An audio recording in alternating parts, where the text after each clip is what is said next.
Yeah. Why do you say that, brother? Why? Yeah. What God do you Talk to believe me. in? Who? I believe in Jesus Christ Himself. Yeah. So the reason why your God isn't real is because your book is It's full only of one God. It's only one nonsense. God. It's only one Oh, God. well, It's actually, you true. believe in three gods. You believe It's in only the one Father, the God. Son, and the Holy Spirit. So you believe in three gods, but that's It's neither here only nor one there. God. It's only one Oh, God. okay, wait, gotcha. Wait, so I'm a person, you're a person, Danny's a person. We would have three persons. Jesus is God, the Father is God, the Holy Spirit is God. We would have three gods. How is that making that three gods? Are you? It's only one God, bruh. One, two, It's three. only one God. Oh, It's okay, only wait, one I'm so God. sorry. The It's only Father, one God. the What are you Son, the talking Holy about, bruh? Spirit. It doesn't seem like just one God. It How seems is like that three of not one? them. Nigga, are you dumb? Are you dumb? How is this not You're one? you're fucking How is slow, you this not dumbass one? nigga. Nigga, You're Jesus is confused as to how God. this isn't Jesus is one? God. Nigga, you You think dumbass wait, nigga. you You think dumb that as shit, I'm boy. holding up Jesus is one finger God, right nigga. now? Are You you dumbass nigga. confused? Nigga, Jesus I think is you're a bit God, confused. nigga. I think your Jesus worldview got is torn in God, boy. half, You and now looking you've stupid as hell on resorted to fucking TikTok live insults talking about God because is you got real, torn you in half. dumbass nigga.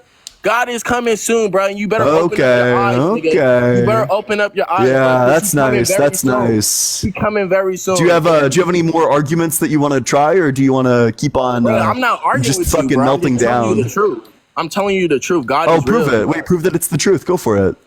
Huh?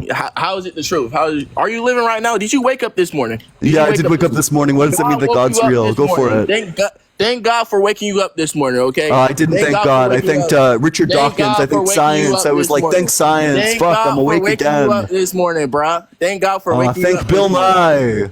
I'm You said so what? grateful to Bill Nye for waking me up this morning. Nigga, Bill Nye, nigga, you honestly believe the Big Bang, my nigga? You I do, honestly I believe that do. shit? Yeah, unfortunately, there is an You overwhelming believe amount the of Big evidence Bang. for You it. believe the Big Wait, Bang, honestly. Trap, I The got a Big question Bang, for my you. nigga. You Trap, I believe, got a question for you. I'm Do you really listening. believe I'm that God listening. said abracadabra and then the universe just That's not appeared? how it was. That's not how it Oh, was. wait. In the Bible, So it God says, in said, the let there Bible, be it light, and then it says, just in the poofed into Bible, existence. hey, fuck, nigga, listen to me, bitch. In the Bible, it says God created the heavens and the earth. Did it not say that? Yes or no? And that shit happened. That's when he created the No, but water. that didn't That's when happen. he You're still created trying the to stars. establish. You're still That's trying when to he prove that created the that sun. happened. That's when You he still got to created the prove moon. that That's that when he created happened. all the Wait, animals. Trap. And Why then does it get that's why wrong? you The living order to of the this sun and day. the earth. That's why you living Trap. to this Wait. day, I don't bro. know. That's why Okay, you living. that's fine. We'll just get rid of him. That's fine. I think he's having a bit of a temper tantrum. Probably doesn't even realize that he got kicked. Cameron, thank you so much for the $6.66 on Cash App. Hail, Cameron. Hail, 666. Hail, Satan. I appreciate that. Big W, Cameron. If you're enjoying the debate so far, make sure you're dropping that follow. And if you want to support the stream, Venmo's allegedly -Ian. Cash App is just allegedly Ian. If you're in that guest request box, make sure that you're 18 or older, that you believe in the God of the Bible, Torah, or Quran. Don't believe in those, not going to talk to you. But thank you all so much. Appreciate it. What's up, Jazz? How's it going? Jazz? What's up? Can you hear me? Yeah, how old are you? I'm 30. Yeah, And, sorry, what I'm on the walk religion? right now if you can't hear me. I'm just like you. I'm an atheist. Okay, I'm only And looking I to just wanted debate. to, I'm just stopping by to show some support. Hey, well, I love you. I appreciate that. Let's get a big W guest in that comment section, but I'm only looking to debate. So if you're only request to join if you're 18 or older, opposition only. What's up? How's it going? Hey, dude, you were just such a smug faggot, and you're gonna go to Oh, that's not very demure. Faggot, That's nigger, not very faggot, cutesy. nigger, faggot. Who would Jesus say the N-word to? All right. Let's get it. Who's up next? Who's the next victim? Hey, thank you so much for the subscription. Appreciate that. Appreciate you. What's up? How's it going? Yeah, do you think that you're making your position look good? I'm not in any position. Yeah, wait, so what religion are you? I'm not religious. Okay, well, I'm gonna move on to the next one.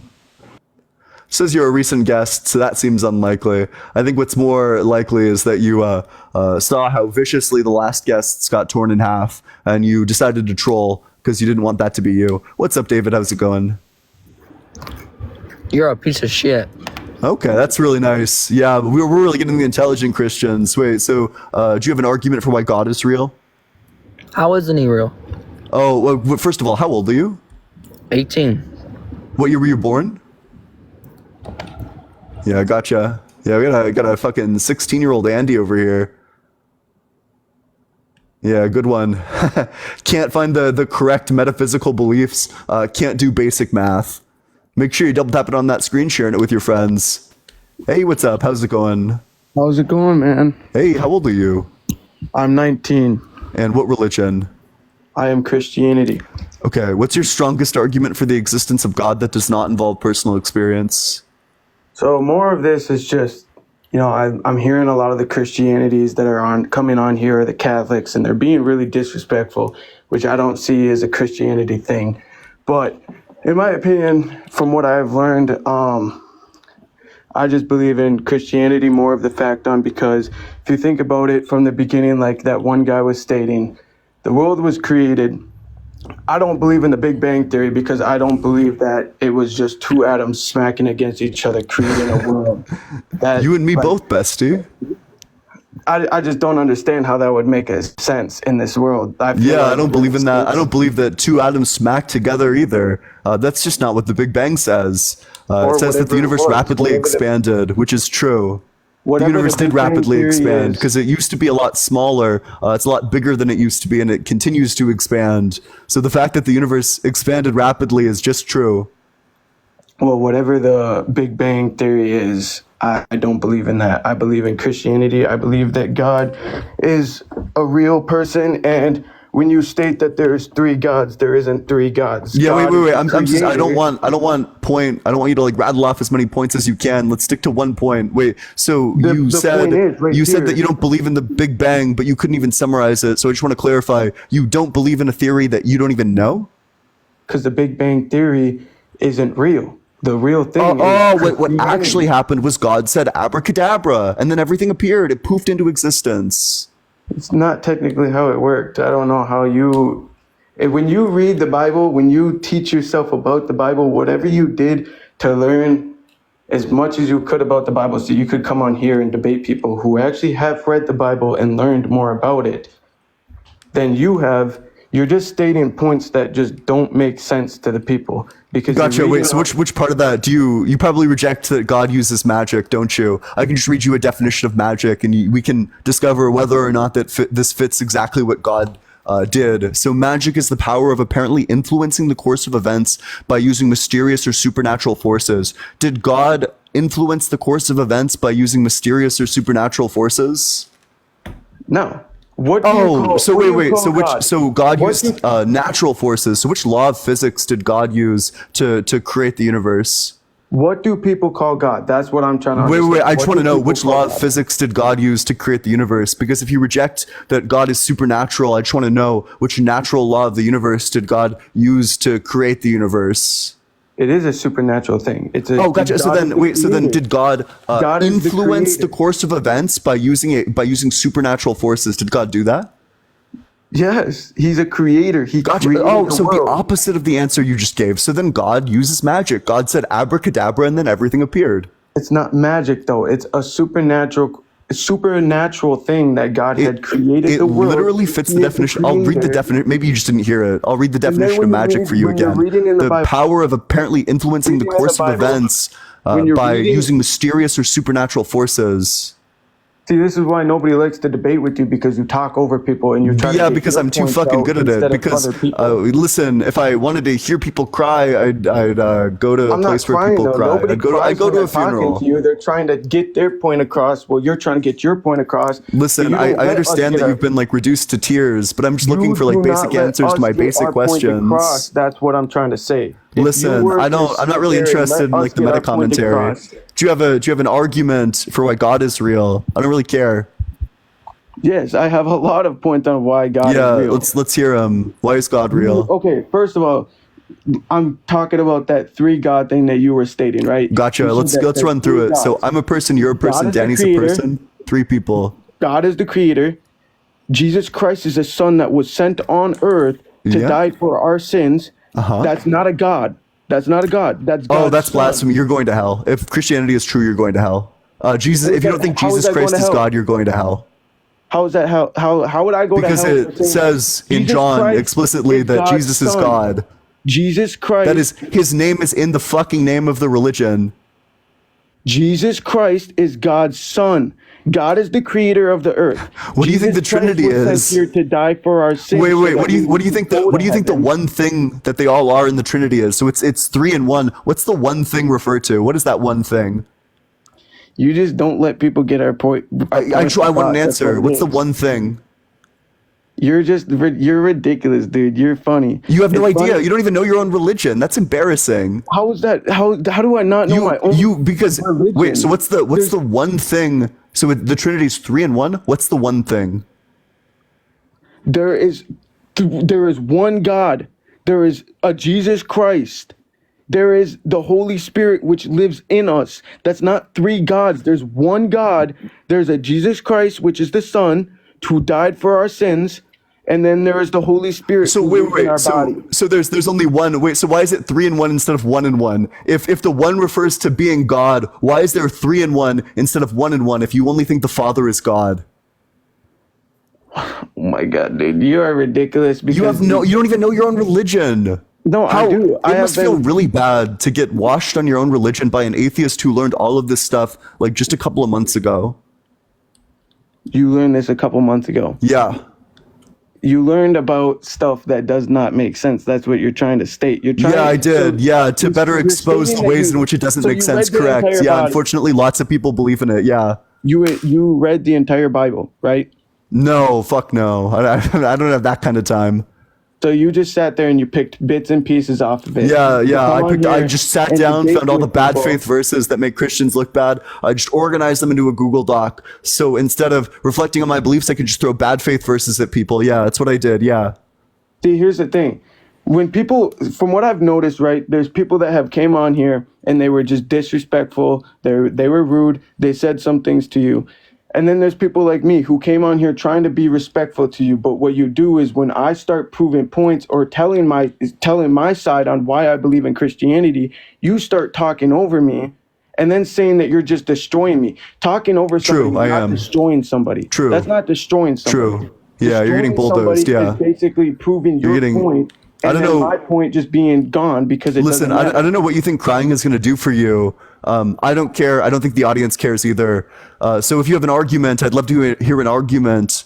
But if it's just more crying, I don't know. I bet there's like a pacifier at your local Target that would be great for you. I just don't care. I'm not going to take debate advice from someone who's done terrible in this debate. Sorry. Make sure you're double tapping on that screen, sharing it with your friends. Got a running Randy, though. I accept your surrender, bud. Make sure you're double tapping on that screen, dropping that follow as well. If you never want to miss a debate in the future, if you want to support the stream, Venmo's allegedly -Ian. Cash App is just allegedly Ian. Appreciate it. Thank you so much for the $6.66 on Cash App. Hail, Pete. Hail, 666. And a big hail, Satan. With that, we'll go to the very next guest. Hey, what's up? How's it going, Miller Time? 69. Miller Time, are you there? Can I help you? Yeah, I can. How's it going? How old are I you? just got one question. If this Yeah, what's says up? God isn't real, but your bio says you hate God, how are you hating Yeah. something that isn't real, doesn't exist? Yeah, it's this is the struggle of text communication. The bio is ironic. It's because everyone tells me that, like, they ask me, why do you hate God, and I have to explain to them, I actually don't hate God. God's not real. That's kind of contradicting, don't you think? It's kind of ironic. Do you know what irony is? I'm just wondering. If you want to talk about contradictions, let's talk about your worldview. Do you think that slavery is wrong? Slavery doesn't exist anymore, so why are we speaking That's about not slavery? true. But do you think slavery is wrong? Slavery does exist, first off. But do you think slavery is wrong?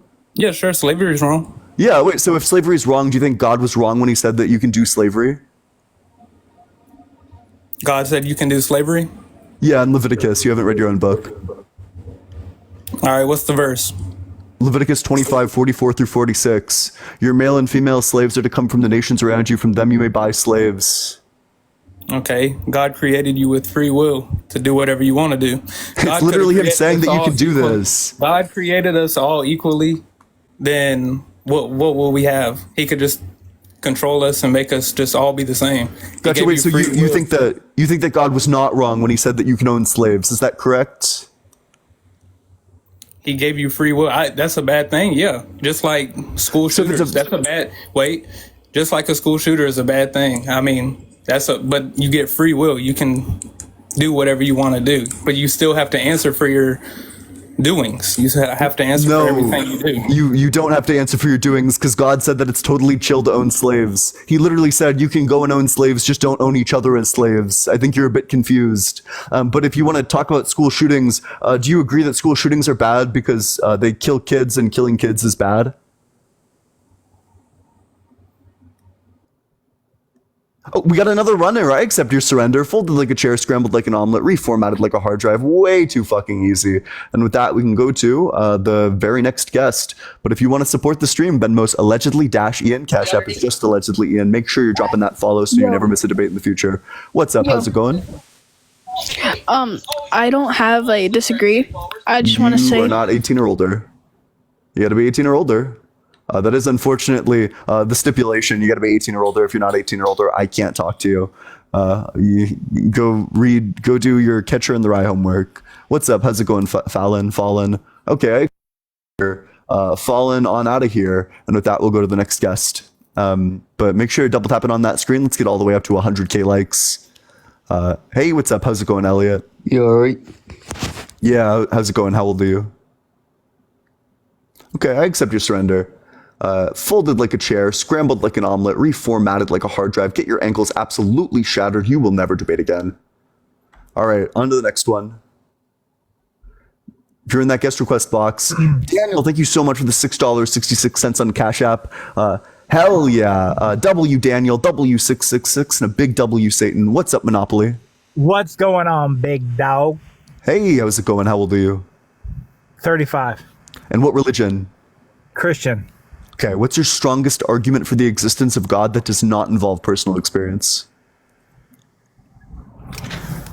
Creation. You know, we can't come from nothing. Yeah, I don't think we came from nothing. So what's the evidence that we were created by God saying abracadabra? Well, you're asking for a miracle coming from the Big Bang, right? No, in no way. Because the Big Bang just uses the laws of physics, whereas miracles are supernatural. I only believe in the natural things. I don't believe in the supernatural things. That's what you believe in. So how did the Big Bang happen, in your opinion? The Big Bang happened because of quantum fluctuations, is what the best evidence suggests. Okay. So just hear me out on this. So you're using the most relevant or recent scientific knowledge, right? Yeah. Okay. So if you rewind time, the most relevant and knowledge back in the day, people thought the Earth was flat, right? And do you think that this is an argument against science? No, because science, when science gets the answer wrong, it changes and revises its opinion to get the answer right. Whereas when your religion gets something wrong, like the fact that it says that the earth is flat, like the fact that it says that you can own people as property, like the fact that it says that the earth is older than the sun, like the fact that it says that unicorns exist. When your religion gets things wrong, it's stuck wrong forever. Whereas when science gets things wrong, it updates itself to become correct. So that's the difference between your worldview and mine, is that my worldview will be correct, whereas yours is always wrong. Well, no, you can't be correct if you're always updating it. No, because you just update it and get it to the correct stance. No, you get it to the most correct of what you think it is, right? Yeah, wait, so science functions based on evidence. Why would I prefer a Bronze Age fairy tale that says that you can own humans as property as opposed to science, which functions based on evidence? Why would I ever prefer your nonsense to evidence? What's wrong with slavery? Slavery is wrong because it's dehumanizing. It devalues the individual. It prevents them from actually flourishing. What's wrong with slavery to you? Depends on the type of slavery. Yeah, let's talk about chattel, like owning a person as a possession. What's wrong with owning a person as a possession? And also, which slavery are you okay with? Shadow slavery. You're okay with chattel slavery? Yeah. Gotcha. So you're just a sick fuck then. I mean, you could have your own opinion, but yeah. So wait, which people would you like to own? You. Oh, gotcha. Yeah, and do you think that this makes your position look reasonable or hinged at all? Least unhinged Christian, by the way. So wait, why? So which? Because you're fine with chattel slavery. So which form of slavery do you think is wrong? The type of slavery that's going on today. What type of slavery do you think is going on today? Well, there's SEX slaves, right? That are like innocent little children are being. Yeah. Do you know what that type of slavery falls under? What's that? Chattel slavery. That's a type of chattel slavery. Chattel slavery is when you own someone as a possession. Well, that's what I mean. Like, there's subset categories. So wait, because you said that you're in favor of chattel slavery, like a fucking lunatic. Most loving Christian, by the way. Who do you think Jesus would own as a slave if he came back today? You. Oh yeah, you think? Was Jesus really big into slavery? You got to tell me. I don't know. Oh yeah, because you haven't read your own fucking book. Yeah, of course. I'm telling you, no. That's the Old Testament you're referring to, where they had slaves. Yeah, but you seemingly want slaves right now. So saying it's the Old Testament doesn't really work when you're crazy enough to say that you want slaves right now, like a fucking lunatic. Hey, I'm just trolling you, man. I'm just trolling Yeah, you. gotcha. Okay, gotcha. Wait, so do you agree that it's the same God? Yeah. Okay, was God right when he said that you can own slaves? Yeah. Okay, so you think that it's right for the Israelites to have owned slaves? Correct. Gotcha. Well, you're just fucking crazy. I mean, that's what you get when you talk to Christians. They ask you how you ground your source of morality, but here they are advocating for literal slavery. Make sure you're double tapping on that screen, sharing it with your friends. And with that, we can go to the very next guest. If you're in that guest request box, make sure that you're 18 or older, you believe in the God of the Bible, Torah, or Quran, and you have an argument which does not involve personal experience. What's up? What up? Hey, how's it going? How old are you? I'm 19. And what religion? God. I'm a Christian. What's your strongest argument for the existence of God that does not involve personal experience? You. Oh yeah, what about me? Is it fool says there is no God? Is it that one? Nah, it's because you have so much hate in your heart. Why don't you want to accept that God is real? There's no hate in my heart. Okay, but what's so bad about love God always being real? wins, friend. Okay, what's bad about God being real? Nothing's bad about God being. Well, I mean, actually, there is something bad So about why God are being you real. on here? Because he's a sick So fuck. why are you on here Just because? spreading that? Wait. What's wrong with You're like a fairy who just solves all your problems You're a being hurtful real? human being. You need God. What? You're a hurtful human being. Oh, that's really nice. Wait, but I don't really care about your commentary about my debates. You've done terribly in this debate. Why would I ever take debate advice from you? Because you need God. That's all I'm gonna tell you. Wait, prove it. No, I don't. Yes, you do. You're on Prove it. TikTok. You're on TikTok trying to get money, making fun of God. How sad are you? Yeah, it's actually a lot How of fun. sad I are love you? it. I love making How fun of sad are you? God. God's a sick fuck. I'm Yeah, actually quite happy. That's These how you know God conversations is make me real. quite happy. That's how you know God I'm is gonna real. look back at this Look at stream, you. Look at see you. myself That's how you tearing know you in God is half, real. and I'm gonna smile. It's gonna bring a big old smile to my face. That's how you know God is real. Because I smile from tearing you in half. Is that how I know God's real? There's bad. If there's bad, there's good. Yeah, wait. So do you think God is bad? No, God is good. But I thought if there was good, then there's bad, and if there's bad, then there's good. There is. Oh, gotcha. The devil is But bad. God The is good, devil but is not bad. So Satan that's is not bad. true. God is good. Yeah, It is true. but so It wait, is was true. there did How God is it not create true? Satan? So is God bad? Yeah, wait, I'll break Okay, it down hold on, for you hold on. if So you is want to God pipe bad? down for just a second. Are you interested in hearing how it's true? Is God it's because bad? before God made Satan didn't exist, so there was only goodness, i.e. God existed and was all good. I think you're just a bit confused. So is God good or is God bad? God doesn't exist. And why do you think that?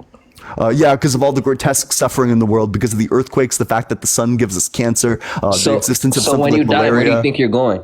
Nobody knows, but great pivot away from the point. Yeah, you probably We do want know. to run away We from go that to heaven point. or we go to hell. Yeah, you probably By the don't have an actions- answer to my reasons why I don't believe in God. Yeah, you're probably a Okay, bit what's too the simple reason? for that. What's the reason? I just gave it to you. Wait, were you even listening, or were you just I prepping was. your next question? You said because of the bad things that happen on earth. There's bad things that happen and good, like I said. Yeah, wait. You So know- why did the bad things need to include kids with cancer? Why couldn't we have a world with no kids with cancer?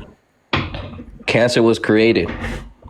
That's so nice. God didn't create when- cancer. God Yeah, didn't create cancer. wait. So though. who created cancer? The government. Oh, so then why do we have dinosaurs with cancer? We have dinosaur bones that have cancer. No, you don't. That's Yeah, we do. You can seen just the look it up. dinosaurs? You saw the dinosaurs? You can literally see the Just fucking like bone you- with bone cancer. Just like you were arguing, talking about 66 did you see million God? years You seen ago. the dinosaurs? The bone has bone cancer. Wait, are you interested in seeing the bone? Call me. Thank you so much for the dinosaur. Appreciate the hell out of you. Why the fuck does God hate dinosaurs so much? Dinosaurs aren't real. What are you talking about? What do you think the bones are? They're giants. Wait, so which giants had a skull that was shaped like T-Rex? The one named Eon. Oh yeah, wait, which giant had those like tiny The little one named hands, and, Eon. like those little the claws? Four-eyed, the Yeah. four-eyed dinosaur. That doesn't Christina, believe in thank you so God. much for the dinosaur. I appreciate it. Don't tell God. God fucking hates the dinosaurs. That's a great non-answer. Yeah. Do you actually want to You're engage going with the hell. question, or do you want to You're keep going running? straight to hell. Oh, that's nice. Hell's not a real place. I'm not too worried about that. It is a real place, just like Yeah, heaven you're is a going real straight to place. non-existence with You the know rest how- of us. you know how I know Make heaven- the most of your heaven life. and Stop hell is wasting your real? time with this fucking fairy tale. Weak rage bait. Get out of here. Oh yeah? I think it's pretty strong rage bait. Actually, it got you upset. No, I'm reading the comments, Brody. I'm not even. Yeah, I don't wait. even If you care. I only want came to in talk here to the 'cause I seen comments, it on I'd be my happy to send you back down there. Four eyes. That's fucking pathetic. Yo, mama. Your mama's pathetic. Oh, there's no way that you're 18. Your or mama's older. pathetic. There's no way that you're 18 or older.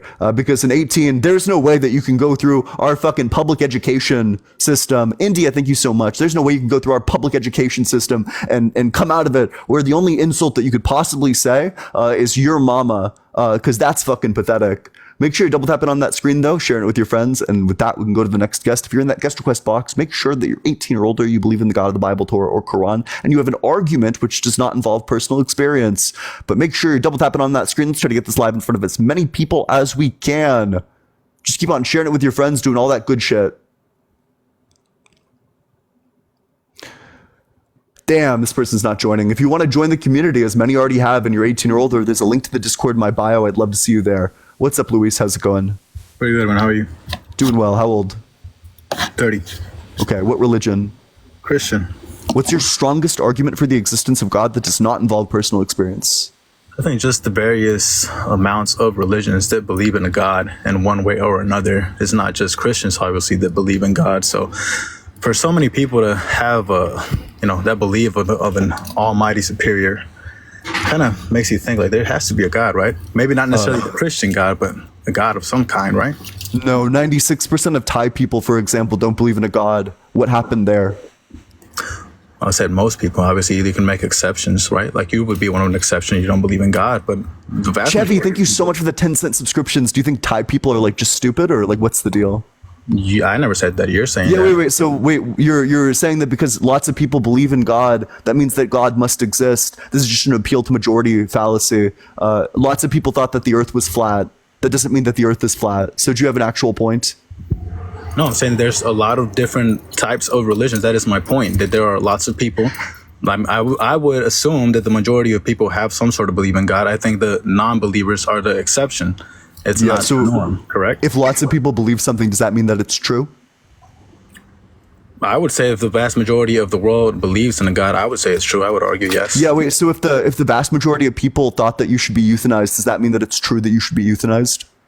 If there are valid reasons, then yeah, it probably should be euthanized. No. Wait, because there aren't valid reasons for God's existence. So I'm just asking, if the vast majority of people believe that you should be euthanized, then would you agree to get euthanized? I don't see how that has anything to do with the argument, but sure. Yeah, man. because you're just appealing to if the vast majority of people believe something, that means it's true. That's your argument. Yeah, that's what I'm saying. Yeah, gotcha. Wait, so if the vast majority of people believe that the sky was red, would that mean that the sky is red? You're just throwing like curveball shit. It has nothing to do with what I'm talking about. It's literally the exact same argument. If you don't get that, then I think you're just confused. We're talking about God, man. Like, yeah, wait, you know what an analogy is? In very different ways, man. Like, there's people who believe in different gods, right? It is literally just your argument. You're saying that if the majority of people believe something to be true, then that means that it is true. The majority of people thought that the Earth was flat, but it's not true that the Earth is flat, which means that it can't be true that if the majority of people believe something that it's true. Right. Then why did people just automatically assume there was a God? It's just like they didn't. For The vast majority of human history, what they believed in was something called animism. They believed that nature was God, or that there were just like nature spirits or whatever, that there was like spirits animating the river, there were spirits animating like the trees, that all this stuff was just spirits. They didn't believe in gods for the vast majority of human history. So wouldn't that be some sort of belief in the supernatural, though? Yeah. Okay. Belief in the supernatural just helps you cope with the harshness of reality. People believe in God because they don't want to accept the fact that one day they're going to die. People believe in God because there's things that they can't explain, or they don't want to educate themselves on deep enough to actually come to the correct understanding of it. That's why people believe in God, not because there actually is anything supernatural. Could you demonstrate to me the existence of something supernatural? No, just life, man. In general, that's I supernatural. think life's natural. Why would I think that life is supernatural? I mean, just how everything is so perfect in human anatomy, like how everything just works and perfect. Gotcha. Wait, so do you think it's perfect that 85% of our DNA is completely useless? Yeah, it's functional enough for us to work, right? Like, yeah, wait, so, but it would be better, and it would be better for our cells specifically if we were missing 85% of our DNA. Because then it would just have the functional stuff, whereas your cells need to expend resources and take 30 times longer actually replicating themselves because of all this extra useless bullshit. So do you think that it's preferable that our cells spend more time on worthless tasks or less time on worthless tasks? Which one do you think is more perfect? Even with all those useless cells, as you mentioned, we still function pretty good. Wait, I'm sorry, that's not an answer to my question. Do you think cells would be more perfect doing useless tasks or less perfect doing useless tasks? Less perfect, I guess. Yeah, awesome. So then you agree that they're less perfect because they have to spend all this time on useless tasks. So the anatomy is not perfect. I'm glad we came to that conclusion together. Well, at least perfect to the extent that we are existent and functional human beings, right? They cause our existence, but they're nowhere close to perfect. They could be made much better if you got rid of 85% of our DNA. The fact that they work is not a testament to how well DNA works, but rather a testament to evolution as a process for creating beings like this. It's a big tinkering process, and it creates lots of waste, like all the useless DNA in our cells, but still we exist. So that's not a testament to anything supernatural, but rather a testament to the process of evolution, a natural process. Okay. Okay, so can you point me to, so now that you've been folded on that one, can you give me a natural thing, a supernatural thing in the world? Supernatural thing in the world. Well, you said personal experiences don't count. So yeah, I'm not interested in personal experience. Personal experience. But just a lot of people, like, how would you explain, for example, like evangelicals per se, right? And that they start speaking in tongues and doing stuff like that. That somewhat seems supernatural when you agree. Yeah, anyone can make random sounds with their mouth. That doesn't prove anything. But there's these rituals in literally every religion. Mm-hmm. So even any sort of ritual, you would consider it just people being consumed by emotion? Is that what you would say? Yeah, unironically, quite literally, yeah. There's a type of epilepsy that causes people to be more likely to engage in religious practices because all of your religious beliefs and practices comes from a feeling in the right temporal lobe. This underlies all of the religious experiences that actually exist. This is heightened in people who have epilepsy, which means that they're much more likely to be religious, not because the religions are true, but just because a part of their brain is fucked up. Okay. Well, so would you agree that the majority, that a lot of humans are inclined to trying to get that sense of supernatural feeling through religious practices? Yeah, I totally agree. People cope in a wide variety of ways, but that doesn't mean that their cope is true, but it just speaks to the desire for them to cope. Yeah, I agree. Okay. Well, that is, I stand on my belief, and I don't think we can go back and forth, man. And I think you have your points and I have my points, but okay, wait, but you're Christian, is that correct? Yeah, I would say I would incline more towards Christianity than. Gotcha. Wait, so do you think that slavery is wrong? Yeah, I think slavery is wrong. Gotcha. So do you think God was wrong when he said that you could own slaves in Leviticus? I can't. I mean, I'm not gonna be blasphemous and say God is wrong. I don't know, man. God knows. But do you think God was right when he said that owning slaves is good? I'm not gonna have an opinion on God's decision. You're agnostic on a law regarding slavery. You're not sure whether that law regarding slavery was right or wrong. You have no idea. I mean, from a human's perspective, I would say that is wrong. However, I am not God to tell him that he is wrong or right, man. So I'm asking you about your perspective. So would you say that God is wrong when he said that you can own people as farming equipment? Was that wrong or was that right? I would say that, in my personal opinion, that is wrong. Okay, so if God does something, is it right? No, what does he do? Depending on what he does, I guess. Is everything that God does right? That's everything that God does right. I mean, he has his reasons. So who am I to say why or why not, you know? Yes or no? So everything he does is right? Yes? Everything serves a purpose, I would say. Yeah, gotcha. So then you would say that it's right that God said that you can own people as slaves. I personally don't believe in owning slaves, but I am no one to say whether God is wrong or right. He has his reasons why he might have, why that would have existed. However, I can't say whether he is right or wrong, but in my opinion, it is wrong to have slaves. Gotcha. Wait, so I'll just draw you a picture so we can infer this together. So we got this circle in it, and in this circle, I'm going to draw a dot. So the circle represents all the things that God does. The dot represents saying that it's okay to own slaves. Are you following along so far? Pete, thank you so much. Appreciate that. So do you agree that everything in this circle is right? Sure. Gotcha. So let's just go ahead and shade the circle.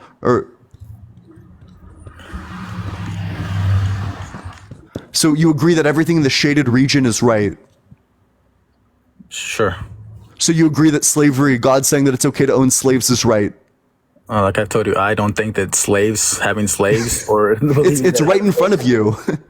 But I mean, God has his reasons, man. Who am I to tell him whether it's right in front of you? Just say it. It's what you believe. Say it. Say that you think God was right when he said that you can own slaves. I don't believe in owning slaves, man. But I'm not gonna say whether he's right or wrong. I'm pretty sure things were different back in the Old Testament. And by the way, modern day Christians don't live by the Old Testament, so that kind of invalid to bring that up, honestly. Oh, but it's the same God, isn't it? They're all, Jesus is God. Therefore, this is Jesus saying that it's okay to own slaves.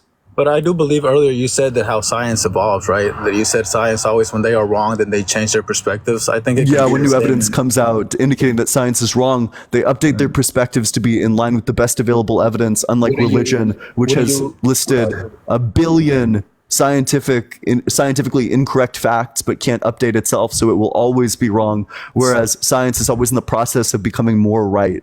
So would you agree that Christians are capable of doing that? Perhaps maybe in the past they believed in slavery, but as they've evolved as human beings, then they've said, you know what, slavery is wrong and it is not within the teachings of Jesus Christ. And they say, well, you know what, let's get rid of slavery. It's not correct. It certainly is within the teachings of Jesus Christ insofar as Jesus is God and God's commanded that you can own slaves. So I'm not sure how that's not in the teachings of Jesus Christ, unless, of course, you want to reject the Trinity. Well, my argument is that as the same as science has evolved, I believe Christians have evolved too. I mean, back in the day, Christians weren't even allowed to drink, and a lot of modern day Christians do drink. There's even homosexuals in Christian churches as well accepted. So it has evolved. Damn, those poor souls. Yeah, unfortunately, that's not going to help you. So do you want to accept that Jesus did say that you can own slaves, or do you want to reject the Trinity? Which one's it going to be? I don't think Jesus ever said we could own slaves. Gotcha. Is Jesus God? According to the Bible, yes. Yeah, and did God say that you can own slaves? Yes. Okay, so then Jesus said that you can own slaves. Perhaps times evolved, man. I don't know. Gotcha. Wait, but you acknowledge that Jesus said that you can own slaves, so owning slaves is within your teaching. It's within your tradition. It's not. It is. We just, if you don't understand logic, I really just can't help you. Like I said, my logic is that the same way that science evolves, I believe that Christians have evolved as well. All right. Well, I probably just can't discuss this with you unless you accept like just basic precepts of logic. Absent that, there's really nothing to discuss. But if you're in that guest request box, make sure that you're 18 or older, that you believe in the God of the Bible, Torah, or Quran, and that you have an argument which does not involve personal experience. If you don't have that, I'm not going to talk to you. And with that, we'll go to the very first guest or the very next guest. If you want to support the stream, Venmo's allegedly-Ian. Cash App is just allegedly Ian. Appreciate any and all support. Thank you all so much. If you want to join the community, if you're 18 or older, there's a link to the Discord in my bio. I'd love to see you there. Only join if you're 18 or older, though. But we talk politics, religion, philosophy. I notify you every time I go live. What's up, Mike? How's it going? Good. You're not 18 or older. You got to be 18 or older. Sound like a fetus getting aborted. On to the next one. Make sure you're double tapping on that screen, though. Let's try to get this live in front of as many people as we can. Hey, what's up? How's it going? Hey, good. How are you? Doing well. How old are you? I'm 22. And what religion? I would say Christian, but I choose to have more of a relationship with God rather than believe in a religion, which is, obviously a lot of things. Like you said, slavery is a really bad issue in the Bible. And I believe as a Christian, you know, having a relationship with God really, like, for example, when you have a relationship with your parents. Wait, I'm so sorry. I don't need the analogy. Can I just get your strongest argument that God actually exists that doesn't involve personal experience? Yeah, I would have to side with the other kid that said you. Oh, is it just going to be the fool says there is no God, or what is it? No, just because you're here and, you know, there's a lot of hate in your heart and, you know. There can be a lot of hate in my heart without God existing. I'm sorry, say that again. You kind of broke up. There can be a lot of hate in my heart without God existing, and that's not true. Love always wins. There's lots of love in my heart, and I just love the truth so much that I beat people over the head with it every single day. No, yeah, for sure. You're really good at, you know, communicating and, you know, getting your point across, and I appreciate that. Yeah, thank you so much. You're good. It takes me, I want to say, like, I want to get to a point. What's your biggest reason as to why God isn't real? Your God specifically, because he's a moral monster, because he's a sick fuck, because he killed 42 kids with bears in 2 Kings. Why would God ever kill 42 kids with bears? So speaking on the fact of evolution, like, you know how... Oh yeah, you probably would want to move past that point, wouldn't you? No, I'm connecting it. So as far as like evolution, I believe that's very prominent because just as you believe that humans have evolved, I believe that Christians have evolved, just like this other guy was saying, as far as, you know, the beliefs of the Old Testament compared to the beliefs of the New Testament. We try to really side all the Old Testament beliefs, and this is me personally too, you know, try to side all the Old Testament beliefs and leave them in the Old Testament, taking That's key so points nice. such as like the birth of Christ and stuff like that. Did God And we move on evolve? to- Go ahead. Did God evolve? I'm sorry. No, God has always been and always will be. Oh, gotcha. Wait, so it's But the that's a same hard God concept today. to kind of grasp about the existence of God and how he was existed and where he's came from and stuff like that. Gotcha, but I just want to be clear. So the God you believe in today is the same God who mauled 42 kids to death with bears. No, Is real that quick, let me correct? finish. So you believe in can a I God finish who my mauled point real 42 quick? kids to death Mind with if I bears? finish my point real quick? Yeah, go for it. Okay, thank you, bro. So I was saying, it's hard for us to grasp the idea of how God was created. And it wasn't really the sense of that God was created. And I don't think our minds are really capable of understanding the, like, you know, the idea of where God came from and why he does what he does and why he's always right, why he's always wrong, whatever the case may be. You know, it's really hard to grasp that. And I still, as a Christian, me being a Christian, you know, practically my whole life, you know, dealing with the side of, I've been where you at, you know, I didn't believe God was real for a while. But you know, things turn around, and I know you don't want to hear about personal experiences. Go ahead. Oh, No, oh I got yeah, it's just gonna be the exact same Put question. A on there. Oh no, I'm not. No, this is only for the other ones, for the audience, to keep them engaged during that yap session. So the question is just going to be the same one that I asked you. So just to be clear, because God never changes, you now currently believe in a God who said that slavery is okay and mauled 42 kids to death with bears. No, I don't believe that slaves are okay in any way possible. I don't believe that. You know, honestly, my idea and philosophy for why God said slaves were okay was because slaves were considered like workers, you know, in a sense. Like what the like fuck? It'd be a different word for it, whatever the case may be. Yeah, I guess you can think of slavery that way if you're a sick fuck. You're welcome to think of slaves as just workers. Translations and how many translations there have been in the Bible will also corrupt the Bible. What do you in a what do very you think, serious way. How would you describe it when you own somebody else as a possession? What is that? What do we call that? That's as a possession is a slave. Yeah. So Yeah. the Bible says in every translation, these people you can own as possessions, as property. You can give them to your children. well, you can beat no. them with a rod. Can you beat your Again. workers with a rod, or is beating people with a rod more of a thing you do to slaves?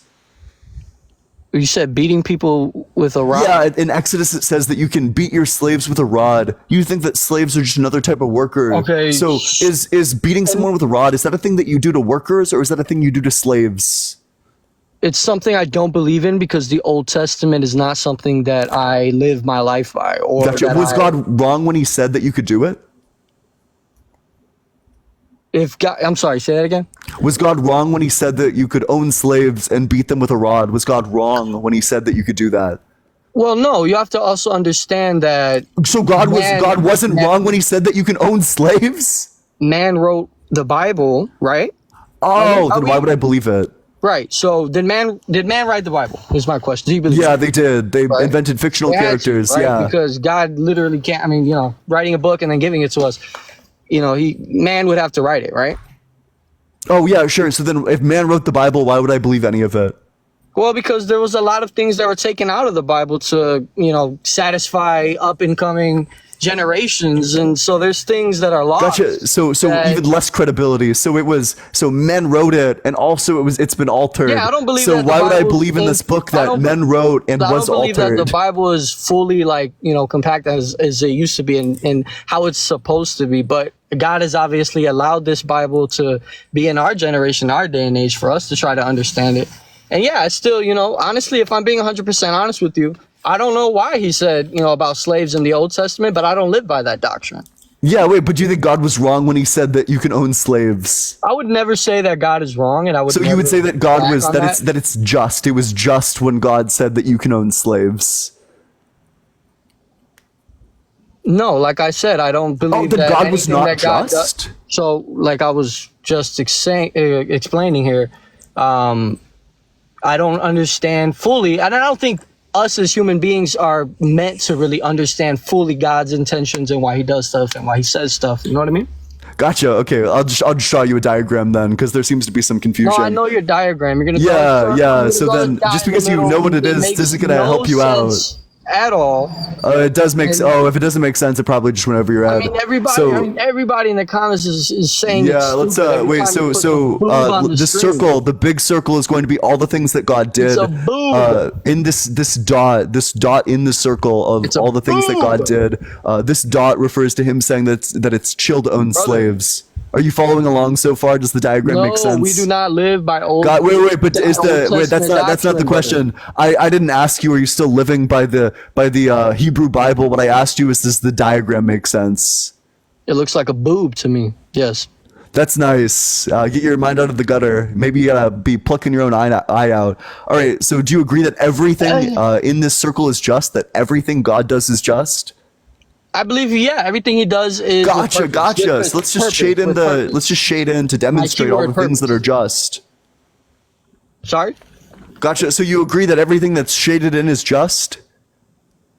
Everything that's shaded in is just. I'm not going to answer your questions about. Yeah, you probably don't want to answer that one. It does tear your entire worldview in half. Yeah, you probably would want to dodge that question. So do you reject the verse in the Bible where it says that everything God does is just? Yeah, do you reject that I don't verse? believe in Old Testament doctrine. So. But I'm just asking you. Wait, but do you think God is all just? Do you think everything he does is just? He does everything with purpose. Yeah. But is he all just? Is everything that he does just? He is all good. Correct. Gotcha. So you agree? So you agree that everything that's I believe if you don't mind putting the diagram down for 1 minute. No, I'm gonna, because the diagram's still important, and I'm still gonna force you to say that you think God saying that slavery is okay was good. I believe that man is the cause. So wait, I'm sorry, I'm not gonna lower the diagram, and I in fact have a question about it. Atmosphere being corrupted, and that's why the sun is affecting so many children. Because of the fall, the fall of man and Adam and Eve. It was the problem that was bringing everything and everybody to start, sinning, and it caused so many things in our food, in our. Sounds good. Yeah. You know what I mean?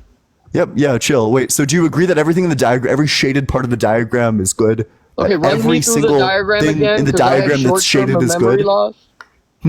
I said, run me through the diagram again, because I have short-term memory loss. So the circle refers to all the things that God did. The little dot right here refers to God saying that it's okay to own slaves, and the shading is everything that's good.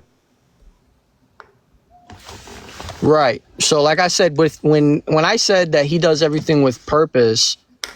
You said that everything he does is not good. Understanding the purpose, how would I be able to answer that question if I don't understand? You said that everything he does is good. You can just have faith that it was good. You don't need to understand. You can just have faith.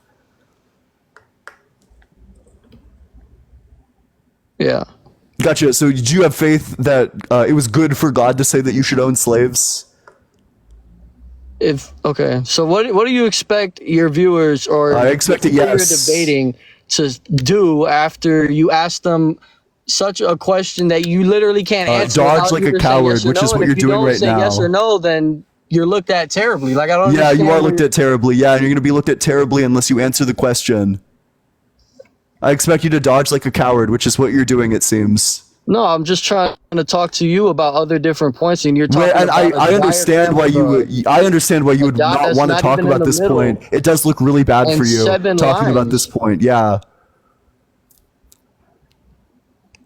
Listen, I love you, brother, and Jesus loves you too, regardless. Gotcha. That's nice. Jesus is dead, so honestly, he if can't you, love if me. you want my honest answer, I'm not going to answer your question. I know you're but- not going to answer my question. and It's if you because don't you're a wanna coward, you're an continue to debate, invertebrate, it's you don't have a completely- And if you backbone. don't want to continue to debate, it's completely fine. But I just want to. That's fine. That's fine. So just to be clear, Baby Cruz is running from the question because he cannot answer it. We got a dodging Daniel. Hey, I just want to let you know that regardless of anything that's going on in your life, I love you. Jesus loves you. And I promise you that he is not disappointed in you. He still loves you. He'll take you back with open arms any moment you decide to. And I'm not going to tell you that Thanks, you're man. going to go That's to what I hell. really I'm not needed going to to tell hear. you any of Thanks. that. I think I'm ready to become Christian after that I love one. your videos. I love your lives. I love everything that you do. I love the way you talk to people. And it cracks me up every time you say something, back to Christians. Even though I'm Christian, I don't take it in any hateful way. But I just want to let you know that it's all love. And I love what you're doing, and just keep doing it. But, allow God to work in your heart if you ever come down to that. But don't let me push you. You know what I'm saying? Just Yeah, that's so I love you, nice. Yeah. I do accept your surrender on this point. Was there anything else you Sure. wanted to talk about, or should I move on to the next guest? you can move on. Have a great day. God bless you, brother. Yeah, you as well. God bless you as well. All right, I forgot to shout out all the gifters, so let me just go through that quick. Grimlock, thank you so much for the $6.66 on Cash App. Hail, Grimlock. Hail, 666, and a big hail, Satan. Tracy, thank you so much for the $6.66. Hail, Tracy. Hail, 666, and a big hail, Satan. Let's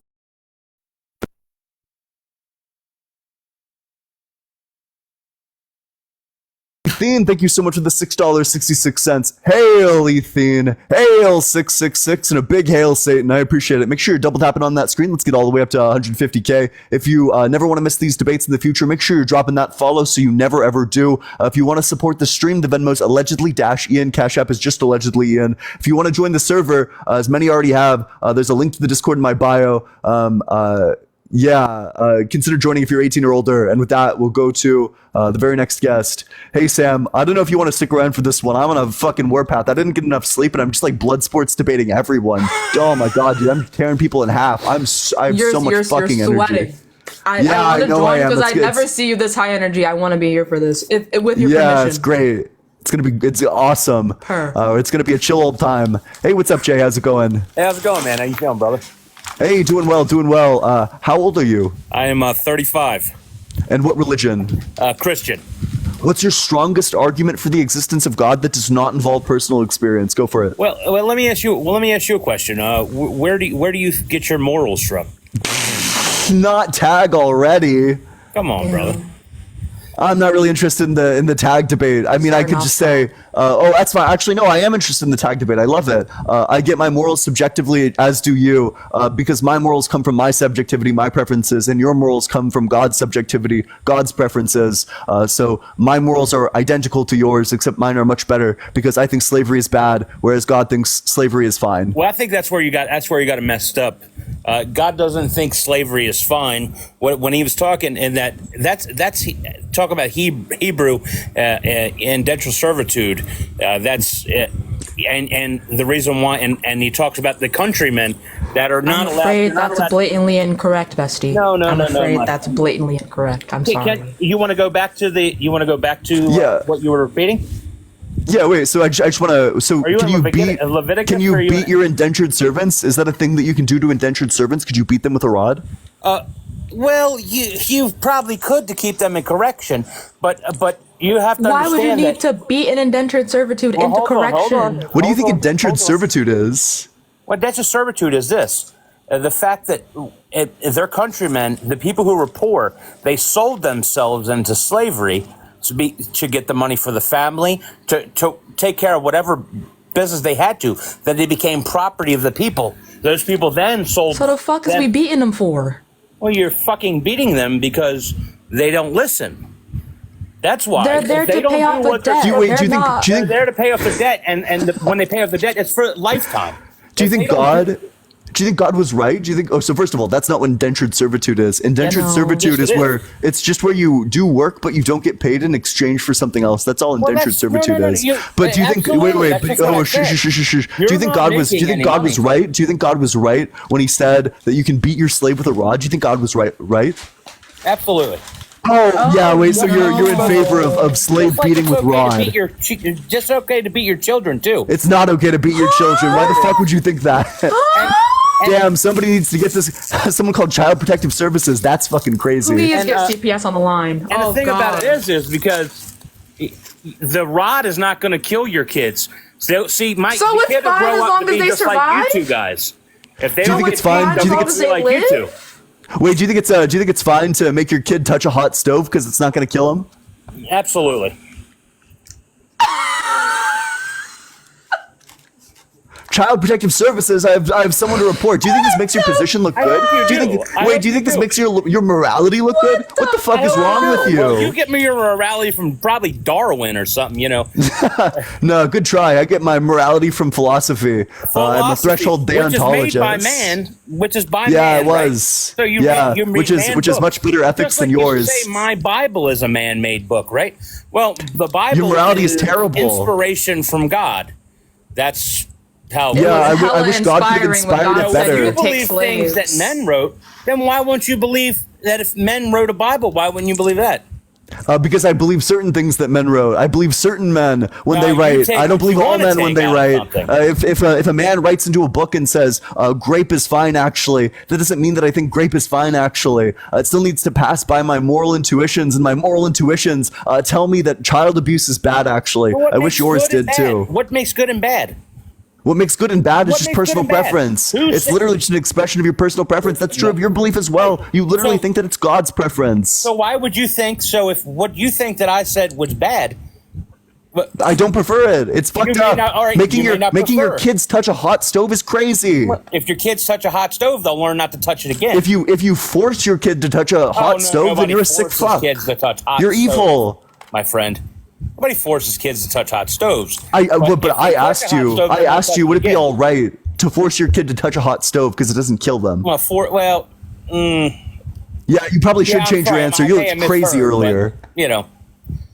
But I don't believe sparing the rod is going to be, against. Yeah, but is it because your standard is literally just as long as it doesn't kill them? So do you think that it's fine to force your kid to touch a hot stove? To force them? Why would I force my kid to touch a hot stove? For discipline. Do you think that that's fine? I mean, what did they do? Who knows? I mean, what did they do that justifies you beating their ass with a rod? Touch a hot stove. That makes what justifies beating them with a rod? This is a very easy no. What justifies beating them with a rod? What justifies to get them in order? Yeah. So let's just say that you get them to touch the hot stove to get them in order. Make your kids' ways straight, because when they grow up, they'll go back and they'll stay in that same path. Yeah. Same is true about making them touch a hot stove. If you make your kids touch a hot stove, they'll never forget it. Lady on there doing the same thing. If you make your kids touch that hot stove, they'll never forget it. They'll be grateful. Yes, because I tell you, at the end of your life, when you stand in front of God, it's fucking crazy. You're not. Listen, you're not gonna talk that way. That's for certain. No, I will talk this way. In fact, I hope my insults are even better. I hope they're even more piercing. I hope I make people like you look even crazier than you already look, which is impressive because you look fucking insane. Yeah, I may or look or sound. Sound, look, it's the same thing in this context. In this context, it is the same. I'm not really interested in getting like fucking victimized by this grammar Nazi. So do you have any like substantive points, or do you want to keep on talking about how you think child abuse is fine? Is there any other points that you're making? I mean, I've given my point. I mean, I think it's highly valid, and I think that you look fucking crazy saying that you can make your kids touch a hot stove. I think that's insane. You may not even know the meaning of. You I don't think even that know it's the meaning of the Old Testament stuff. Oh, wait. And So all- I do know and for I the do other know people, that Old beating people with Testament rods is bad. I do know that Why? beating people with rods is bad. And I do know this: letting your kids do what they want, so when they grow up to be people like you, that's bad also. Oh, I bet listen, only one of Right? us has gotten torn in half in this Think debate. about that. I'd much rather my kids to grow up like me than like you. No, God, no. if my kids ever lost a debate as hard as you're losing this debate, I'd fucking end it, dude. I'd end it. No, all My you do kids is, like, are repeat, going to like, grow the up to be opposite. more logical Which and anybody smarter can than do. you are. Like, really, I'm probably wasting my time because it said also, don't throw my pearls before swine. Yeah, I mean, I've heard that expression too, and yet here you are. Right, that's what I'm saying. That's what I'm saying. Like, I still have you up here because it's tearing you in half is like quite entertaining. So if you want to keep on talking about You're how not you're really that great completely at it, my friend. wait, if you want to wait, so if you want to keep on talking about how you're question? completely morally bankrupt, then we can do that. Please ask a question. Pretty Yeah, go please, for with it. Cherry on Yes, top. yes. Okay, lovely. So you consider yourself a godly man, right? Absolutely. A Christianly man. Okay. Why is your following list full of a bunch of models with barely any clothes on, sir? Following me? No, your following list. I was just on that trend. I just followed back. You were just on that. There are You were a just on lot of that. half-naked women in your following list, Bestie. I care. Just on that trend. That's a little. That's not very godly of you, is it? That Sure it seems is. a little. Just on Oh, that. is Just it? on that. Sure it is. How so? Eviscerating the I chicken don't do trend. anything with those women. I mean, you say so, but You're just there an are- accuser there are a of the lot brethren. That's I have nothing to accuse Wait, you do we of. do we want to go through the following list? Anyone can go. Wait, through the Jay, following how list about and we go through the look at it. following list and you walk us through for each one of them what you were thinking?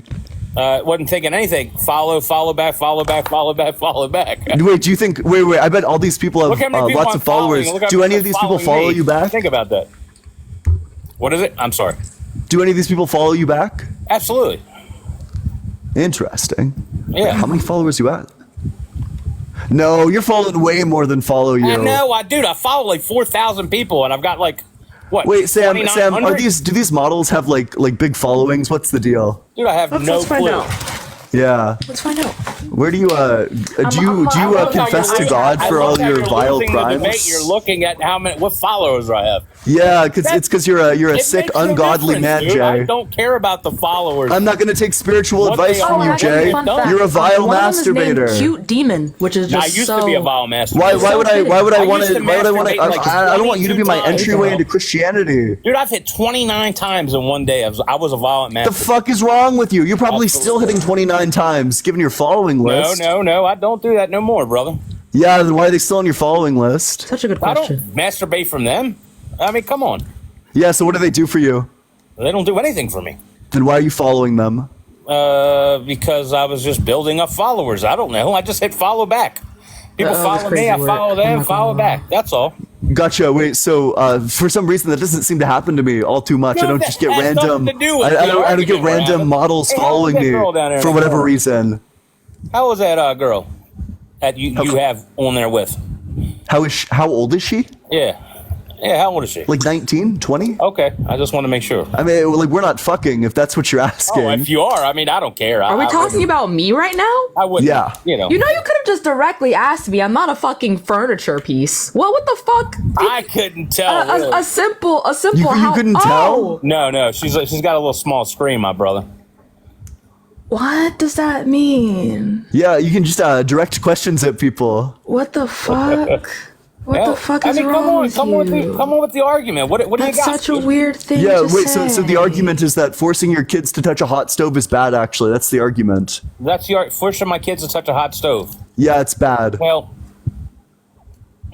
touch it for 3 milliseconds. I don't know. Whatever. It has nothing Forcing to your do with kids to touch a real. hot stove for any number of milliseconds is bad. If my kid needs a ass whipping, I'm gonna whip his ass. I mean, Yeah, and if your point kid blank. needs to be forced to touch a hot stove, you're gonna force him to touch a hot stove. No, like a I mean, I fucking don't feel psychopath. the need to really make my kids touch a hot stove, but I'm just telling It's discipline. you It's for that you gotta keep if them in My order. morals come from the Bible. Your morals come from where? Your Bible says that you can own people as farming equipment. Your Bible talks about killing kids over and over and over My Bible again. also tells me that yes, if I own those people, which is in Hebrew, that as long as I'm not Do you Whatever. think owning people is okay? Oh, geez, a whiz. You people are something else. Who Do the I fuck think is you? owning No people is answer. Wait, why okay? would you It dodge was a that very question? That's simple crazy. question. Slaves to this Do day. you think? What I'm And do you talk- think? the Are you slaves he's chilling with talking that? About Are you are chilling the with that? people You think that that's are fire? indentured servitudes. They are also, and when Do they you go into think indentured owning servitude, they're people as also called property is slaves. okay? Do you think Absolutely. owning people as property is okay? That's not the argument. Do you That's think not the owning argument. people with Owning property people is with property okay? is okay. Do Are you we talking think owning about- people as are we property and talking about, possessions is okay? 2,000 years ago? I don't 3,000 care what the years ago? What are you context talking is. about Do you now? think Now? in any context Wait, was it's God- okay to own people? Was God right? When God said that you can own other people, was God right? Well, that's what they sold themselves to get out of whatever they were getting out of. So No, they- that's they- not true. That's only true of the Hebrew That's ones. not. But It absolutely in, is. in You need to 25, read a little 44 bit through better. You need to 46, read a little bit more. in Leviticus 25, 44 through 46, it says does that you that can say? own from the nations around you. Now, are the nations around them Hebrew? Only the countrymen around you. Not Yeah, the wait, and are those Israelites. people Hebrew? You're not allowed to ever own an Israelite because those are God's. Yes, yeah, exactly. allowed to Wait, own so the other so one. was God Now, if right you when He read said down a that you can little- own the people around you? Yes. You read down a little further, it also talks about how you're supposed to treat those people, Yeah, and how are you supposed to treat those people? right? Well, and then how Jesus would treat them. No, wait, please share. How are you supposed to treat those people? Wait, don't pivot. Wait, don't pivot. How are you supposed to treat those people? I'm not pivoting. You are pivoting. Wait, no, explain. I'm not. Pray tell. How are you supposed to treat those people? Well, there are rules. I'm not sure. Yeah. exactly What are the of rules? all Let's go through the rules. Let's talk about the rules. I'm not exactly sure of all the Yeehaw! rules. Thank you so much. Yeehaw. So I'll tell you what the rules are. The rules are you can beat them, not too hard though. Okay. Yeah. Is that acceptable to you? Beating them, but not too hard. clearly Yeah, thinks it's it's okay to beat his acceptable to me. kids. So I just want to be clear. You think it's you are morally indentured to me- acceptable to beat your slaves? You think it's now you're talking moral? Yeah, if God allows it to, yes. It's Oh, that's terrifying. Wait, Gotcha. wait. If God told you that it's okay to grape, would grape be okay? If God told me what? If God told you that grape is okay, I can't say grape. the actual word. Oh, If got God it. said grape is okay, would grape be okay? No, hold on. No. Don't put words in God's mouth.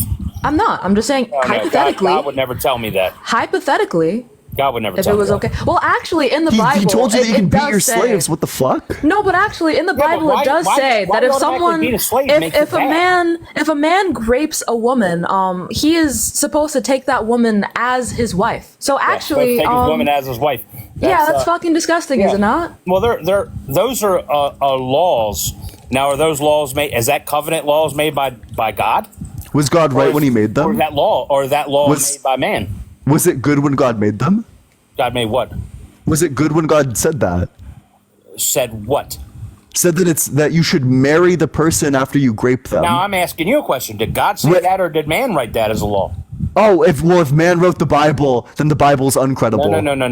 No. That's not true. Man did write the Bible, which is ultimately passed down from God to man.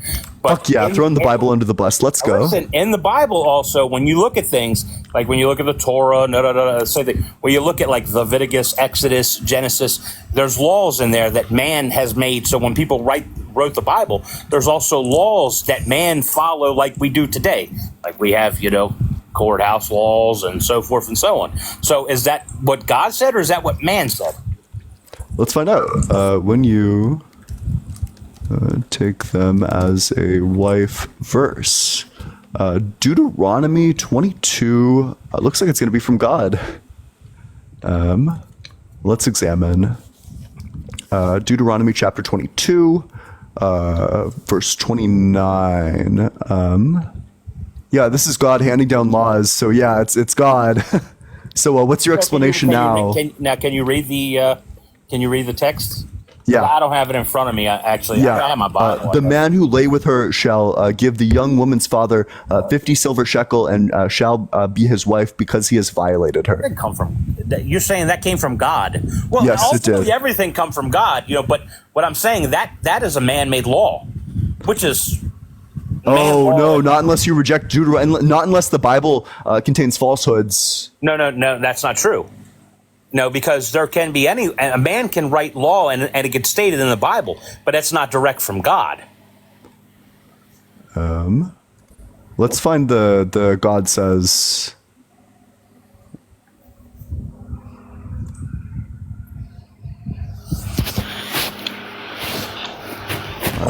back to 20.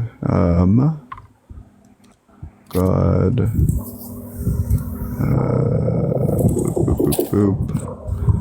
Who gives the law of Deuteronomy? Yeah, so this is God giving it according to Deuteronomy 1:1. Deuteronomy 1:1, you say?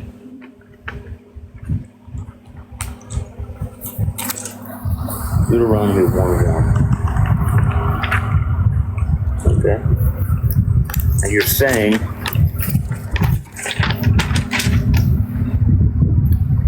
Yeah, wait, so this is Moses, right after Moses finished convening with God, so this comes from God. Moses spoke to all the people. Oh, wait, Deuteronomy 4:1 through 2? 1 through 2.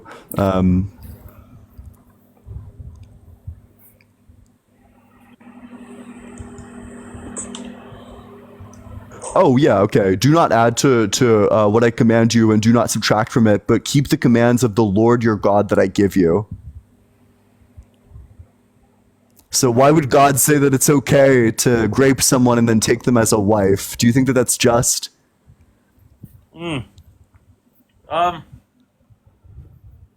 I think it's because when you, I mean, is rape just to me? No, rape's not just to me at all.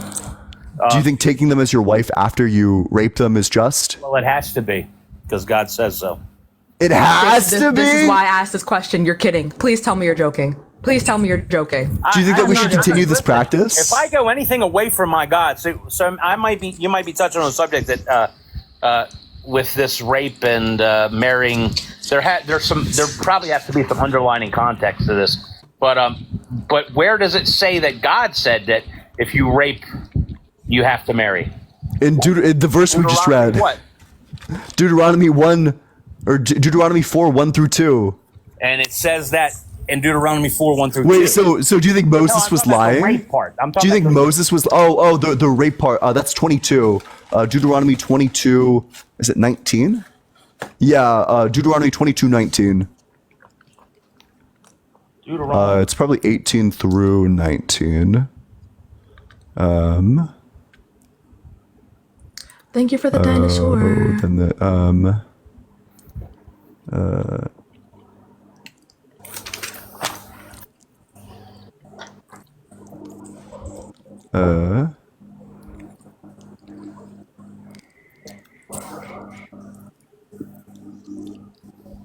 wait, which one is it? No, it's not that one. Give me just a second.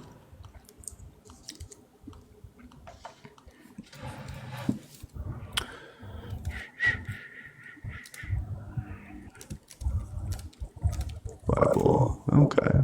28:30? Yeah, it's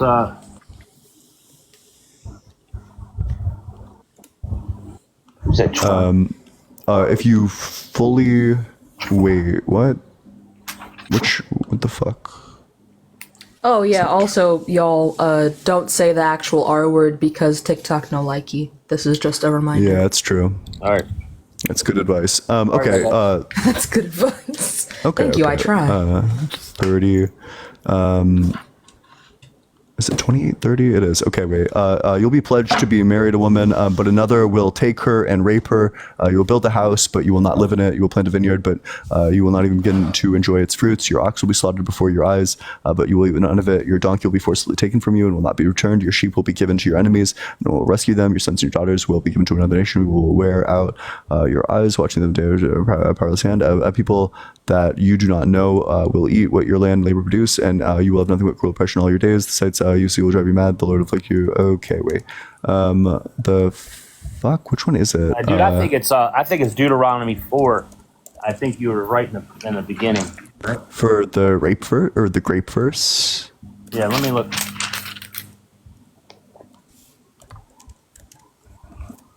22, 28 through 29. I was just reading this. 28 through 29. If man comes upon a young woman, a virgin who is not betrothed. Oh no, it's okay. Wait, it is 22, 28 through 29. That's the one. So 22. Yeah, right. Yeah, that's right. 22. Damn, I'm glad we got to the bottom of this one. Mm-hmm. Zoink Scoob. Jinkies.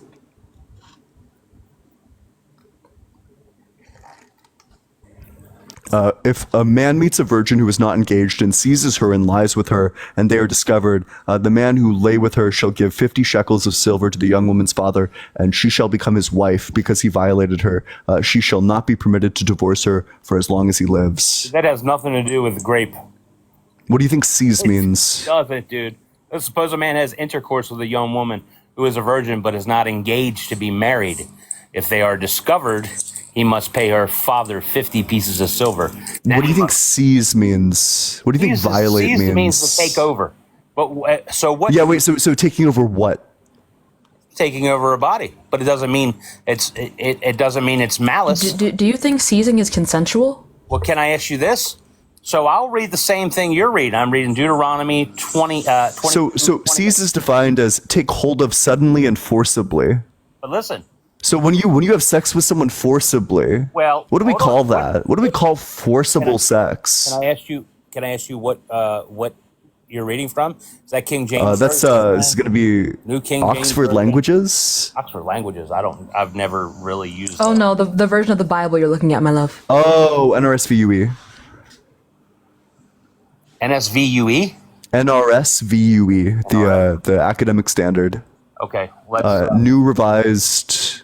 Oh wait, what the fuck? New revised standard version, updated edition.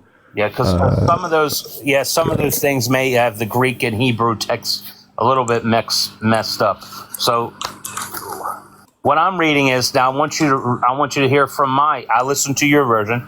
I listen to mine, Deuteronomy. You must be a King James. You have the King James energy. No, I don't have the King James. I have the this is my wife's Bible actually. This is the NIV, I believe it is. The NIV. It's the NIV. Oh, yeah. The NIV was written by Satan. I don't know if you know that. That's funny. I like it.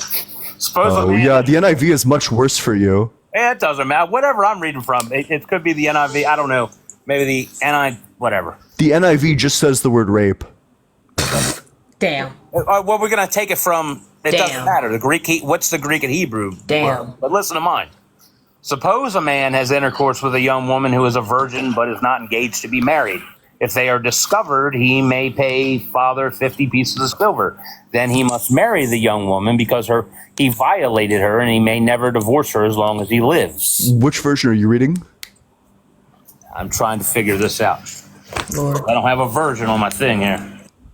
I mean, you should. If you look in the first few pages of your Bible, it should tell you what version. Yeah, this isn't my Bible, so I don't typically read from this. I just. Oh wait. Oh, this is perfect. Hell yeah. It's the New Living Let's Translation. go. The New Living Translation. Hey guys, Hi. give me 1 second. Yeehaw. Take that All right. time. Yeah, we got this this neutral Christian scholar here. Yes. So the Hebrew word you want there is tafaz, which means to take hold of generically, but it means to take hold of by force, which is why if you go to like Deuteronomy chapter 20, which you're pretty close to, when it talks about laying siege to a city and overtaking it, it uses the exact same Hebrew word. It means to capture. It doesn't mean to lovingly embrace. Okay. Why So, would God tell him to do that, bestie? Yeah. Why would he do that? But does capture also mean? You please Because, don't when you start with the seize mental that- gymnastics. I beg. Think about it. I mean, can it mean No.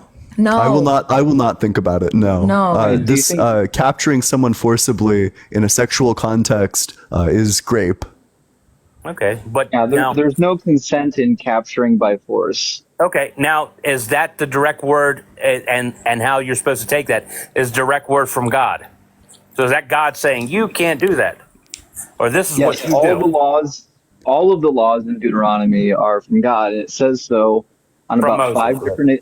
Yeah. 5 different occasions, and it says on 2 different occasions in Deuteronomy 4 and 12 that you cannot add to or take away from these laws, meaning no man can add or take away from these laws. These are God's laws and God's laws alone. Okay. Yeah. So what is your take on it? Well, it's obviously referring to grape, which is why she's violated and why there's a punishment for it. The punishment is that he is responsible for her now for the rest of her entire life. Yes. If it wasn't a violation, there would be no punishment. Thoughts? Yeah. Well, I was thinking a violation is violating the fact that she was a virgin, and then. Yeah, but now that we understand, took that away what are your from thoughts on the verse? Well, everything's from God, so it's fine.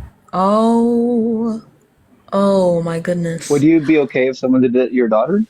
No, I mean, but are you? So you're a But Christian? God says it's acceptable. Are you a Christian or no? Does it matter? Well, yeah, because if you decide not to follow one law, then you know. So you're just gonna toss take your whatever law actual you want here and there. You're just gonna Well, we toss the don't love you have for your Somebody daughter call out of the CPS. window But we because don't follow God that. said so. Young lady. So, Sam, let's make sure we're clear here. He wants Yeah. his kids to touch hot stoves, and he's okay with them being raped. So Yeah. as long as you get the bride price. Right.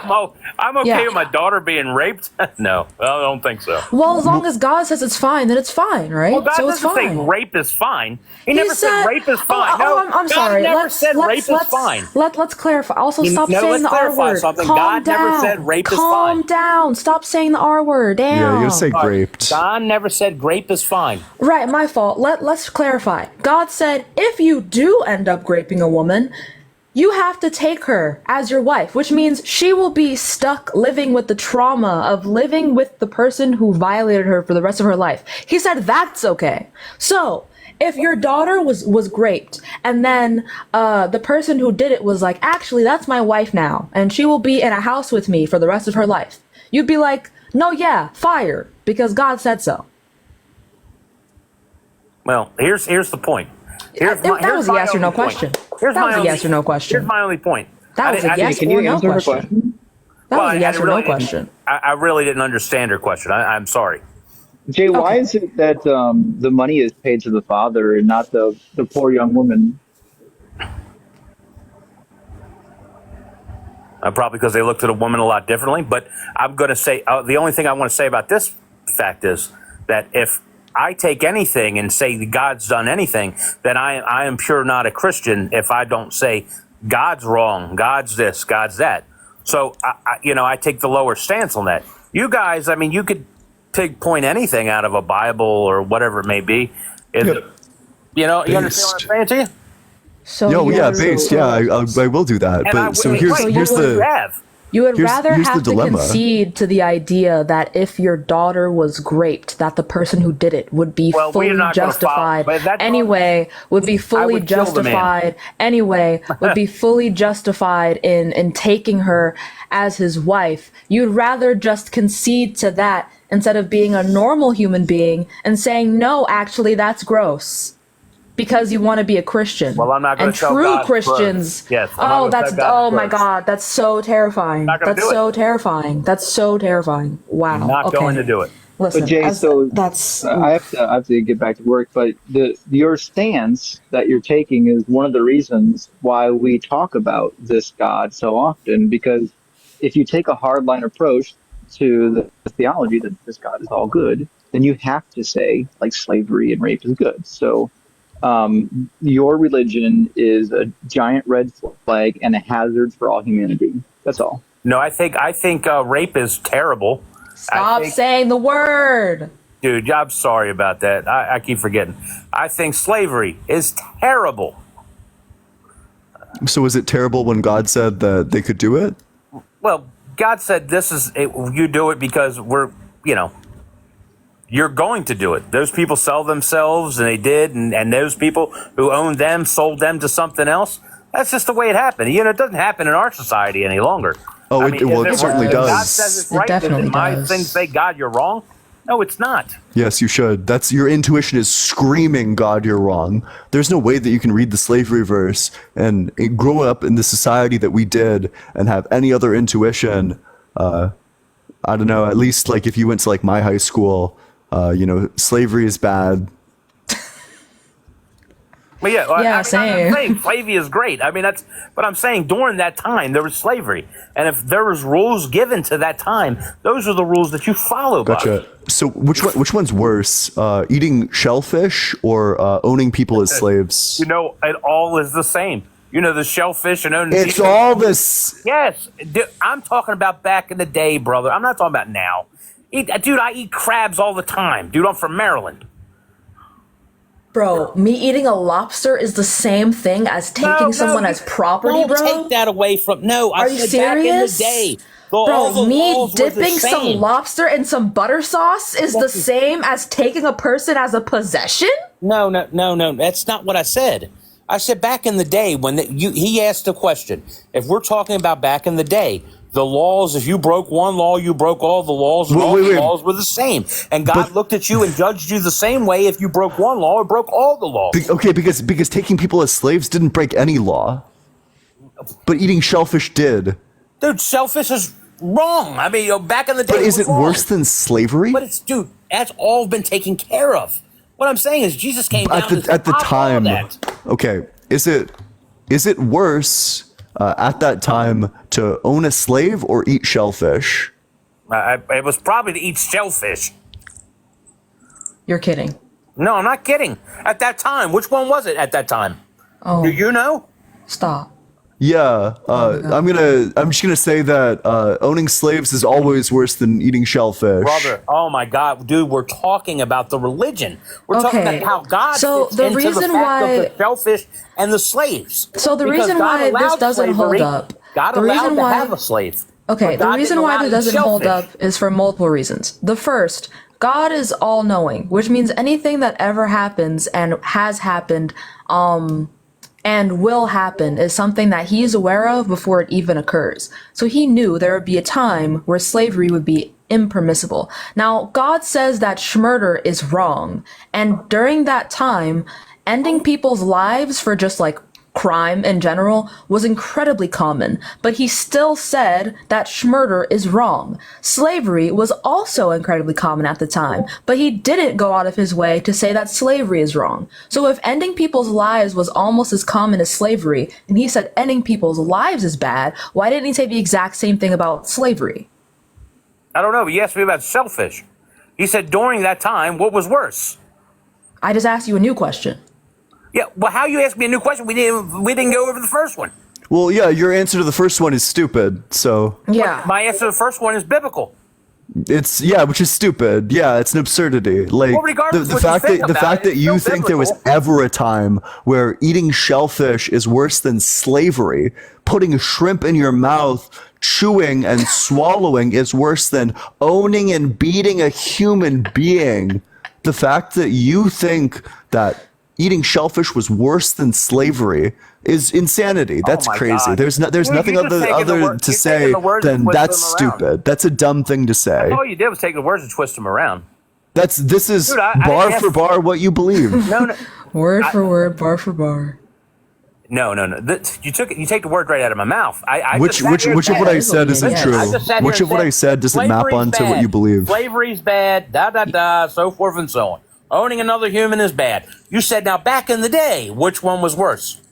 If God permitted slavery back in the day, God did not allow you to eat shellfish. You ate shellfish. Shellfish was then, and that's therefore worse. Not that I'm permitting the fact that there's slavery. So gotcha. So just to be clear, God believed that putting shrimp in your mouth, crunching it, and then swallowing was worse than owning a person and beating them as a Yeah, it was supposed to be possession. an unclean- it was God supposed to be believed that there was a unclean animal, time unclean food. where eating shrimp was worse than slavery. Well, I think you may be taking also slavery into a whole different context. No, you own them as a possession and you beat them with your rod. Both of those things are in If Jesus Exodus and so Leviticus. let's say Jesus is God. So Jesus changed all that, and Jesus didn't allow that to be permitted. Well, wait, can you, where does Jesus say no slavery? Can I get the Jesus says no slavery verse? I just want Jesus to say very clearly, "Thou shalt not own slaves." I'd love to see where Jesus says this. I don't have because that. he doesn't fucking say that anywhere. I don't have that. Yeah, no one does. So why wouldn't Jesus make note of that? Thou shalt not own slaves. But I will say that the only other part would be what's that? Theomitus, who had his slave ran away, or however you want to call him, and he wound up being in jail with Paul, and Paul wrote the letter to him to ask him to free him, and because that we're all brothers in Christ, and he should not be a slave, and since they being a follower of Jesus would not, they learned that from him and sent that letter back to them, and then freed him from the debt that he owed. Oh, yeah, that's so nice. So was that what Paul said, or did Paul say that this slave should be freed because he would better be a slave if the church owned him? Which one did Paul say? Well, the church didn't own him. Paul didn't say the church would own him. That is, it literally said that he would be better as a slave for the church. No, he's better as a brother. We're a brother, but he didn't. He went back there and they served together. I know he was still Do you owned, believe the church but wait. So why would Jesus himself, though? The question: why would Jesus himself not say, "Thou shalt not own slaves"? Why wouldn't Jesus say that? I don't know. I can't speak for Jesus. Wouldn't it have been important for Jesus to say, "Thou shalt not own slaves"? Well, if he wanted that to be said, then he would have had that said. But so you think Jesus was better off not advocating against slavery? But I'm sure it shows about. I'm sure that Jesus' teaching would pass down through the apostles, and it's been taught through the rest of the Bible, like through Acts, and how we supposed to treat people. So I just want to clarify. So Jesus is perfect in not advocating for slaves or advocating against slavery. He wouldn't have been better if he did say, "Thou shalt not own slaves." Well, I don't think Jesus advocated slavery. Yeah, no, but would Jesus have been better if he said, "Thou shalt not own slaves"? I'm not going to do that either. I'm not going to say that either, because you're just putting me in a tricky spot. I mean, I'm not going to say what Jesus is better be doing anything. Jesus is the greatest, and that's what he is. Yeah, exactly. So you don't think Jesus? So you think Jesus was perfect in his silence about slavery? That Jesus advocating for slavery would have made him imperfect. He was perfect in every way. Yeah, wait, so but would including Jesus when he was complicit in slavery, that was perfect as fuck, wasn't it? Where was he complicit in slavery at?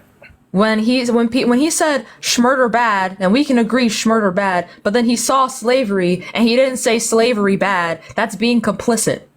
Well, how do you think that happened? Do you think that slavery happened the same way that happened in the United States?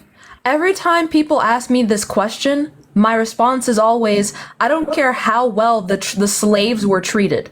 Owning someone as property is inherently dehumanizing. I'm not saying that. Because you are treating them as a possession. And Why a possession, by definition, I'm not done talking. A possession, by definition, is a thing.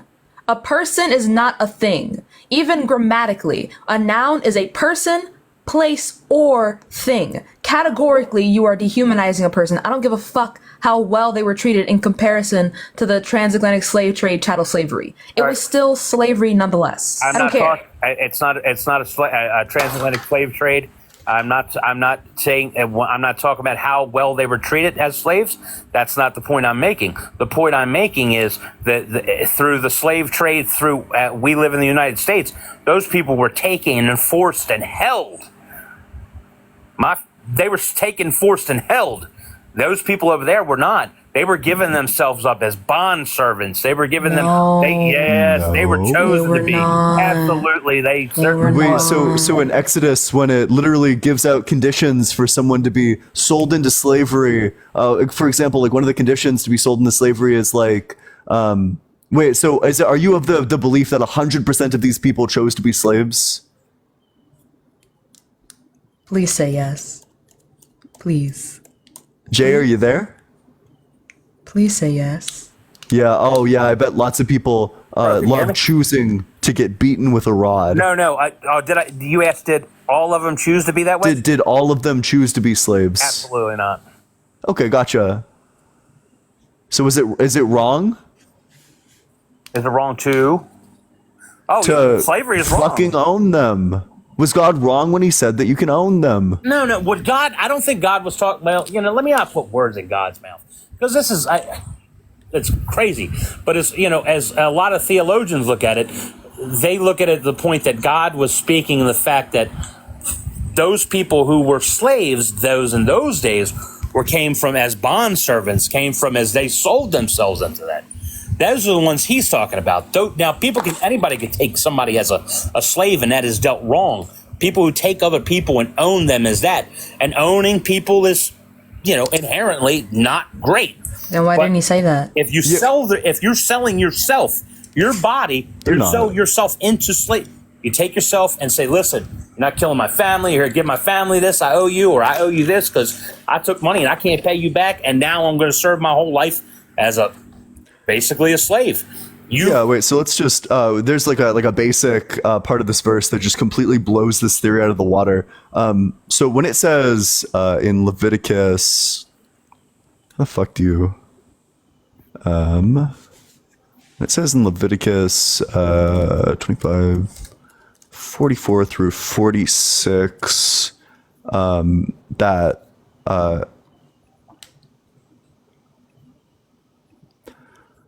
that you may acquire their children and like pass them down to your children. What do you think that that's referring to? They're probably referring to the people that they're taking. Gotcha. Wait, so do you think it's like moral to like own their children? Did their children own or choose this life? It is probably not moral to own people. It's not moral to own people altogether, bro. Gotcha. Wait, so then wouldn't the morally correct statement for God to have made be, thou shalt not own slaves, thou shalt not own people? Well, that doesn't say, I don't see where it says that in the Bible. Yeah, that's the problem. Yeah. Why doesn't it? I don't know. I didn't write the Bible, bro. That's what I'm telling you. Why are you okay with following a God that... Oh my gosh, thank you, Kat. That's beautiful. Why are you okay with... Damn, that was a lot. Sorry. Why are you okay with following a God that allows this shit? He very easily could have just said slavery bad. Slavery bad is all he had to say. That's it. He said schmurder bad. W God for that, right? But then he said eat shellfish also bad. Questionable, but okay, God. Pop off, I guess. But then when it comes to slavery not bad. He never say that. Why? Well, I can't answer that, brother and sister. But I'll tell you this: it's been a great conversation with you. So, well, appreciate you coming on up here. Appreciate it, brother. Thank you. Yeah. All right, I'm like way calm. I've calmed down. I'm calmed down. No longer will I be blood sports debating people. You have less of a sheen. Now is just the age of being calm. What's up, AG? How's it going? Are you here? I was gonna say I can't even see myself. Oh Can you yeah, see me? perfect. Yeah, hey. I wanted to slam on that motherfucker. No, oh my god, it was So so much worse earlier. I was so bad faith. Jeez, I was being so mean to everyone. Oh, Well, I was gosh. listening from the jump, and the motherfuckers that were like calling you names and shit were so obnoxious. Yeah, no, I don't know. I don't know. But make sure you're double tapping on that screen, sharing it with your friends. I didn't get enough sleep, so we'll see. If you want to support Same. the stream, Venmo's allegedly-Ian. Cash App is just allegedly Ian. Both are in my bio. Make sure you're following AG and Sam and myself as well. And if you want to join the community, as many already have, there's a link to the Discord in my bio. It's a great place. We talk politics, religion, and philosophy. Consider joining if you're 18 or older. It's discord.gg/allegedly-Ian. And with that, we'll go to the very next guest. But keep on double tapping on that screen. Ian, how many hours of sleep did you get last night? I got like 4.5. Oh my god. Okay. Yeah, I'm an 8 hours of sleep person. If I get any less than 8, I notice it. Same. I'm yeah. Oh, what the fuck? Both of you joined. Yeah. Fuck. Damn. I kicked the one who didn't. God, I'm so stupid. I kicked the one who didn't have the echo, and then I kept the one who did have the echo. It's okay. We can't all be smart all the time. Okay. SMH, dude. I made the wrong choice. I cut the wrong wire. Cut the wrong wire. That's too bad. Patwick. Hey, what's up, Patrick? Don't run, Patrick. No, Patrick's a friend. Oh, is he? Yeah. Hello. Hello. I just wanted to say, Ian, I love your stuff. I am a friendly. I know Sam and AG, they're amazing as well. I just wanted to say to anyone who is gifting Jay, you are on a watch list. True. You So are on a true. list. So true. Damn, that was crazy. Yes. Well, Yeah. appreciate coming on up here, Thank you Sam. for coming up, I'm sorry, Patrick. Patrick. Bye-bye. Yeah. Bye-bye. I fucking mixed names up because I'm silly. In a silly, goofy state of mind. Keep on sharing with your friends. Hey, what's up? How's it going? Yo, what's poppin', man? How you doing? Hey, doing well. How old are you? I am 25. And what religion are you? I'm a Christian, sir. Okay, what's your strongest argument for the existence of God that does not involve personal experience? I would say for me personally, the one that I favor the most is I like the teleological argument. And then I also appreciate like an argument for meaning, you know, just classic, I forgot the guy's name that said it. C.S. Lewis, you know? Okay, let's talk about or I don't know, do you have a preference between the two of those arguments? I feel like the argument for meaning is pretty cool. Gotcha. Okay, so do you want to give the argument? Sure. I think that just in general, everybody kind of has a search for meaning, and because meaning is, you know, outside of us, then it makes sense as to why we would believe that that is God, I guess. Why is meaning outside of us? Because I don't think that anything in terms of I don't think anything in terms of like this human world can really satisfy us, essentially. Oh, that's true, but that's just a byproduct of our psychology, that there's like a lack inside of all of us and that we constantly try to fill the lack. This is true of like anyone. This is true of Christians as well. Universally true that there's a lack inside of us and that we're always trying to fill the lack because we think it's going to make us like more like ourselves, like more like the image of who we are in our head, that will like finally be ourselves if at last we like get the thing, get the promotion, get the car, get the whatever. But of course, when you get that, you don't feel satisfied. You don't feel complete. The lack just moves elsewhere. So I think that that's just going to be true no matter what your purpose is. What about for you personally? Like, let's say in your life, as you've gone about, you know, trying to achieve your dreams, trying to achieve all of that stuff, have you felt accomplished just in everything that you've been doing? Yeah, of course. Yeah. No, I'm extremely grateful for the platform that I have, and I've put lots of work into learning the arguments and getting this good at debate. And yeah, doing debates helps me feel like very satisfied. But of course, I'm always looking to the new horizons to get better arguments, to make stream better, to do all sorts of other stuff. The search for goals and the completion of these goals never ends.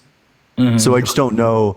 I think that this like lack is inside of us. I think that the search for meaning is motivated internally, and we try to look for like external objects, but those external objects aren't God. Yeah. Do you think that you're ever actually going to find that completion, or do you feel like it's just always going to remain empty and you just have to continuously keep on filling it? Well, I don't think anyone ever finds that completion. Oh, why would you say that? Just because if after you get the thing that you want, if you set your goal really high, it's not like your life ends right after you get your goal. So if you ever achieve your goal and you finally like get your goal is just going to move to a new thing elsewhere. You will never be fully 100% satisfied for the rest of your life. That's just not how we're built.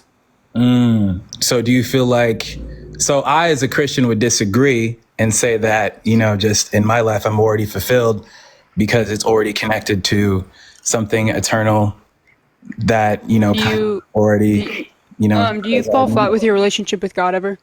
What's up? Do you fall flat with your relationship with God, where you go like these like peaks and what do you call it, like the Peaks and valleys, valleys? peaks and valleys? Yeah. Yeah, You but kind of get farther from God, and then you come back to God. yeah, I'd say so. Wouldn't that show that you don't find complete satisfaction within Him? No, I'd say that kind of falls into the line of like, you know, because I have the human condition like everybody else, like essentially every now and again, I'm going to have moments where stuff happens in life and I'm not going to feel as close to God. But then when I go back and I pray, it's only a matter of time before I start to get back in the groove and I feel connected again, you know, and I feel like that's just a part of our human nature to where we all kind of want something eternal outside of us that completes who we are. And I feel like only God can have that standard because nothing else in this world is ever going to satisfy us. And I think it's pretty weird how us as humans, if it's the case that there is nothing else outside of us to complete that need, then it's kind of just weird, you know, because it really is just that we're all here to just eat, sleep, and do whatever else. But if that's the case, then why don't those things end up fulfilling us? Oh, yeah, because it's like a continual process. Life isn't just eat, sleep, fuck, die. It's about finding meaning in those things. We find, like, you know, peace in our dreams, like culture and food. We find like love and sex. We find like all sorts of meaning within like all of these things. That's our journey, is that we happen to exist and that we hope to find a purpose in this life. But I mean, you're not going to be satisfied constantly all the time with God. You have needs. Your body has needs. They Yeah, I was arise. gonna You say, still get do you hungry. just never want for literally anything? Like, do you just lack desire to do literally anything? Oh, no. That's the thing, though, right? It's like, I feel like because I'm satisfied and fulfilled, I then have the ability to go out and want other things outside of simply trying to fill a hole. Once that hole is like already complete, like the hole inside of you, like as a person, you know that. Can you demonstrate to me how God is filling that hole? I would say that. Man, it's funny. I would say that sorry, God not is how I filling meant that it, hole but you know what I because mean. Usually the need for meaning, like usually you're asking yourself the question of just like, oh yeah, like why do I have this? Like why do I have this feeling? Like what is this thing outside of me? And once I know, but how can you demonstrate that God is making you feel that way? I wouldn't say that God is making me feel that way, but he made me to feel that way because I'm actually a being that's supposed to be in relationship with him. Okay. I feel that a lot of the times, like relationships, like the relationships that we have, like as friends, like everybody in here, I could assume you guys are all friends. You know, you guys all seem like chappy people. All of those things kind of chappy people, you feel me? I feel like all of those things kind of point to the idea that there's something within our relationships with each other that kind of do the service of like filling that hole, right? Okay. However, because all of us as humans, we lack things, we're never going to fully satisfy each other. So what better idea than to have a relationship with someone that, you know, is, you know, doesn't move in terms of, you know, that doesn't move, is eternal, is all powerful, and that has all of the things that would make that relationship whole. And so that's when I had a relationship with God, I still wanted my holes filled. So I don't understand. That's crazy. Wait. But I'm so sorry. Wait. So because you can fill this hole with damn near anything you want. In fact, you can fill this with like you literally all you need to fill this void is to like set some mission for your life and then go out and do it. Your mission could be to become like a Lego master builder. And then that could be like the way that you fill this void. You don't need to fill it with God. I mean, I don't have this. I think I mistook what your void you were referring to was. I mistook it for just desire generally. But if insofar as we both acknowledge that desire is never ending, then what you're just describing is like, you know, how to get out of an existential crisis. And the way to get out of an existential crisis is literally just to find meaning and then pursue it. Set a goal for yourself, set a goal for your life, and then go out and do it. You don't need God to do that. You can do this with like damn near anything. Are you using God as like helping you to discipline yourself? Yeah, in other ways in life. But, to respond to your point, Ian, I think that yes, in life, like we're all going to have desires, but a lot of those desires aren't going to fill us or aren't going to fulfill us on their own. They're not going to satisfy that desire and or that need for something greater than what's here. I could have the dream of becoming a Lego master, but once I fulfill that dream, like there's not going to be like, I'm still going to have that dream of becoming the greatest like Lego master. It's not going to fulfill, because that dream was only supposed to point to something greater. I've seen so many stories of people that have worked their hardest to achieve their dreams, and they achieve them and they're still depressed. They have everything that they want in life. They have the money, a family that loves them, good relationships in life, but something's there, is still empty. And I feel like that's just the natural course of us as humans. And so because that's natural, I really have to just think to myself and be like, dang, if nothing in this world can really satisfy like that hunger and that desire for meaning, something outside of that has to be there has to be something that's not here that has to give us that sense of meaning, as people. And that's why I believe that God fits. I believe that God, especially the Christian idea of God, is that thing. I don't have this desire for something like greater than myself. I have a desire to be better, but fortunately for me, just being better is a never-ending process. There will never be a time where I am the best. So as long as all of your goals are framed in terms of like just getting better, then you actually don't run into this problem at all, because you just set yourself on like a journey that has improvement but is never ending. The journey to get better has improvement but is never ending. Thus, you can avoid this entirely. There's no need for a God. I also find yes, I think the same way that children want imaginary friends because they don't have true connection. Or they don't have friends or something like that, you're essentially doing the same thing as an adult, where you just have an imaginary friend that's never going to go away. That is a great sense of comfort. But again, the conversation is that God real? I would say that the need for that kind of points to the idea of a God existing. I think I would understand if you disagree, because you're already working off of the premise that God doesn't exist. And so I definitely understand where you're coming from, because if God doesn't exist, then it follows that the need is actually something else. So you guys are already working off of that premise. So I understand. What I'm trying to say is this need of humans to wanting to fulfill themselves out of anything that's natural kind of points to the idea that there's something supernatural, like meaning there, in order to help us to. This is just God of the gaps. Textbook God of the gaps. I would completely disagree. I would say this is something that's super taught in the Christian church, that God's made you broken. He's the only one that can fulfill you, make you happy. And what you find is you find a lot of flat Christians a couple years in, after they are on fire for God, and then they fall pretty into those depths of feeling empty again, because God can't do that, especially someone who's imaginary. How can you have a relationship with somebody who one, it's one-sided? You can tell me that you think that it's God that's talking to you, but how can you demonstrate that that's God talking to you? I feel like that's kind of getting out of the idea of the argument for meaning, which is where I don't. Wait, so what's the difference between dedicating your life and forming a relationship with God, and dedicating your life and forming a relationship with an imaginary friend?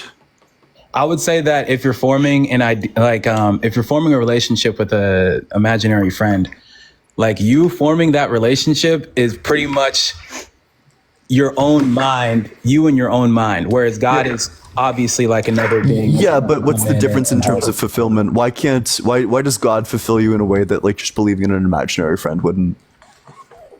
I would say that God, when God comes in and he helps you and stuff like that, obviously there's something that we can read. There's something that we can read about it. There's something that we can, verify with the life that we're living. Our imaginary friend doesn't manifest in our life in the similar ways. Demonstrate God manifesting in your life. Yeah, wait, I just want to. The idea of my own personal experience. Are you aware that that prayer is completely ineffective? That there's studies on prayer and its efficacy in terms of medical recovery, and it doesn't matter whether you pray for someone or don't.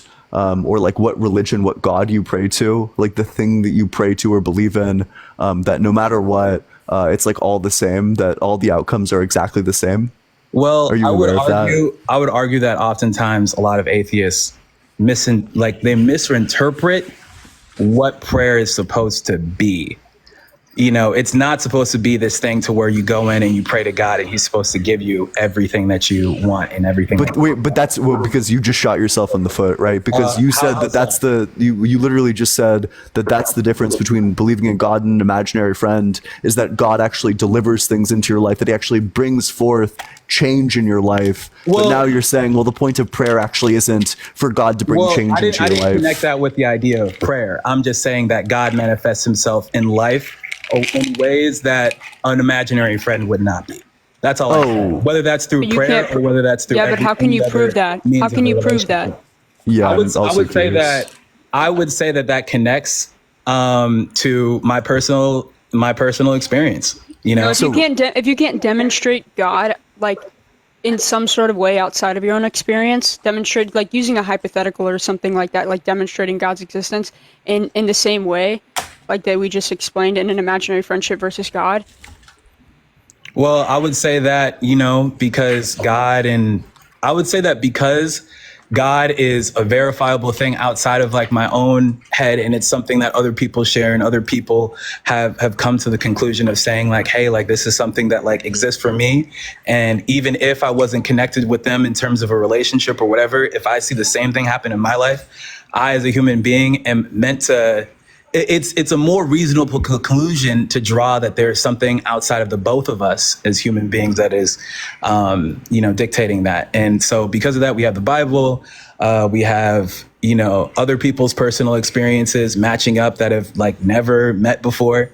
Like, I feel like all of these things kind of constitute the idea of, you know, it being stronger than something that's just an imaginary friend, because an imaginary friend is obviously your own personal experience. And I would argue that some Christians might have their idea of God that is just their imaginary friend, but God is not subjective to me. It is something objective outside of me. And because it operates like that, I'm reason to believe that it's not just an imaginary friend. Oh, but of course, that's your conclusion. That's like the very thing that you're trying to prove in the first place. So you would just need another argument to prove that.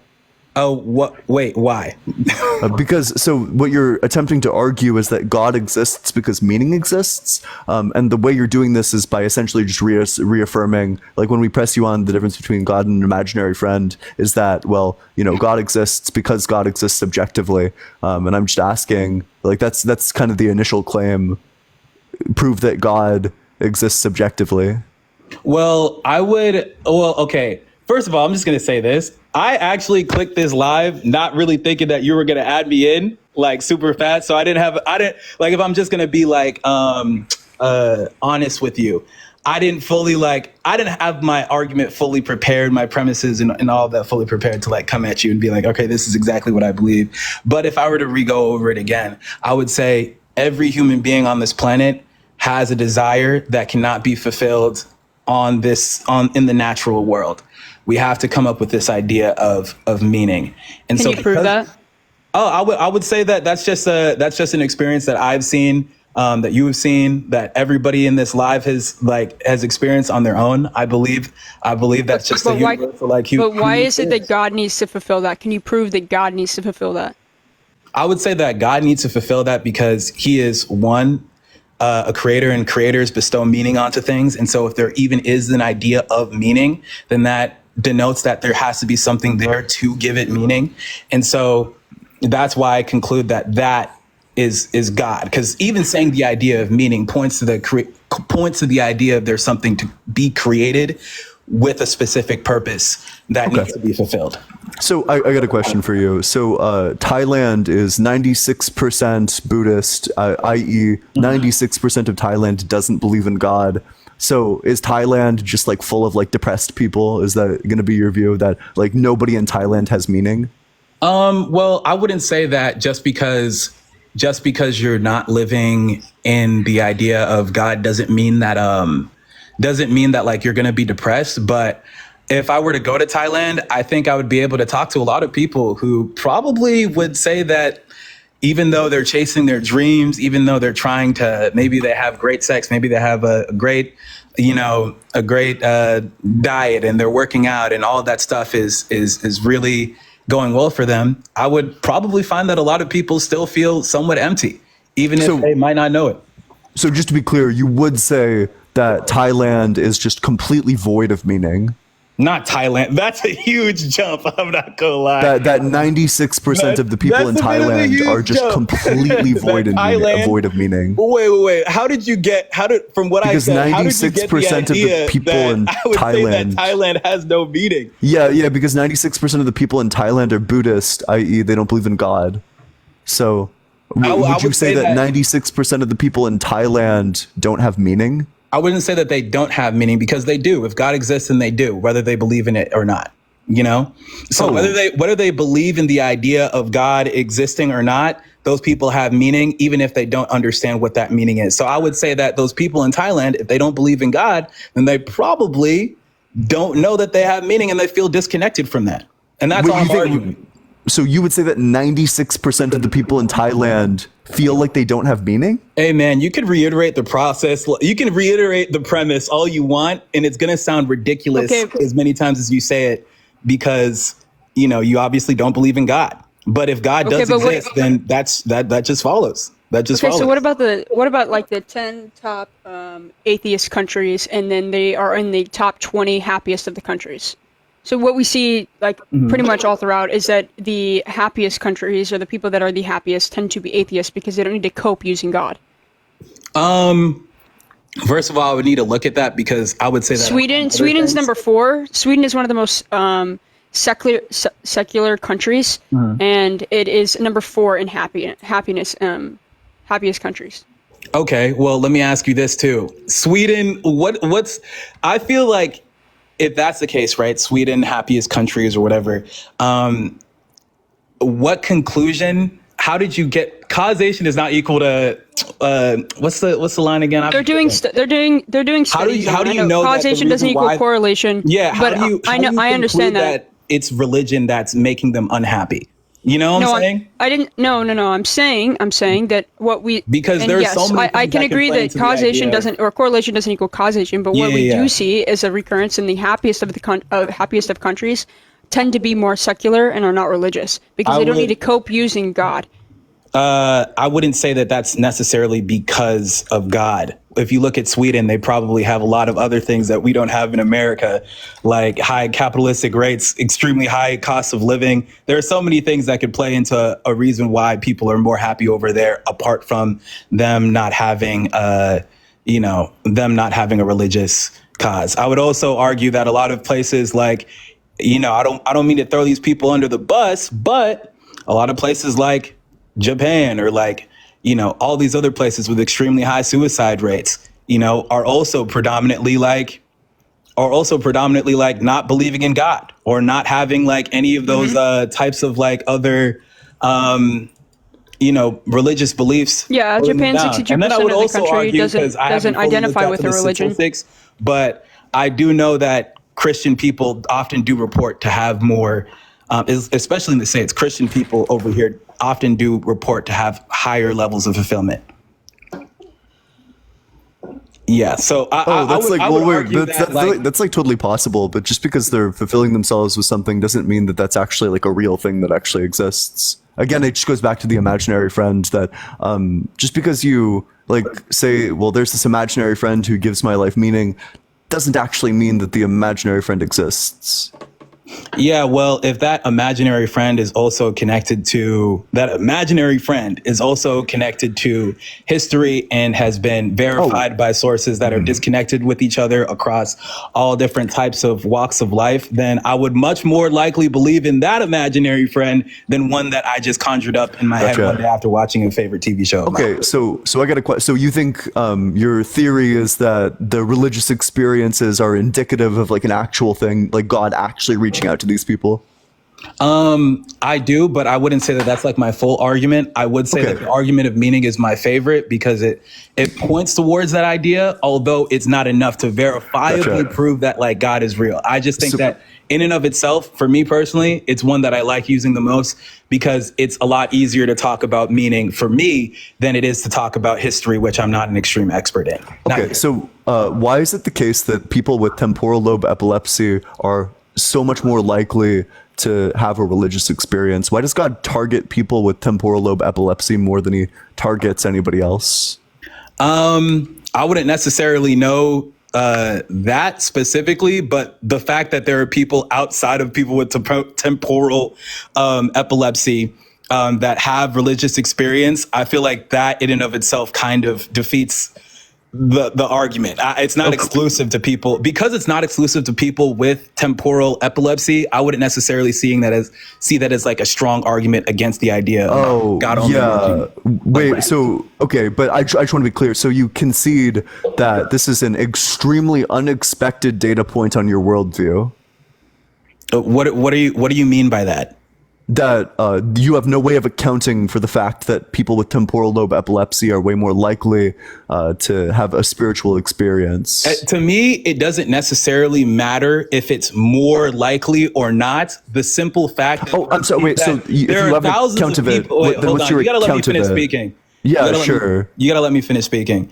What I was trying to say is the fact that there are millions of people outside of people with temporal epilepsy that have religious experiences that don't have impartments on their brain, because they are also having these religious experiences with God, Jesus, and whatnot, and it works within the framework of that religion. It doesn't make sense as to why to bring up the frontal epilepsy thing in the first place. I don't. Gotcha. I don't think so. People Gotcha. have experiences So on substances. That's true. And I think that also works within the Christian framework, right? Like, we live in a spiritual world, so it makes sense as to why people outside of my religion are going to have spiritual experiences. No, they're literally tripping. They're on. I believe that the brain, like me personally, I don't know, like me personally, I believe that the brain, because it is created by God, it is also wired to help us tap into spiritual experiences as well. So Gotcha. Okay, wait. So I guess I have more questions, kind of in the same I would vein. love to answer them. Let's see if we can find a common theme here. Okay. How would you account for the fact that people with temporal lobe schizophrenia are way more likely to have spiritual experiences? Why would God target people? So if your hypothesis is that each individual event is God literally going down to these people, why does he seem to target all the people who have problems with their temporal lobe?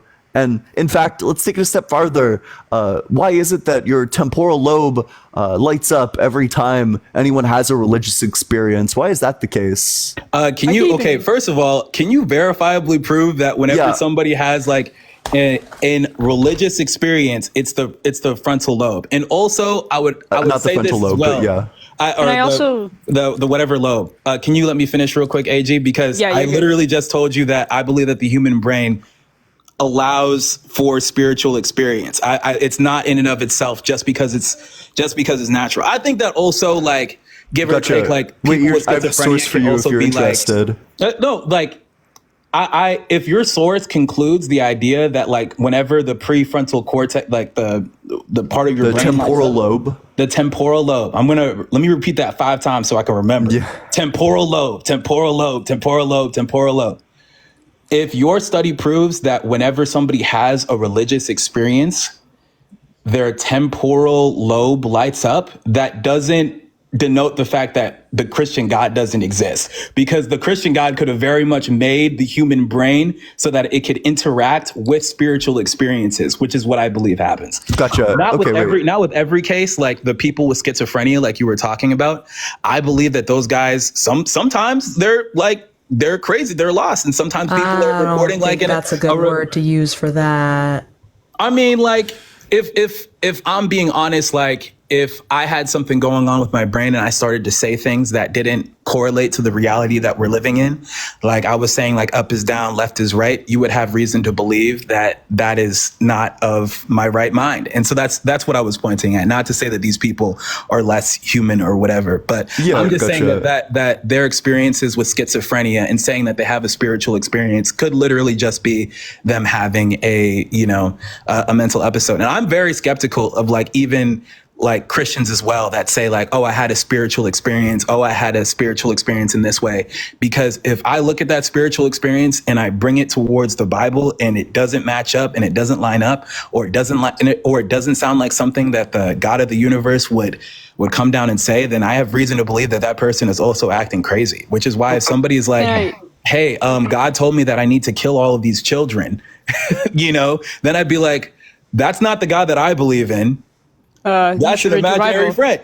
You should read your Bible if you think that, but anyway. I'm so sorry. I just have to hop in here really quick to just do some analysis. So the study for you, which it's okay. I don't think you're going to read this. No one ever reads the studies, but the study for you is the induction of religious experiences in temporal lobe activation, neuronal source localization using EEG inverse solutions. I'll read it again. The induction of religious experiences in temporal lobe activation, neuronal source localization using EEG inverse solutions. If we go down, the former claims that religious experiences are triggered by an activation of the temporal lobes. The latter holds that an inhibition of the frontal executive regions is key. So this study indicates that temporal lobe activation, if your temporal lobe is stimulated, by the way, this is your center of like emotionality or like feeling. So if this is stimulated, then you're going to experience a religious experience, a spiritual experience. Okay. Now, it can be stimulated regardless of whether or not it's actually happening. All that really needs to occur is like some level of like emotionality and like connection. So now it's time to do hypothesis comparison to see who better fits these data points. Now, on my worldview, this is just people attaching emotionality to a phenomena that they're engaged with. They just attach like emotions to the relationship that they have with like an imaginary friend. Okay. And then also, this just happens to happen in the temporal lobe. So that's why people with issues in their temporal lobe are much more likely to also have this experience. Whereas, so I can explain 100% of the data. There's not a single data point that my hypothesis can't explain. However, your hypothesis has literally no explanation for why these people are. Wait, I'm so sorry. Because your hypothesis has literally no explanation for why these people are more likely to experience a spiritual experience, which means that my hypothesis covers more of the data, and thus we should be preferring my hypothesis. Okay, so first of all, I don't think that your hypothesis, everything that you said, can exist outside, like, can it exclusively exist outside of like my worldview. I can still be a Christian and very much believe everything that you just said about the frontal lobe. I would then just rebuttal by saying, hey, if all that stuff is true about the frontal lobe, then my God put it there in order to have that experience, in order to have those experiences. And it would make, in fact, it would make more sense to have a God create a being with a brain, a physical brain that could interact with spiritual and or metaphysical like concepts. It would make sense as to why that would happen. And because we live in the natural world and sometimes things happen, those things are going to trigger that thing that God put in us to interact with him. And sometimes that can get tampered with because we live here in this like we live here in this natural world. So obviously it all falls in line. You know? And I'm so sorry because I just want to like bring this line to maybe a conclusion. So you would now walk away from your initial point that every single time someone is having a spiritual experience, that it's God coming down to talk to them. That you now no longer I never believe. once said that. Oh, okay, wait. But would you be willing to say point blank that you don't think that people are having a spiritual experience every time they feel like they're having one? That it's possible to have a spiritual experience, and in fact, it's not God? Yeah. Okay, then why should I believe anyone is actually interacting with God when they have a spiritual experience? I would say that, one, you have to see how that spiritual experience correlates with the reality that they're living in. For example, if I have a spiritual experience where, let's say in a dream, right? God tells me, hey, like go to this store, and once you're at that store, wait there. Someone's going to walk through the door and talk to them. Let's say the next day I wake up in the morning, I walk into the store, that person comes through, I see them, I talk to them, and I find out that that person is connected to my long lost sister later, like 3 years later down the line, and we become great friends and I meet my long lost sister. To me, that spiritual experience connecting to something within this reality then points to the fact that something outside of all of this had pointed to the fact that something outside of all of this has pointed to something here in this reality that I could then rationally like be like, hey, I wouldn't have gotten this far in life or had this like physical real life experience without having this spiritual one. And so oftentimes the spiritual, it informs the physical. And that's why I would say I'm much more likely to believe that. Now, I'm always going to be skeptical even if a Christian who believes in God, I'm always going to be skeptical. That's just me. I'm going to be a little bit skeptical when it comes to other people's spiritual experiences. If they tell me, oh, God told me this or God told me that, like that skepticism doesn't exist only in atheists. Like it exists within Christians as well. And so when that person comes up to me and they tell me they have a spiritual experience and it doesn't connect to anything within this reality, then I'm not going to inform myself by their spiritual experience. Gotcha. So do you take it as evidence that God doesn't exist every time you have a dream that doesn't come true? No. Then why do you take it as evidence that God does exist every time you have a dream that does come true? Isn't that just confirmation bias? I wouldn't say that, because it's not necessarily like the dream in and of itself, but it's also the sense of fulfillment that comes with that dream becoming true. Something that can happen outside of me just figuring out XYZ thing like on my own. Could you define confirmation bias so we're on the same page? Go ahead and define it for me. Yeah, so it's just the tendency of your brain to see the things that you're trying to look for. In other words, if you think that you have some spiritual connection with God in your dreams, then of course, if your dreams happen to map onto reality, you'll ignore all the times it doesn't do that thing, and you'll accept the times when it does do that thing as evidence that God exists. Do you agree with that that description of it? I agree. I would agree with that, and I would say that because like there are people in this life that have spiritual experiences with contempt for God, with hate towards Christianity, with being in a completely different like religion, who've never even had like spiritual experiences like in the first place, like because they have those and those experiences like inform something within this reality and it points towards the idea of the Christian God, I then have the ability to conclude that possibly there is something there. Maybe it's not going to get you all the 9 yards looking at somebody else's experience,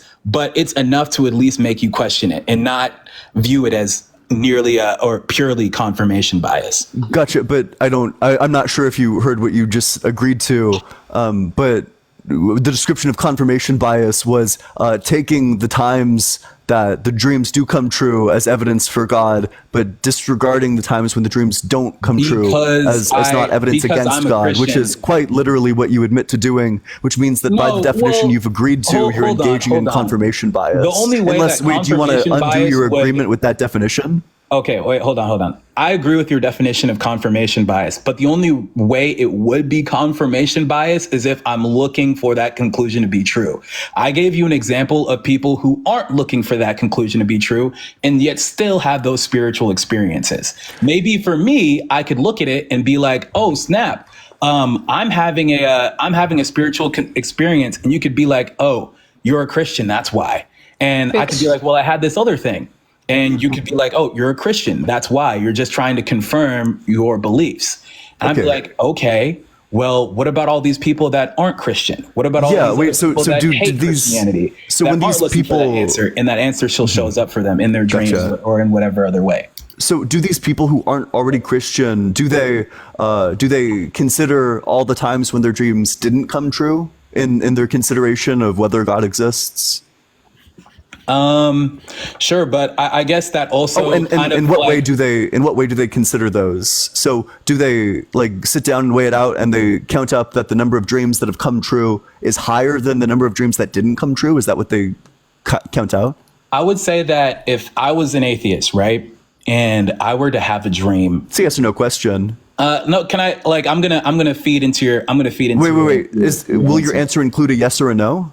I feel like yeah. We'll get there. Gotcha. So I will hear the words yes or no out of your mouth. Yeah, please continue. So, first of all, let me hear your question one more time. Gotcha. Yeah. Okay. So the question is, I was just asking generally, in what way are they considering the evidence of all the dreams that don't come true as being evidence against God? Is it that they sit down and count up and they find that the total number of dreams that do come true is higher than the total number of dreams that don't come true? Is that what they're doing? No. So, gotcha. Wait. So then, and what way are they weighing the evidence? Please explain that. Let me say this, right? Let's say that, I don't like the idea of Christianity. I'm an atheist. I hate Christians. I don't want anything to do with them, whatever the case may be. However, I have some knowledge on theology, much like you guys do. Let's say that I go to sleep tonight and I have a dream about waking up and the next day, in Christianity, we call this a prophetic dream. I, as an atheist, have a prophetic dream that can only be functional under the Christian worldview. And this dream connects me to something that would point towards Christianity being true. And so when I sleep and I have this crazy dream, let's say that I've been struggling in terms of money, just in life in general. And I had this dream that the Christian God comes down and tells me to walk on this street today or take the long route instead of just walking straight home from school. And I take that route. And on that route, I meet a guy who connects me with a job that can get me hundreds and thousands of dollars. In my head, I'll be thinking, dang, I wouldn't have been able to come across this experience if the Christian worldview was not true. And now I'm connected with this extremely powerful experience that arose out of me having this dream. And because those things have happened, because those experiences have come through for people that are atheist and who are not Christian or maybe in another religion alike, I would say that those experiences culminated together point towards the idea that there is something above us or there is some type of supernatural thing within this world that is pointing us towards this meaning. That's so interesting. And do you have statistics on the number of people, or is it just going to be like one-off, two-off anecdotes? Because in a population of 7 billion people, I would, statistically speaking, hope that would happen to a couple of people over the course of their lifetime. That's just statistically probable. Well, here's so the wait, thing. Do you have the statistics to make this statistical claim, or are you more like freestyling? How do you account for an experience like that under your worldview where God doesn't exist? Chance. So you're saying that me as an atheist who absolutely hates God, who doesn't want anything to do with that, on a whim is just going to have a dream where God comes down and gives me everything that I was looking for in terms of a feeling of satisfaction, the exact moment in time when I need something and it's going to come through for me, and it's just all going to be chance?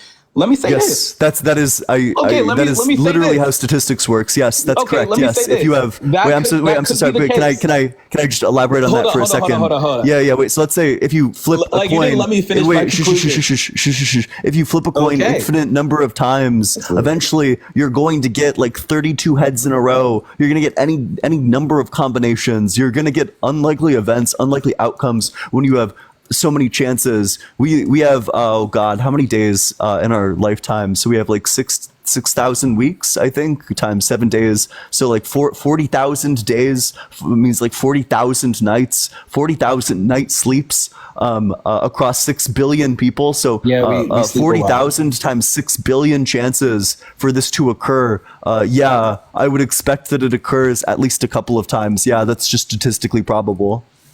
Okay, but I'm not even talking about the statistics of it happening on a wide scale of 7 billion people. What I'm talking about is the likelihood that all of that is going to be clear in your life. Let's say that in your life, all of those things come together and they draw the conclusion of a God existing Now, if I had that dream and all of those things, all those very specific things happen after I had that dream and I live reality and those things happen, to me, it would point to the idea of something higher than myself giving me that dream and then me living life as if that dream were to come true. And that's only true under the Christian worldview. Gotcha. So if I flipped a coin 8 trillion times, and then at some point in this 8 trillion coin flip,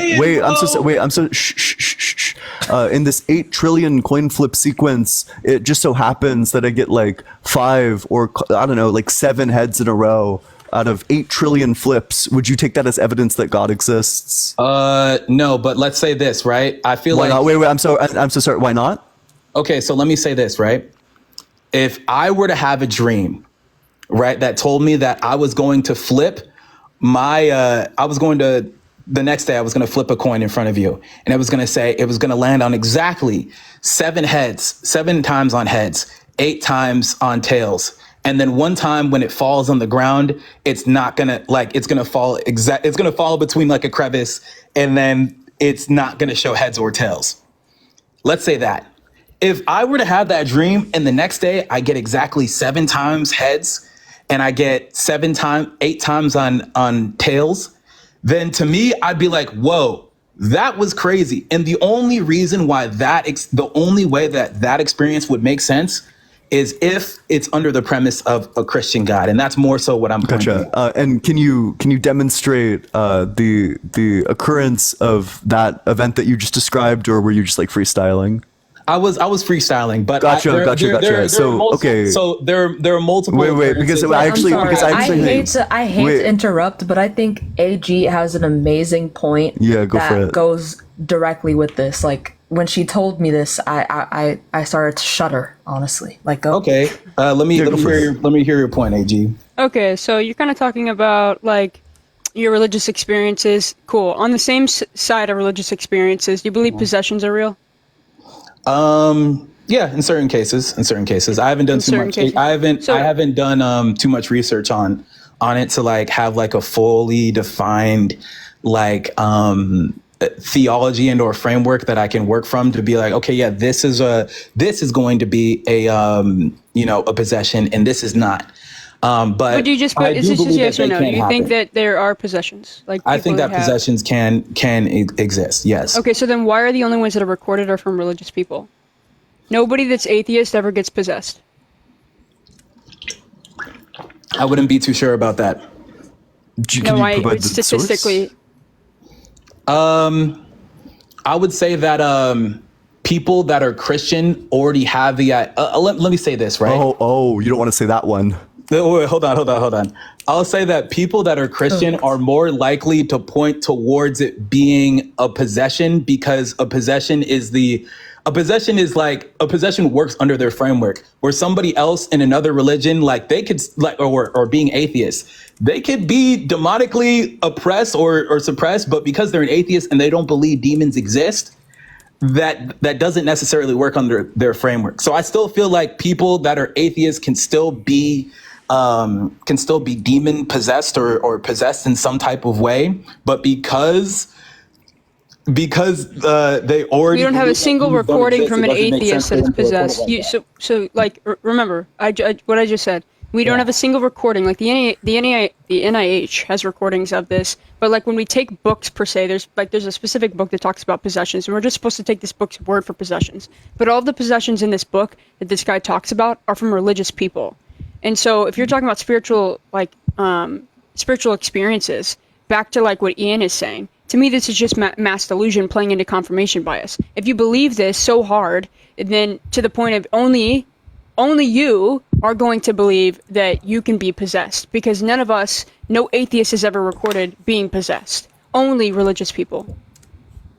I would say that because and allow me to take my time because you do bring up a pretty good point. You're covering your mic, by the way. Oh, my bad. Allow me to take my time trying to answer this because you do bring up a really good point that I feel like should be interacted with. I would say that because and I'm just going to try to reiterate the point that I was saying before, but possibly more clear this time, right? We understand what the purpose of demons to do is based off of theology, right? And that's to presuming that they're real. My entire point. Presuming that they're real, we don't believe that they're real. My entire point is that only religious people believe that they're real, and they're the only people who claim to be possessed. Okay. So So let me say this right there, because there are multiple ways that I can answer this, but let me try to go down this route first. Based on theology, what do you think is the purpose of a demon going and possessing someone? Like, what do you think that demon is trying to accomplish? Based off of like the Bible. Yeah, If sure. we're talking about the Bible, like it's just to torture you and take over your life.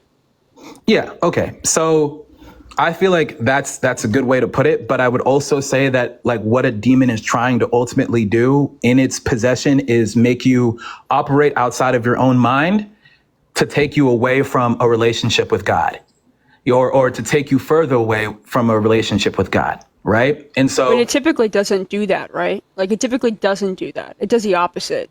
Typically it's confirmation bias more so that these people become more religious because they've had this possession happen to them. So they're more scared. yeah. So If you actually read into the studies about possessions, like Buddhist possessions, Hindu possessions, Christian possessions, if you actually read into these, it instills fear for you to believe in God more. So it's more confirmation bias. Okay. Well, like I said, I haven't done too much research into possessions. That's not really my area of expertise when it comes to religious experiences. But I think it would make sense as to why people with religious knowledge and who are Christian would report on having demons possess them. Because if demons work in the way in theology that they're supposed to, it would make sense as to why they would not necessarily mess with people outside of having that Christian belief, because they don't believe in God anyway. They're already taken away from. A demon would have no point in possessing somebody that's an atheist, because they already don't have a relationship with God, and it wouldn't rattle them. I think that people that have religious experience, that have these demonic experiences, oftentimes because they are possessed, they are afraid of something other than the God that they believe in. And sometimes that can shake them and be like, hey, God, well, why was I getting possessed if I still believe in you? And I feel because demons are trying to strike that fear in us to make us question God, it makes sense as to why that would happen with people that believe in God, and then rather than people that don't. I would also argue that sometimes demonic oppression manifests itself in different ways. Because earlier on in this discussion, we were talking about spiritual experiences and the brain. I feel like sometimes a lot of these things that we measure in the brain and we see as depression, or we see as anxiety, or we see as, schizophrenia in some cases. Some of that, I would argue, is demonic oppression and or suppression coming in and changing the physiology of somebody's brain. I'm not going to sit here and say that schizophrenia, depression, and anxiety don't exist, but because people outside of Christianity also experience things like anxiety, depression, or some of those other mental things, they experience those. I feel like because they're not connected to God, they're not able to fully explain that is also a demonic thing. I feel like demons are more than just for Christians with depression and anxiety, just like fuck them, I guess. No. I have lots of friends who have, like, I'm saying in some cases, right? Like, I'm not saying in every case. See, this is where I get real hard on you, because we have actual explanations for where depression and anxiety come from, like neurologically. But you just want to go fuck that shit, fuck the science, fuck the psychology, fuck the psychiatry about depression and all of that stuff. It's a demonic spirit. Do you think the doctors are doing it wrong? Wait, can I say something, AG? I wanna apologize if my argument sounds like I'm trying to make it sound that anxiety and depression don't exist and it's all like demonic spirits, and that these people actually don't need help, because I do believe that mental health is a thing and it needs to be taken care of even within Christian spaces. Christians have anxiety, Christians have depression. And when you say something like that, like for people that don't have some of these mental disorders, that experience that sense of like anxiety, I believe that sometimes that can be a spiritual thing and or spiritual experience impacting their rationality and or their brain. How can you demonstrate that? I would say that this also connects to the idea of, let's say, people who aren't Christian and they experience, or that aren't Christian, they experience a ton of anxiety just about life, where they're going. They do a lot of like irrational things. Based on like, wait, hold on. Wait, such as? Wait, can I get some data? Oh, wait, hold on. Cause like, you gotta let me cook, right? Oh God. You gotta let me cook. I think that a lot of the times, Cooking dog water. No, for real. I think I'm just kidding. No. I think that a lot of the times, like these people who are having some of these experiences of anxiety, these heavy feelings of anxiety, and that draws them towards doing all types of things to get that anxiety, like cleared up. Like, you know, let's say, for example, people that have extreme addictions with like weed or like any other type of like drug or whatever, to like try to like stop that anxiety. And, you know, it seems like it just doesn't necessarily go away until because you're not actually getting to the root of the problem. That's the actual issue. Wait, you're not getting to the root, but if you believe.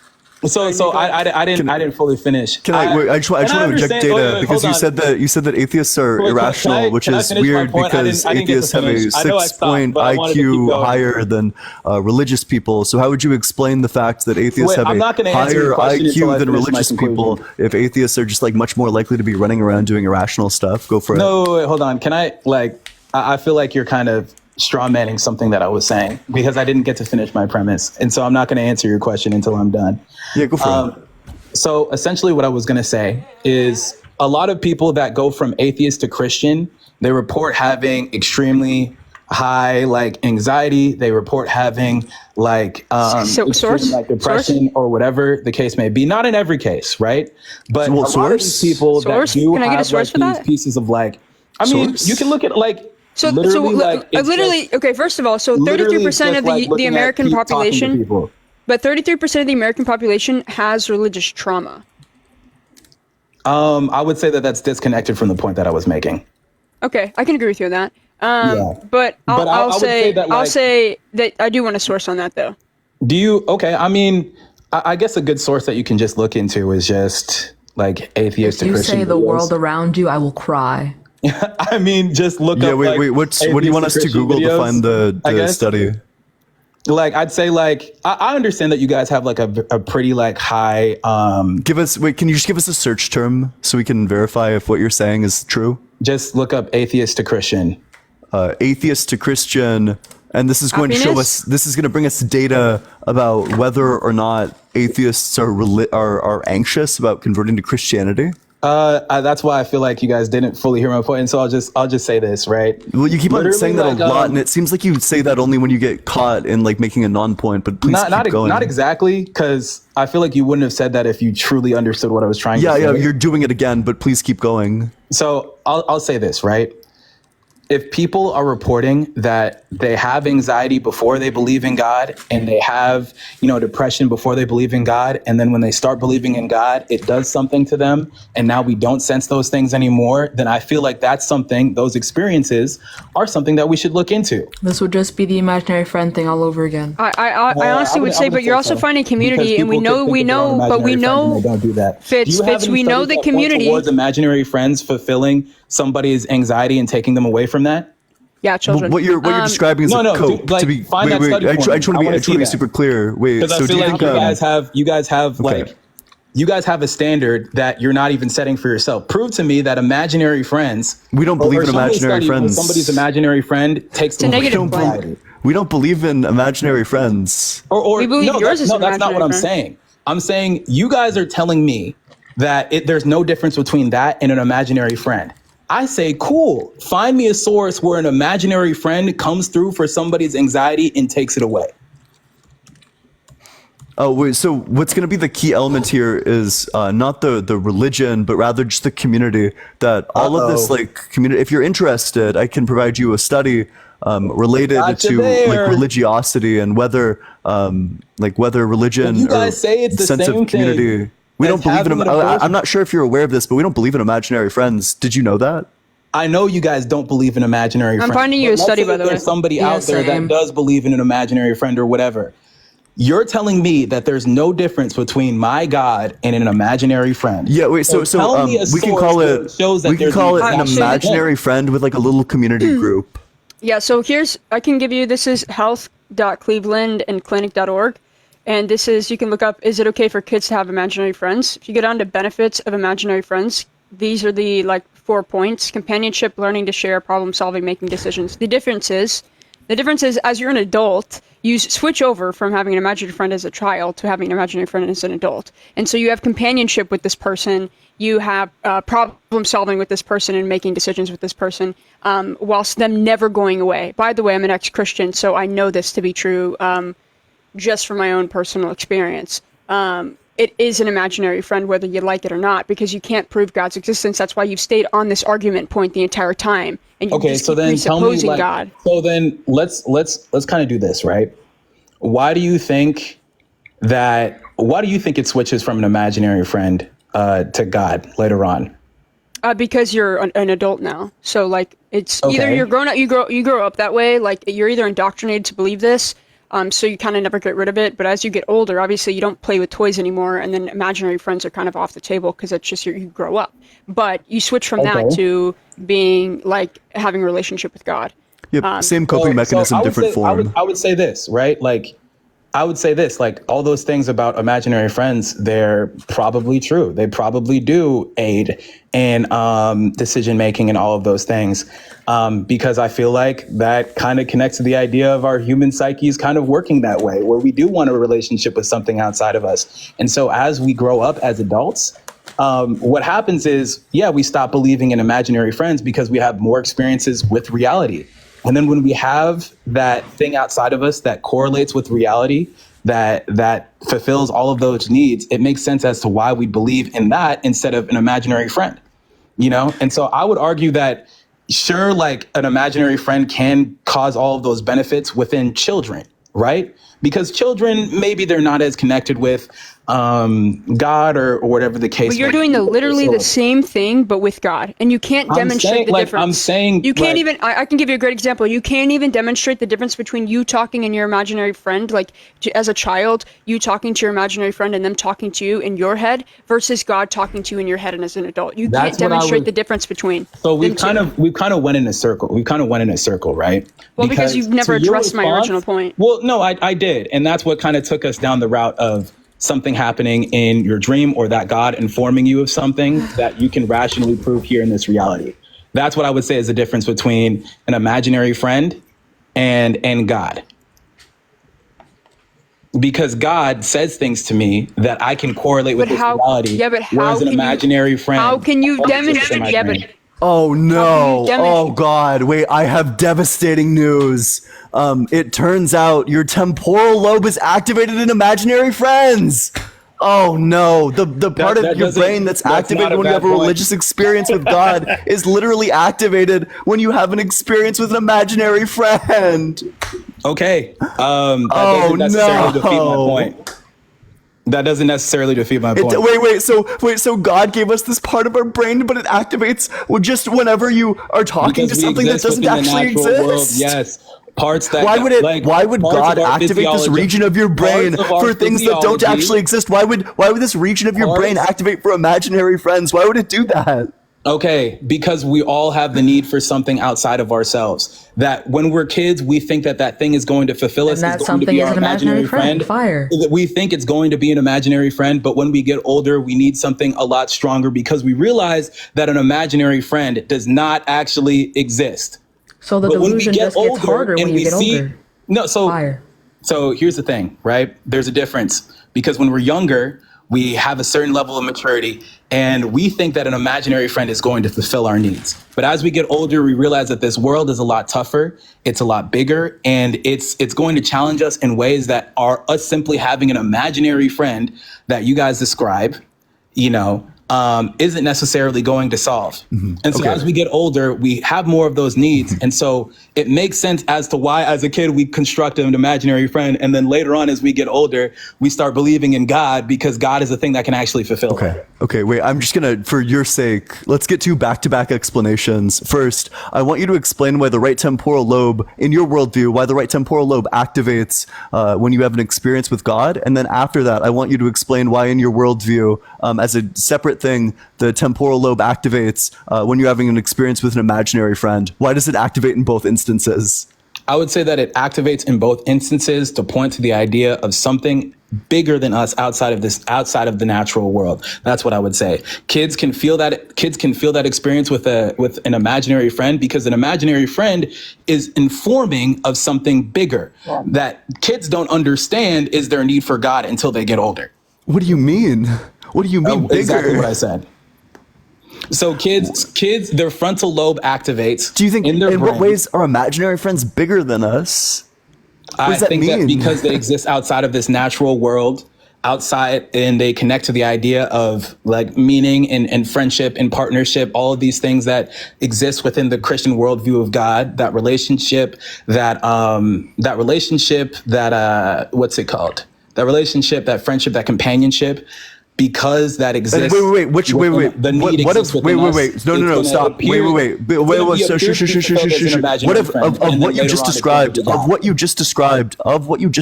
What of that connects to something greater than you? What about companionship involves someone greater than you? What about friendship involves someone greater than you? What about love involves something greater than you? How does that make any sense at all? When I say greater than you, I literally just mean like outside of our physical. Oh, okay, wait. So you said outside and greater than you. So you just said the same thing twice? Okay. I think that we're oftentimes attracted to things that are greater than us. We all have the need to want to worship and or look up to something. And for a lot of us, that's the idea of meaning. We always want to attain meaning, and that's kind of outside of us and whatnot. And of course, by greater than us, you of course just mean outside of us. Is that correct? Yeah, by greater than us, I mean not only outside. I mean outside of this physical reality, and then I also mean like, by outside of us, I mean outside of this physical reality, something that we can't see, touch, or like, or feel, or feel like as in like physical touch, not like emotional touch or whatever. Okay, wait. Do you yearn for the number two? Greater than us, Do you yearn for the number two? As a Do you goal yearn or for the number something to two? achieve. Do you yearn for the number two? What were you saying? The number two fits the exact description you gave. Something outside of physical reality, something that we can't touch, feel. Do you yearn for the number two? What does that mean exactly? Okay, I'll say exactly what I just told you. The number two fits the exact description that you just gave. Something that's outside of you, something that you can't touch or feel. Do you yearn for the number two? Yeah, I'm in for the number two. Like I think you yearn for the number two. There it is. That's the reductio. That's crazy. I don't exactly know what conclusion you're trying to make from that. Yeah, just that you maybe believe I'm not as smart as you, absurdities. bro. Like I don't have the exact. I don't exactly understand where the argument's taking. Well, me. yeah, Can you I mean, explain you it? spit the bullet. You said that you yearn for the number two. Not exactly, but like, not exactly. I don't see how that could, reach that conclusion. But sure. Well, yeah, because wait. So I'll explain it the third time. Start Okay. listening this time. So because you said that this is supposed to lead us to like forming a relationship with something that's like outside of us that we can't like touch or feel, that's like not physical. So the number two fits this description. Do you yearn for a relationship with the number two? I think that yes, the number two fits some of that. It fits that explanation. But similar to the number two is also the idea of love, the idea of hate, the idea of relationship. I feel like all of that stuff exists outside of just what I can naturally, physically touch, feel, and experience. It exists within that category. But I'm saying that yes, the number two exists outside of that category. And similar to the number two, us as humans want something that exists outside of this reality. I don't know if any of that made sense, but yeah, wait. So, and I can just check, but I don't think, Temporal lobe. And I want to talk to AG really quick. Yeah, you probably don't want to because talk to me anymore. That's fine. I've been kind of jumping around because I feel like I was talking to AG a bit, and we were kind of having a bit of a conversation. No offense, Ian. I know this is your live. No, but, that's fine. I'd probably, if I got folded that hard, I'd probably want to move on too. Yeah, you can. Yeah. No. I mean, I'm not afraid of your point. I just wanted to go back to what we were talking about before. Yeah, of course. Yeah, I would want to go back too. Yeah, go for it. Yeah, sure. You can believe that. So AG, like, I wanted to kind of gauge your response to me in terms of what I had said. Bear in mind, maybe I didn't fully explain the point that well. And so I just want to hear from you, like, what about that, like, made sense? Did it make sense? Did any of my response kind of wait, what specific make point? Sense? So you had talked to me about the idea of an imaginary friend versus the idea of God. And then I said, demonstrating the difference, like, or demonstrating the difference, right? Yeah. I think that imaginary friends exist within, children, because within the mind. The whole point is within the mind. Yeah, within the mind. And not just not just in children. I believe that adults have. Yeah, I think, first of all, I would never hate on a kid for having an imaginary friend. Would you? No, fuck no. Yeah, exactly. So I think that because ultimately, right, we see something valuable in the idea of an imaginary friend for children. Yeah. Right? For children, yes, but when we tie it to a religion, that's where I have an issue. Because especially if we're talking about the biblical God, that's where I specifically have an issue. Exactly. That's what I believe too. Right? When you get older and you don't start to see this imaginary friend, or you see this imaginary friend start to manifest in ways that are reductive to the human species, or reductive to their life, or reductive to the flourishing of everyone else that are around them, obviously you're going to be like, hey, you should stop believing in that imaginary friend, But as a child, or when we look at kids having fun with imaginary friends, we're not necessarily threatened by that, because we understand that there's something beautiful in somebody having a relationship. We understand that there's something beautiful in kids to have that imaginary friend, that thing that's greater than what they can physically see. That thing that is it's not tied to a religion, right? With them. That's the whole point to me. It's not tied to a religion. I would say that under a world where God exists, and if He creates people with that need, I think that it follows that imaginary friends, or the kids creating imaginary friends, could exist within that world. Do you agree or disagree with that? No, like, always see the reason that kids have imaginary friends is completely different. Well, I mean, they're kind of the same. Like, it's a coping mechanism, and I believe that religious people use it the same way. You're just an adult.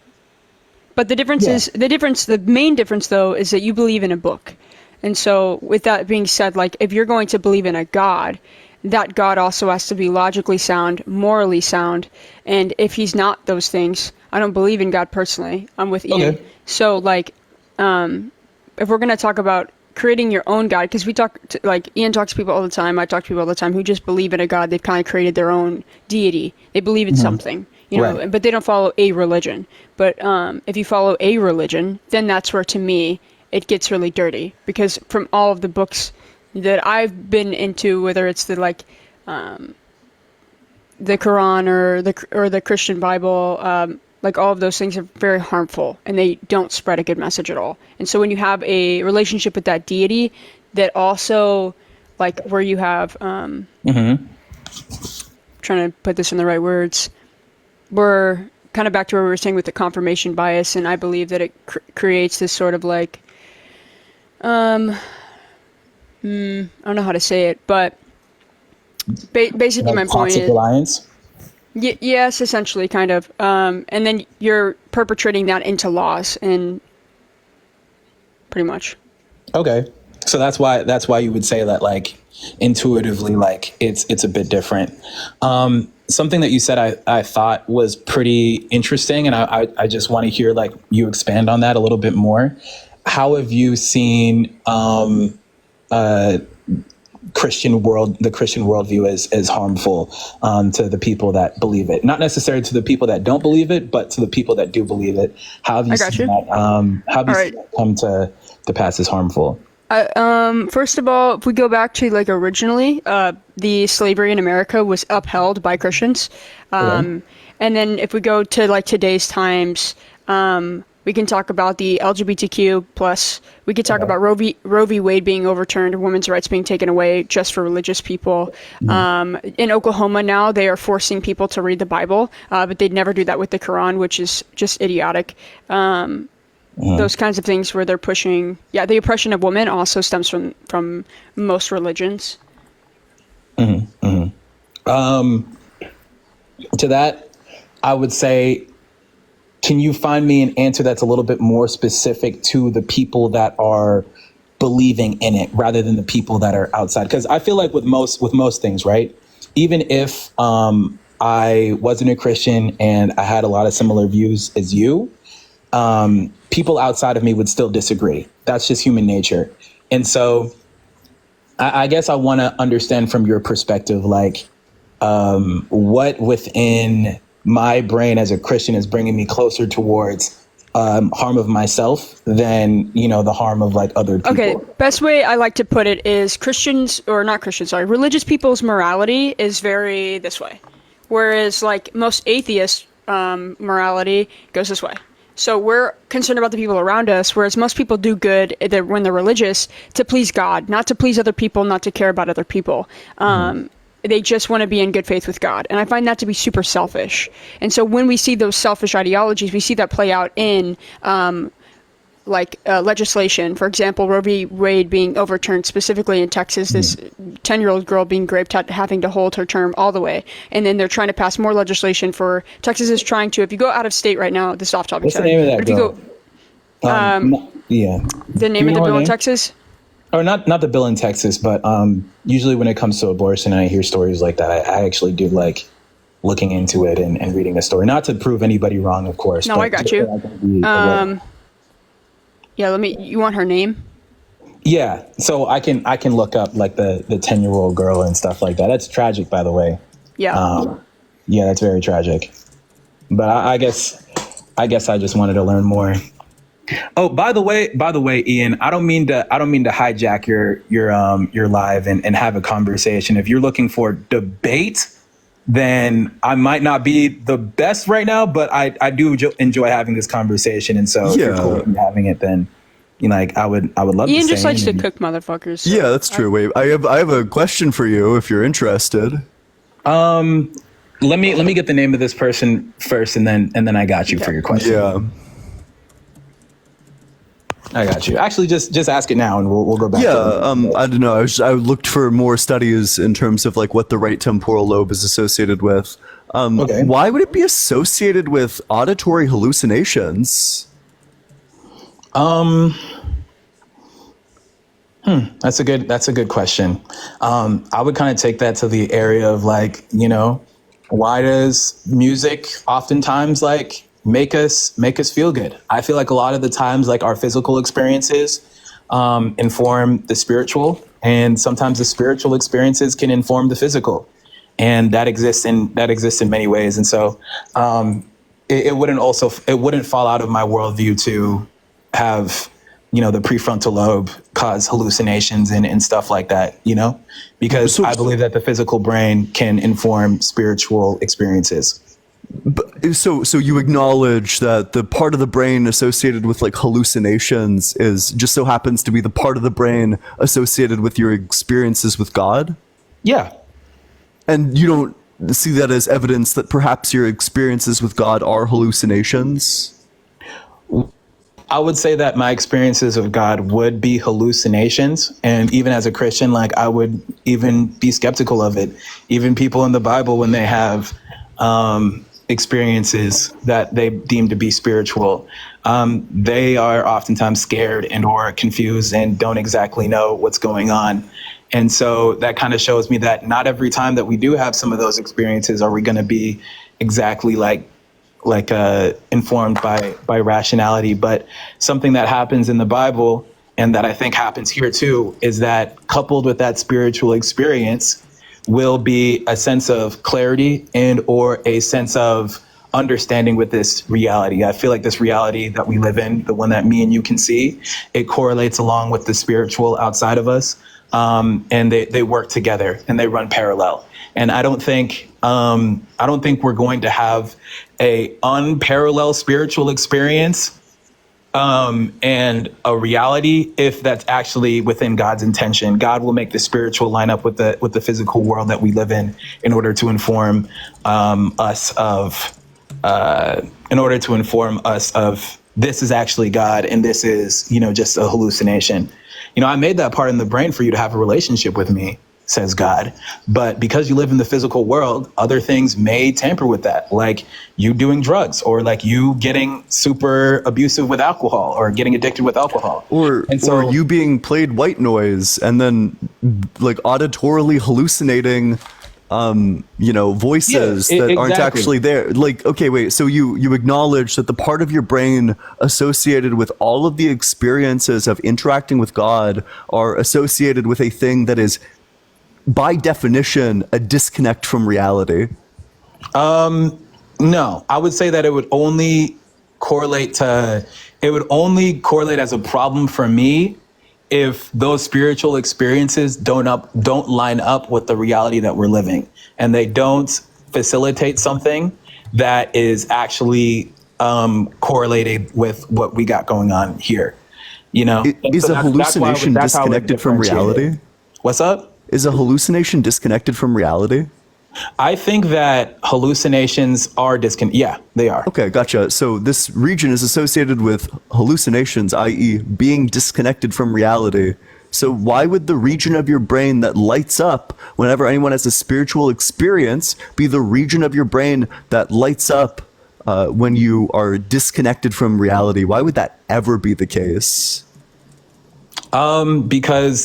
Because that region of our brain exists in the physical world, and physical things can tamper with it. And sometimes even spiritual things can tamper with it. And so if you have a relationship with God and that God makes it clear to you by correlating that hallucination with something that exists here in this reality, like, for example, if that hallucination was something prophetic that showed something that happens in a future event, then I inform that with the reality that we're living, and then I can come to the conclusion that, maybe that thing is actually verifiable.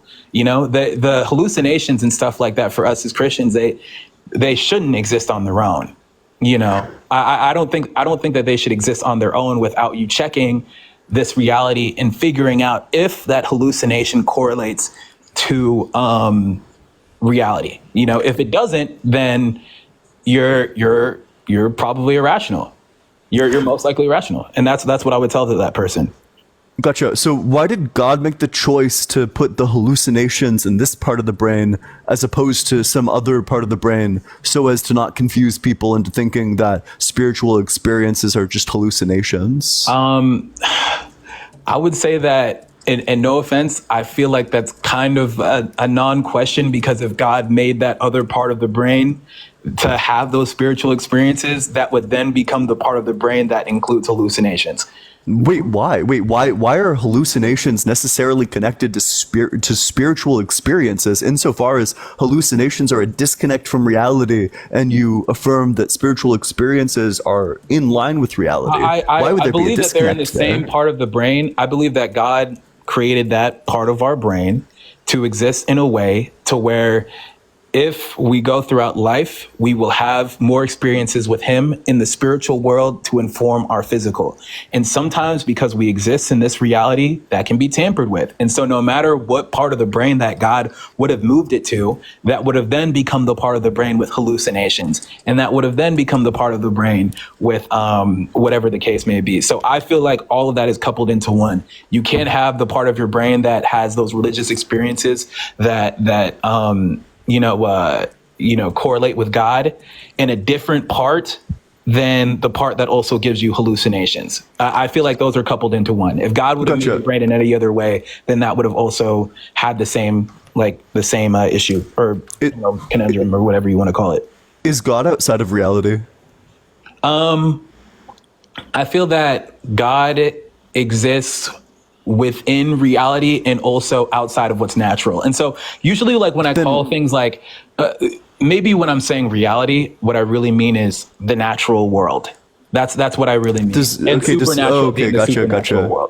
So when I mean reality, what I mean is like all of the stuff, be it like natural or like natural and supernatural, whatever exists, all of it. So why would experiences with God be associated with the same region of the brain as being completely outside of reality, that is completely outside of all the stuff that actually exists? Why would a belief in God be associated with shit that doesn't exist? Well, first of all, I wouldn't conclude that it doesn't exist. I would just say it doesn't manifest itself physically. And so that's kind of where I wouldn't necessarily agree with the premise of your question. But I would say that because, like, I would kind of just reiterate the point that because God made the physical world, he's made the physical world to interact with the spiritual. And that includes the parts of your brain that also sometimes give you hallucinations and make you think that things are there when they're not. I think that it falls in line with the Christian view of reality, because we believe that certain parts of our brain and or certain parts of the way that we're supposed to work as human beings in relationship with him were tampered with in the fall of the world. So it makes sense as to why things like hallucinations can kind of come up, like schizophrenia or whatever will come up within our worldview, because it's just a part of the fall. Gotcha. So maybe I can even say that like hallucinations exist as a byproduct of us as humans existing within a reality that has fallen away from God. Gotcha. So you said something, and I want to focus on this thing, like very exactly. So one of the things that you put forward specifically was just that these like hallucinations, or that the experiences that are felt by the temporal lobe, or the in the temporal lobe, that these are not necessarily outside of reality, that is outside of all there is. So you did say this, correct? That these experiences associated with the right temporal lobe are not necessarily outside of reality. I feel like sometimes they can correlate with reality, and sometimes they can't. But I feel like one way that God made it easier for us to kind of differentiate that is with what is written in the Bible. Okay, gotcha. Wait, and you were citing the fall, so do you want to go ahead and give evidence that the fall occurred? Nah, I don't think so. So you just want to make claims without any evidence or argument to support them? I wasn't like them. I didn't mean to start an argument over whether the fall has happened, it existed, or whatever the case may be. I'm just saying that those things make sense under our worldview. And that's, well, yeah, because you're told that Satan does everything, but that's very ableist. Well, and then you can't differentiate because honestly, if we're talking about it, if you believe, and I see this all throughout like Christian churches, that they say that like if you have depression or you have anxiety, you need to pray that to go away instead of actually fixing the fucking problem and going to a doctor. Because if you actually walked into a doctor's office and said, well, Satan gave me anxiety and depression, so I'm here to get some meds, like they would look at you like you're insane. Yeah, I think so. So let me say this. I don't necessarily, you said that you used to be a Christian, correct? Yes. AG. Ian, were you also a Christian before? Yeah. Okay, so I would say that a lot of the times, like, we kind of inform like Christian ideology from people that may or may not have like an healthy works. Oh, I'm sorry. Did I disconnect? For a second. Oh, okay. Yeah. I would say that a lot of the times, like these people, they have experiences with Christians that don't necessarily know how reality is supposed to correlate with their spiritual views. And so sometimes they're uninformed and they say things like, oh, therapy doesn't matter. You should just pray to God, or or that Satan does everything bad that happens in your life. Those are two things that are inconsistent with the Christian worldview. And that's not true at all. Well, that's not necessarily, because there are plenty of Christians that, like myself, that can still attend therapy and still get to understand like how their thoughts correlate with the reality that they're living, like, and learn to rework trauma. Like all of those things can still exist. But doesn't God say to not lean on your own understanding? Well, I would argue to in the lean case into of him. like, okay, well, hold on.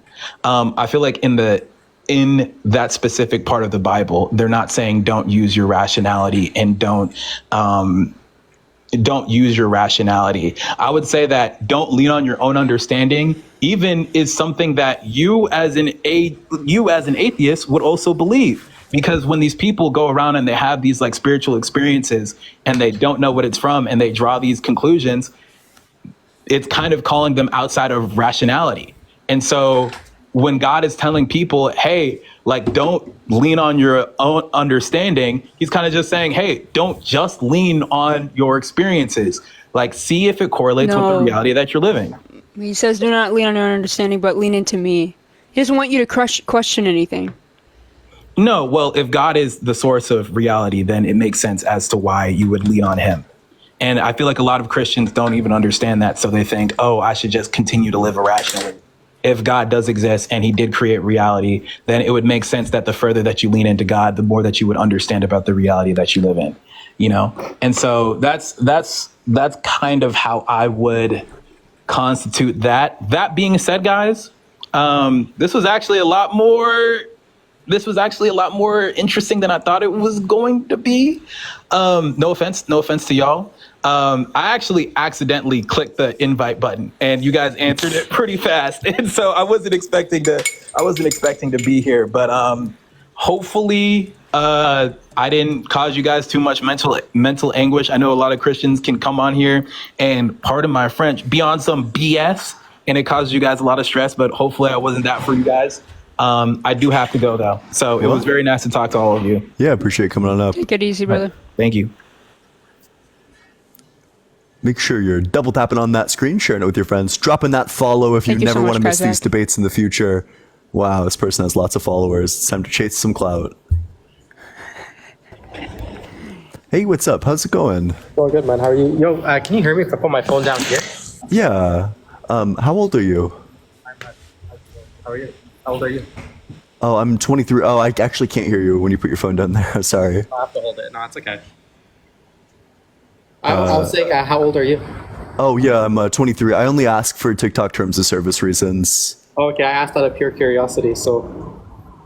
Okay, cool. So I came on because I see the claim here that God isn't real. Yeah. I'd just like to hear the argument. Yeah, and what religion are you? I'm representing just the theistic view. Oh, I only debate specific religions, so do you want to stake out a specific religion? Yeah, like I can say Islam. The problem is that even within the Muslim, the Islamic religion, there's different depictions on what God is depending on the creed and aqidah, right? So just a theistic view, generally monotheistic, Abrahamic religion. Yeah, okay, well, I can give the reductio to Islam. It's just going to be the problem of hell, because Islamic hell is, like, cruel and evil. Do you agree that a just punishment is proportional to the crime? Sorry, real quick. You're saying that because it's evil, like hell is evil, therefore God doesn't exist? Because hell is an unjust punishment. That means God cannot possibly be just. No, your name is Ian? Sorry? Yes. Okay, no, I get that argument. Even for the sake of the convo, I said, okay, I grant you that the Islamic depiction of God is incoherent. Why does that necessarily mean that there is no God within reality? Oh, because you're Islamic, so if you're just conceding. No, the claim you're making is that God isn't real in reality, right? It isn't that the Islamic God isn't real. You're making actually a bolder claim, right? So even... Yeah, but I'm focusing on your specific religion. No, but I understand that, brother. What I'm saying is, right, like, for example, if I was a Muslim that had a different interpretation of the hell that is described in the Quran that is not mainstream, right, then you wouldn't denounce the Islamic religion, you would denounce that interpretation of the religion. So the point that I'm making specifically here is the claim that you're making is that God isn't real. Even if you denounce that interpretation of the Islamic theology, that doesn't disprove the existence of God within reality. Do you understand? Oh, no, because to put aside the fact that people are going to be tortured infinitely for finite crimes, I mean, it comes up so frequently in the Quran, it's kind of startling the amount of times it talks about torture forever. Like just verse after verse after verse after verse in the Quran. I don't understand how you could possibly misconstrue the innumerable times in the Quran where it says you will be tortured forever if you don't believe, or you'll be tortured forever if you get to hell. So for those reasons, I don't think it's coherent to believe in the Islamic God absent a solution to the problem of hell. No, Ian, I hear you fully. The idea of hell and I do believe in the concept of hell. I'm not saying I don't. I'm more than happy to discuss it, but I just want it to be noted that now we're going against the claim that you made. The claim that you're making is not that the Islamic God isn't real. You're making an active claim that God in entirety does not exist in reality. If you're making that claim, I need to ask you, what's your substantiation for the claim? Yeah, gotcha. So so when we use words, the words just mean what the person who says them means. So it's not what your interpretation of them is. It's what I mean when I say it. And when I say God isn't real, the God I'm talking about is the God of the Bible, Torah, or Quran. Okay, perfect. That's fantastic. So now we can discuss. So that means, do you agree from this point on in the discussion, just to be intellectually honest, that when you say God isn't real, what you really mean is that he could possibly exist outside of those religions? No, not so when I say God isn't real, I'm agnostic. I'm agnostic to the rest of it, although I would side with God doesn't exist, given like evidentiary cases. But I have deductive reasons for thinking that the God of the Bible, Torah, and Quran do not exist. Wait. So do you think that, are you going to defend that the God of the Bible, Torah, or Quran exists, or are you going to disrespect the boundaries that I've clearly set with you? No. Now I'm more than happy to discuss that. Great, we can move on. It's just officially noted that when you say God isn't real, what you really mean is that he could possibly exist, but for sure he doesn't exist within these theologies. So you're that is what I, and maybe you just haven't been here for very long, but what I say between each guest is only request to join if you believe in the God of the Bible, Torah, or Quran. I don't have the defeater for Zeus, but what I do have is the defeater for your God. So let's talk about your God. Okay, fantastic. Let's carry on. So yeah, I guess the question I'd have to respond to you with the concept of hell is, how do you know what's evil and not evil? Oh, I'm so sorry. Wait, so what we're talking about is justice. So do you agree that a just punishment is proportional? Right. In order for us to talk about justice, I need to know what you mean when you say justice. It's an internal critique, so I'm just going to ask you, do you think that a just punishment is proportional? A just punishment is proportional. What do you mean by that? Okay. Yeah. So is there like a word that you're getting caught up on in there?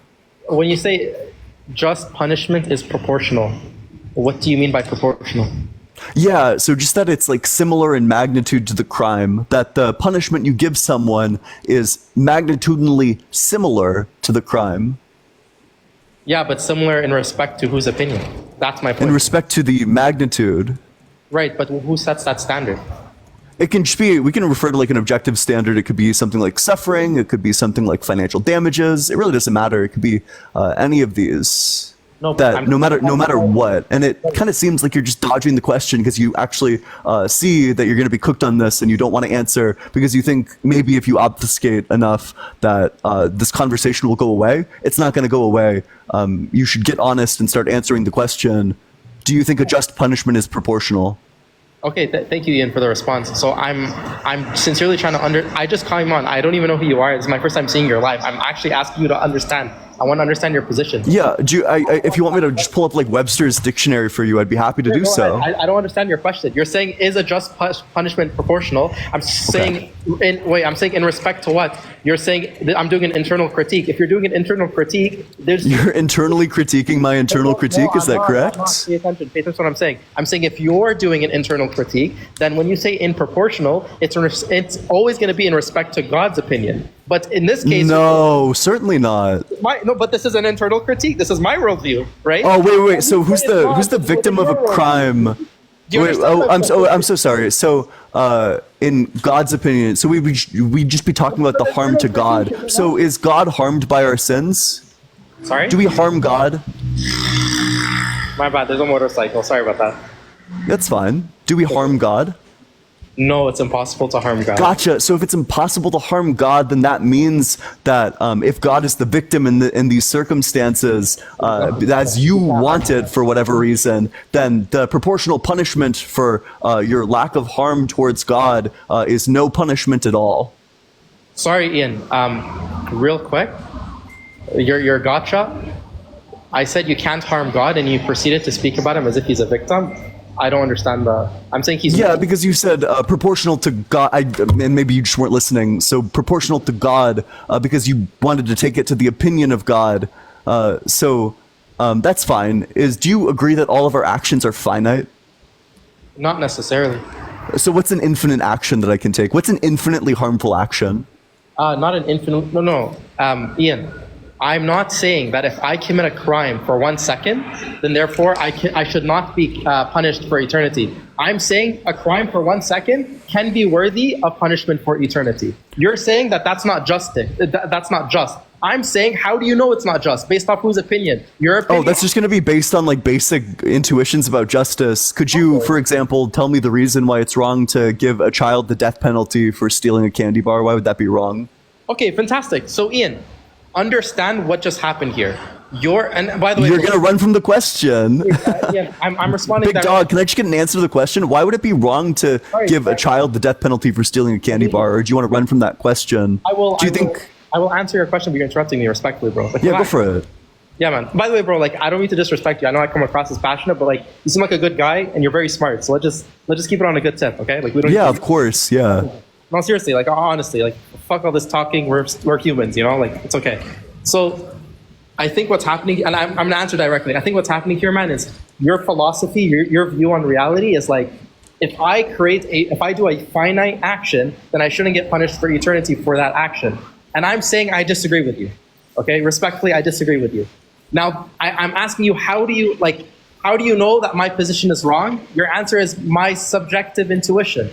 And that's okay, bro, because I use my subjective intuition a lot throughout my reality too. But to be fair, you cannot make objective claims about someone's God saying they objectively don't exist because of my subjective intuition. Do you know what I mean? Mm-hmm, mm-hmm. Like, so what question did I ask you? You asked me as if a child steals a chocolate bar, death. I don't believe children can ever get punished for anything they do. This is my view. Wait. So it would be wrong just on the principle that children can't be punished? No, it's in my worldview, it is never wrong, ever.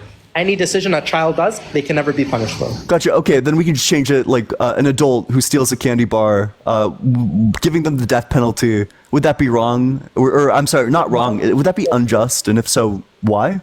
Yeah, so in my worldview, a person can steal that chocolate bar and it could be just as well. In my worldview, it's possible. Wait, so in your world, it's possible that someone steals a candy bar and that it's just to give them the death penalty? That's fucking crazy. I said, sorry. It's possible that they steal it and it's okay. Like, it's not wrong. It's good that they stole it and it's good that they didn't, depending on the circumstances.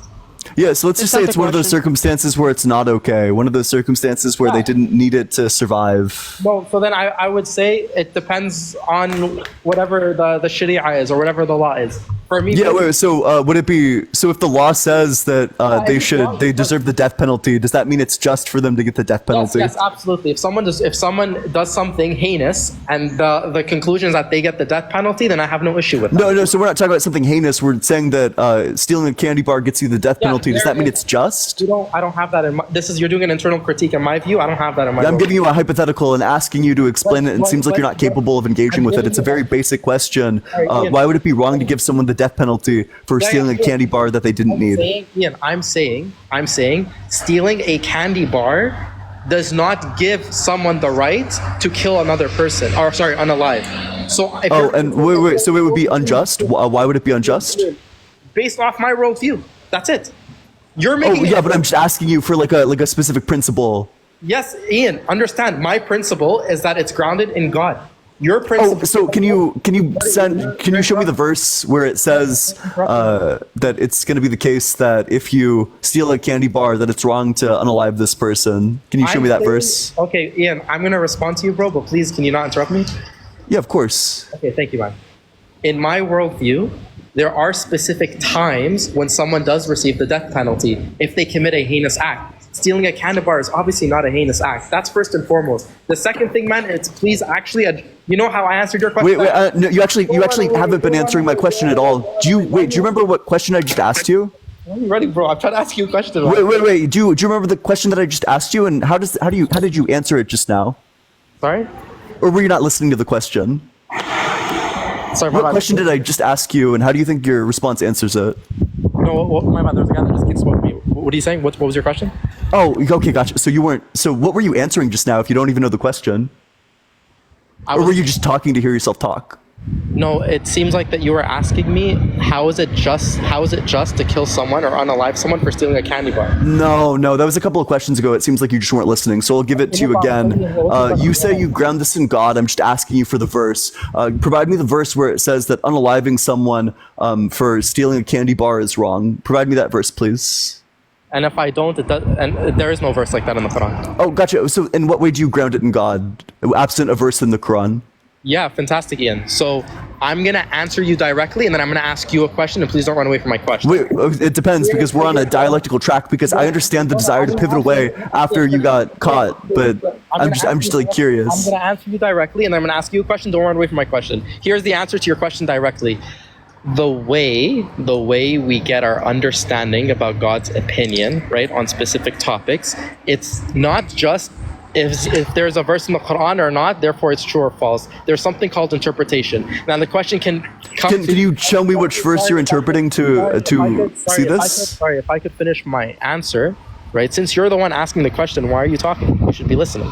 Well, because I already got enough of your answer to know, because you're just saying that it's your interpretation of the verse, so I'm just wondering, what verse are you interpreting to say that it would be wrong to unalive someone for stealing a candy bar? Ian, you weren't listening. It's not my interpretation. This is where you need to do more listening. Habibi, respect. Gotcha. Yeah, let's hear the answer. Go for it. Thank you. Not my interpretation. So I'm saying if there is no verse in the Quran that says the thing about a chocolate bar, it doesn't mean that we can't assess what God would want based off that. You might be asking how. It's based off interpretation. Now the question then becomes, whose interpretation? It's not my subjective interpretation. Interpretation of what? The objective, the religion itself.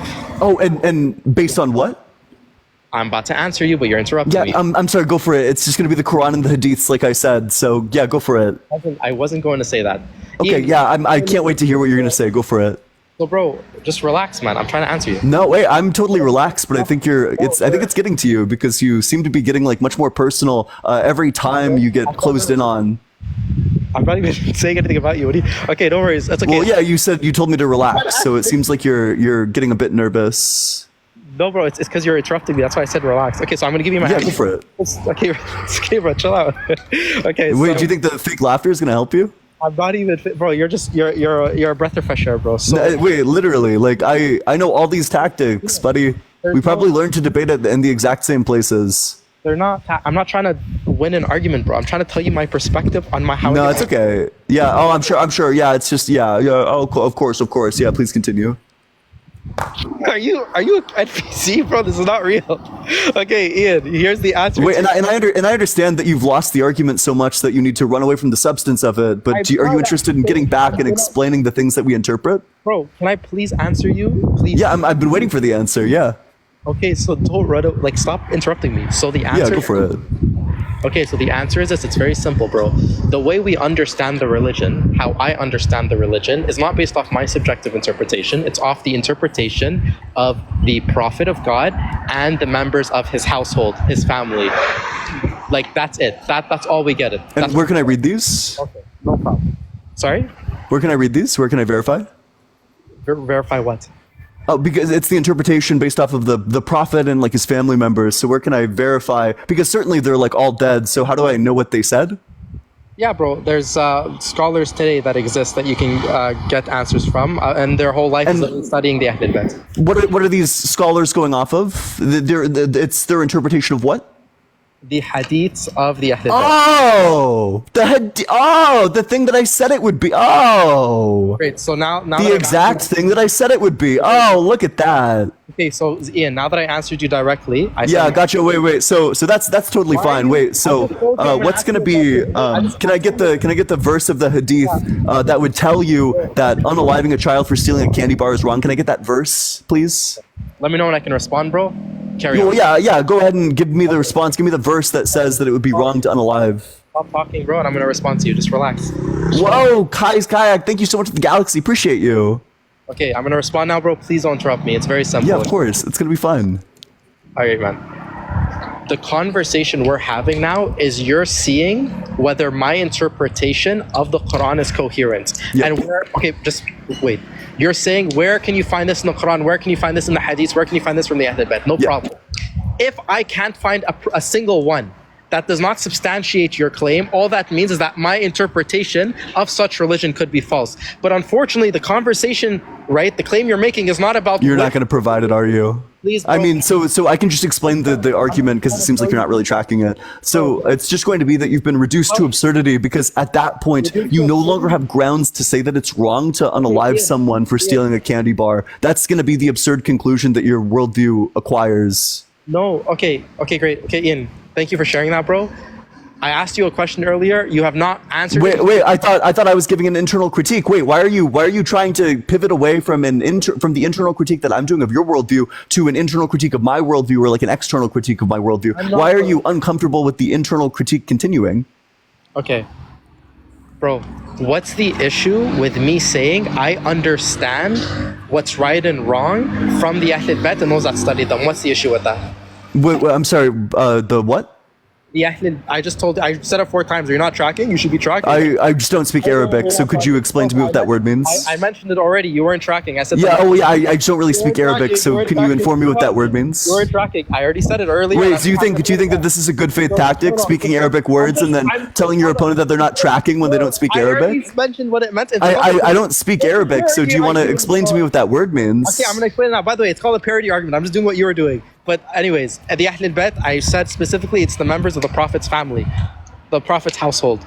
So now here it is. What's the issue? You're the one making the claim. You're the one saying I'm wrong. Prove to me objectively why it's wrong for me to get my right and wrong from those people. Tell me why it's wrong. Oh wait. So I do want to point out to the audience though that we've switched. Give me the answer. Wait. I can just overtalk you. My microphone is much louder than yours. I have no problem doing this. So I need to point out to the audience that you are pivoting away from the internal critique that I was doing from you because you knew that you would not be able to substantiate it. You wouldn't let me finish. So which is why you need to pivot to the transcendental argument for God. Because you're not able to defend your worldview, you need to run away from the internal critique and pivot it towards an external critique. Okay, sorry, Ian. Are you done your internal critique? Is there more you want to add? Wait, yeah, of course there is. Yeah, yes, correct. Yeah. I want to know where the verse is because you made the affirmative claim. Do you want, unless you, of course, you want to concede your affirmative claim that you would be able to find these verses in the Quran or the Hadith. I never made that claim. Yeah, wait, are I never made that claim. You did. Wait, you said that you found these things in the Hadith based on interpretation of Hadith.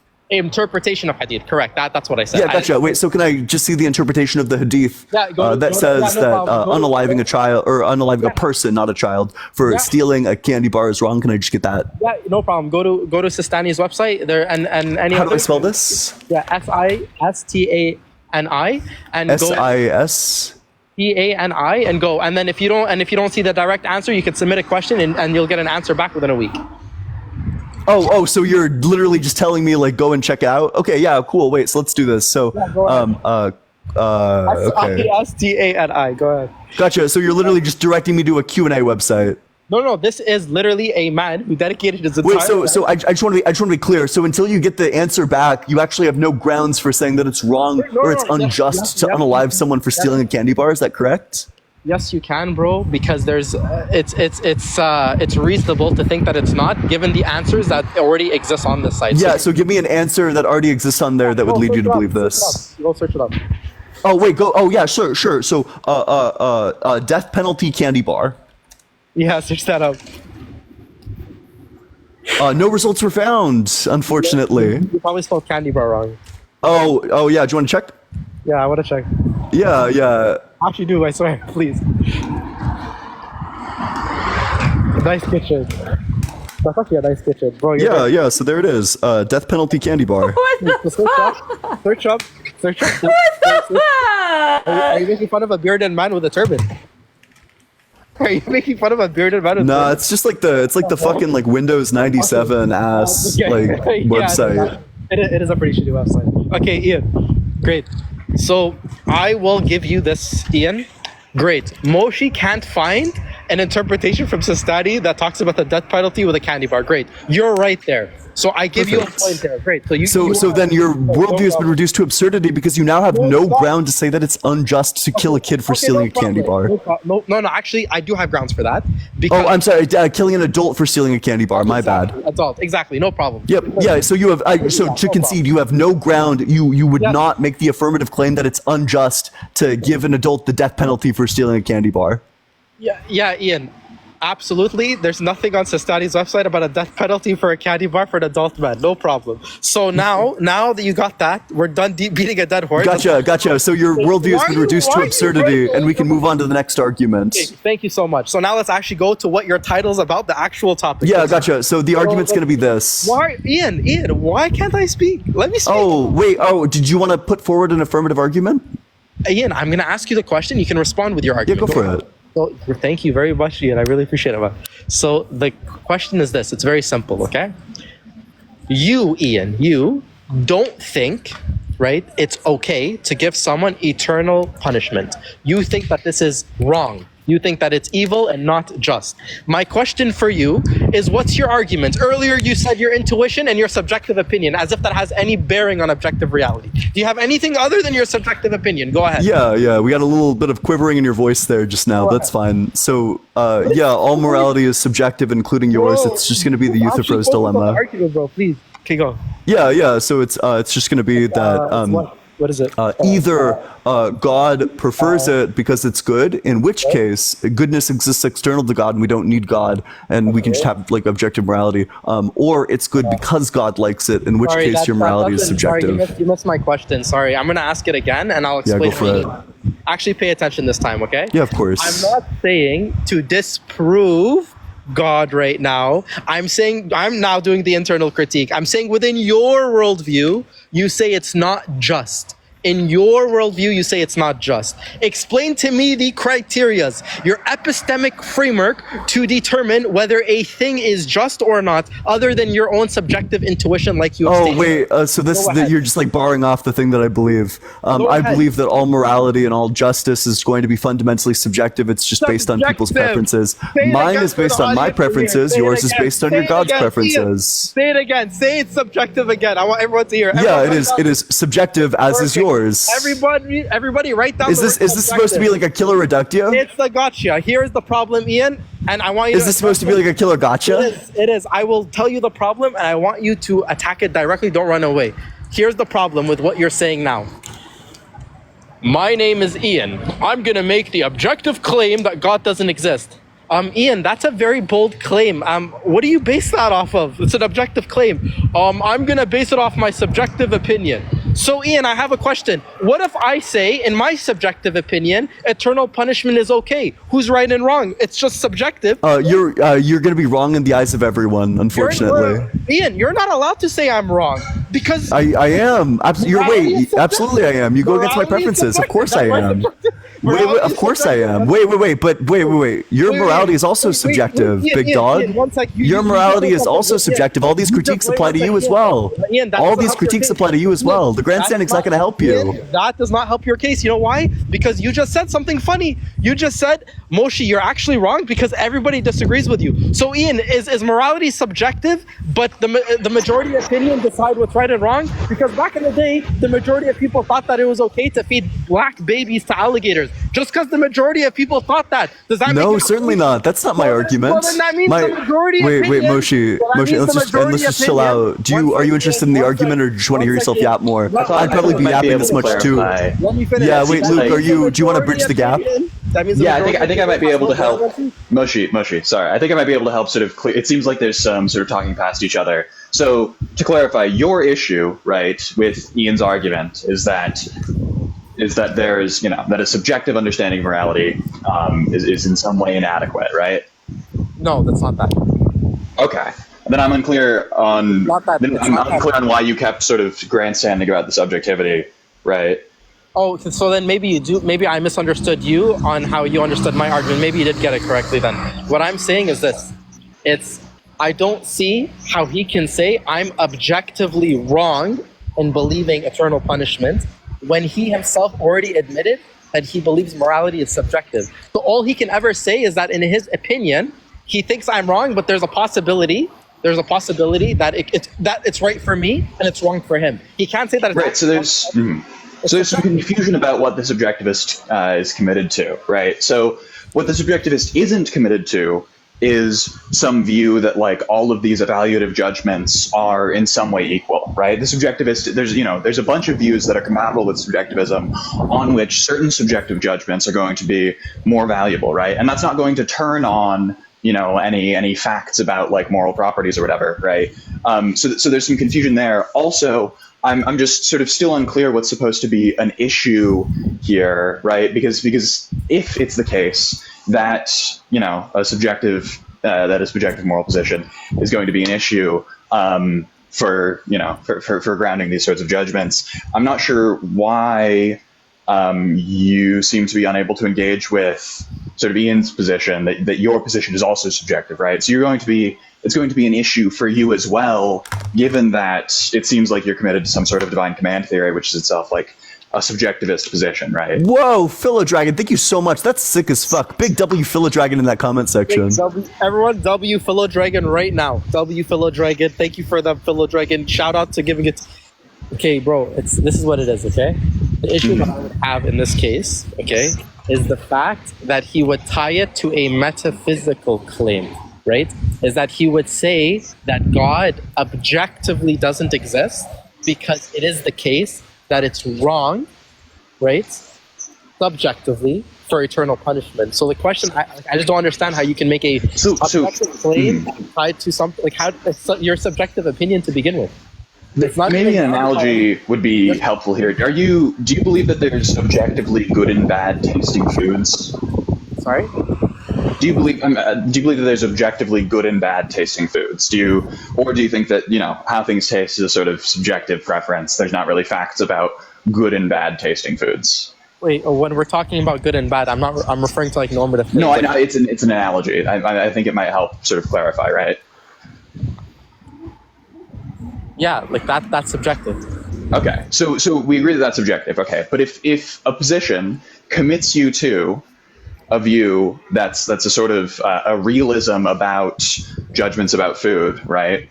And that view also commits you to believing that that a being would only create objectively good foods, and then we observe that this theory or that this position also commits you to a belief that the creator is creating something that is an objectively bad food, right? The fact that Ian doesn't believe in objective facts about good and bad foods isn't an issue for the critique of the theory, right? Yes. Okay, here's the issue with that. Okay, so to clarify, you take the view that would be an issue with the theory.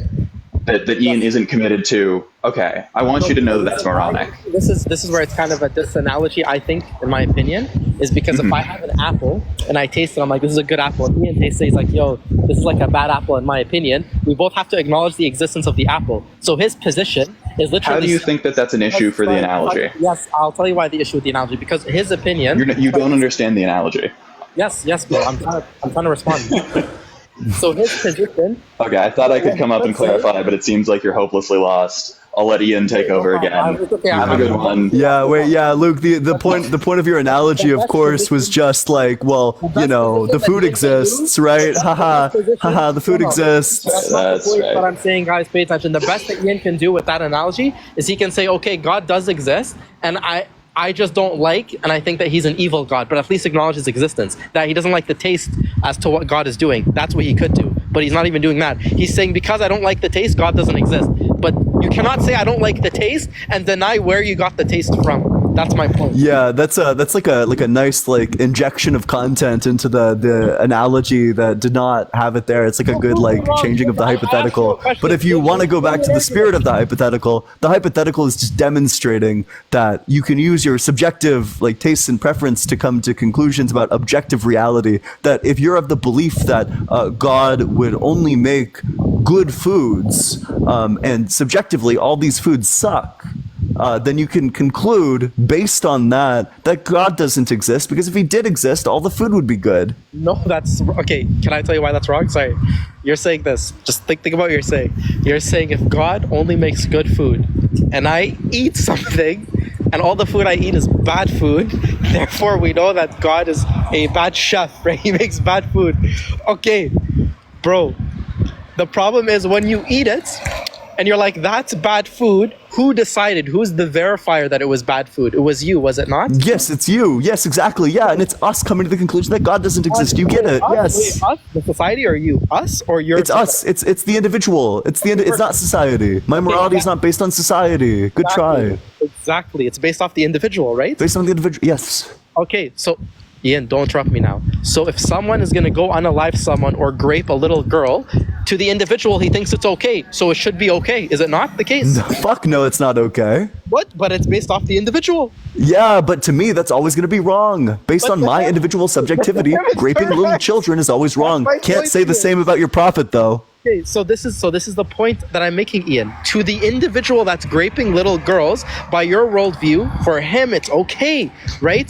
So the point is this: when you eat an apple and you say that's bad, but another person eats it and says, "No, brother, that's actually a good apple," the case stands that God created these apples, and you're tasting it, and your opinion is that it's bad. But in reality, it could be good. But because you don't like the taste, you have a type of view on reality that is not coherent. Like, for example, someone can live life saying life is evil, life is hard, but someone lives life and says life is easy, life is great. Who's actually correct? They can't both be correct. Do you understand my point?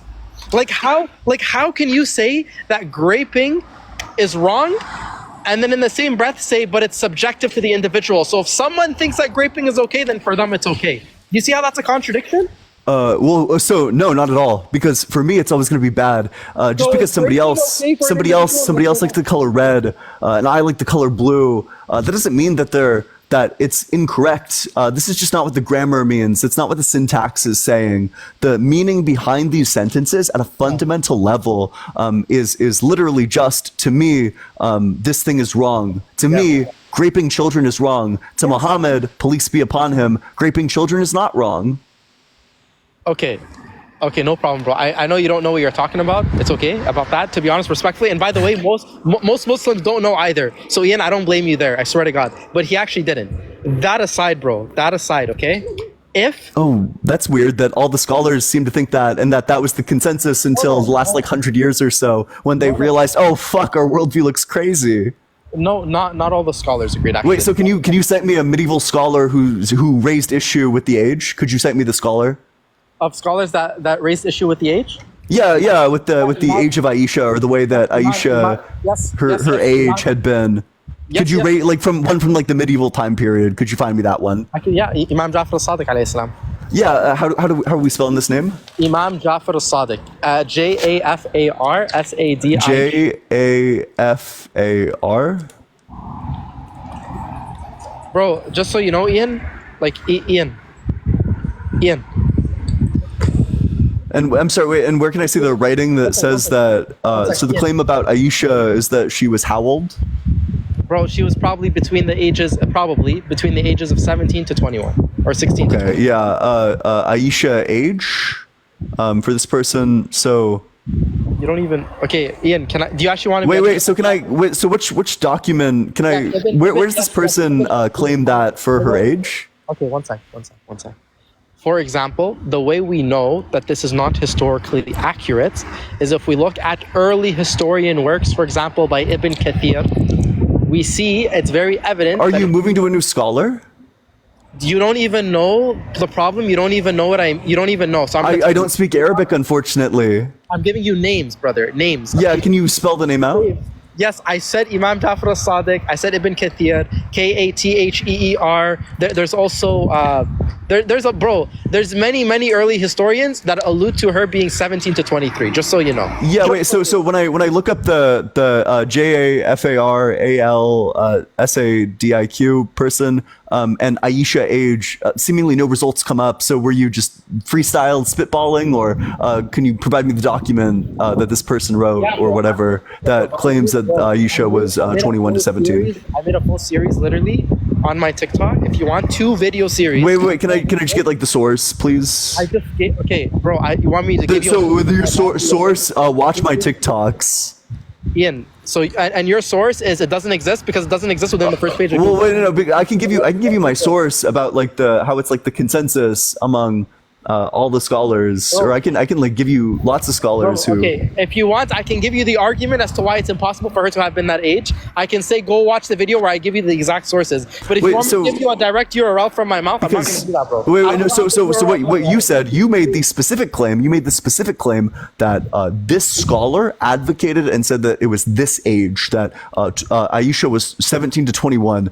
This scholar said that. So could you go ahead and demonstrate that this scholar said that? Yeah, bro. I can send it to you after this. Or if you wait. Can I just get the name of it? The name of it. I just told you his name. Do you want to take like 5 to go find the name? Because I'm really curious about the name of the document. Honestly, man, I'm in Morocco. I'm not gonna go to my laptop at my residence.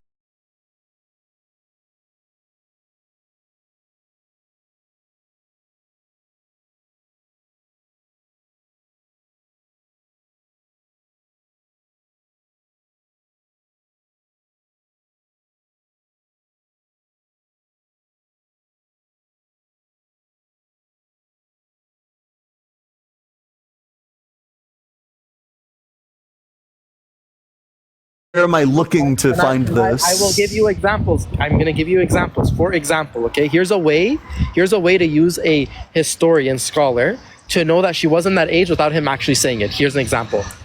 Another example, Ibn Kathir. Every single scholar, Shi'i and Sunni, agree that Aisha had an older sister named Asma.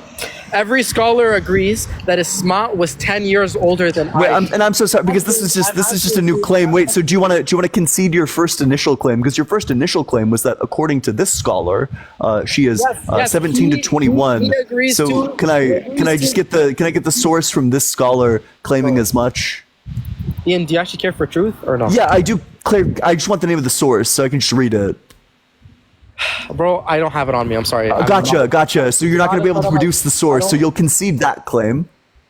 I will tell you, yes, I can give you the source after if you'd like. But if you want, I can tell you right now, logically, given other sources as to why she cannot have been 6 years old, if you'd like it. If you don't want so wait, but can I just ask you, so why did all of this like Aisha age revisionism, why did this only start occurring in the last like 100 years or so? No, actually, that is not true. Yeah, I mean, if we look at that is not true at all. Actually, can you prove that it only happened in the last 100 years? You can't. Yeah. So beginning in the late 19th century with the East, yeah, that's going to be true according to. No, it's not. You even know, brother. Mother of the Faithful, Kishia Ali. No, bro. Okay, listen carefully. There are 2 different main branches of Islam. There's the Sunni sect and the Shi'i sect. The Shi'i sect has existed for 1400 years. Every single Shi'i from 1400 years ago till today, they never believed that she was 6 or 9 because these are in these Sunni books. In these Shi'i books, she has always been 16 to 21. So the fact that you're saying it's only been the last 100 years people are making this claim, that's not true. Shi'is have been preaching this for the past 1400 years. So don't say it was the last 100 years. You're literally denouncing 1400 years of Shi'i history. Yeah, wait, just give me 1 second. Oh my God. It's not true that only the last 100 years people are saying she wasn't 6, guys. It's literally been in documents for 1400 years. There's a whole branch of Islam that only believes that.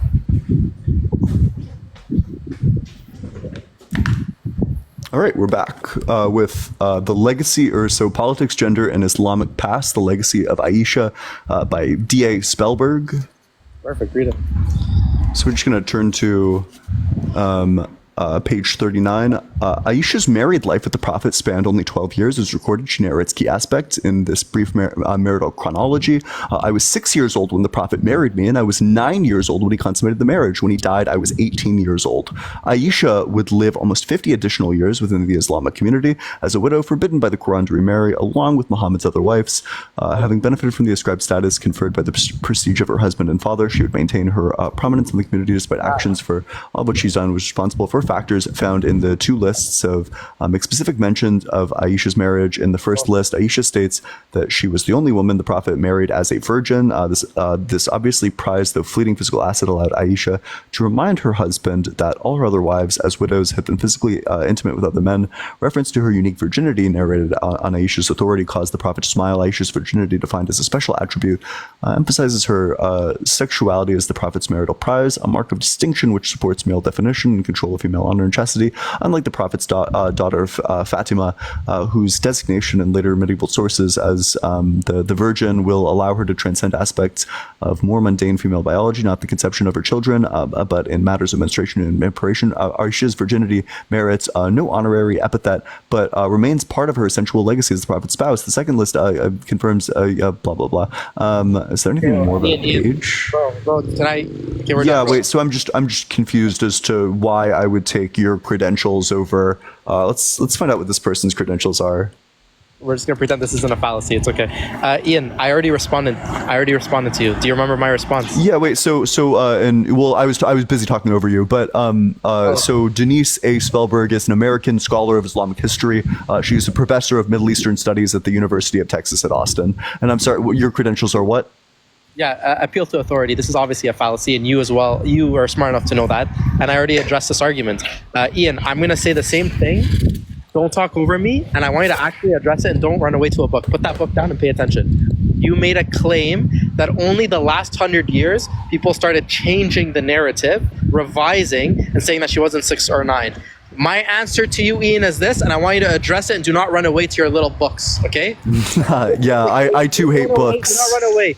If this is the case, if it's only the last 100 years people claimed that she wasn't 6 or 9, then why is it the case that Shi'i Muslims have been saying this for 1400 years? How could it be the case in one breath that Shi'is have been saying it for 1400 years and in another breath say it only happened in the last 100 years? Did Shia Islam only start 100 years ago?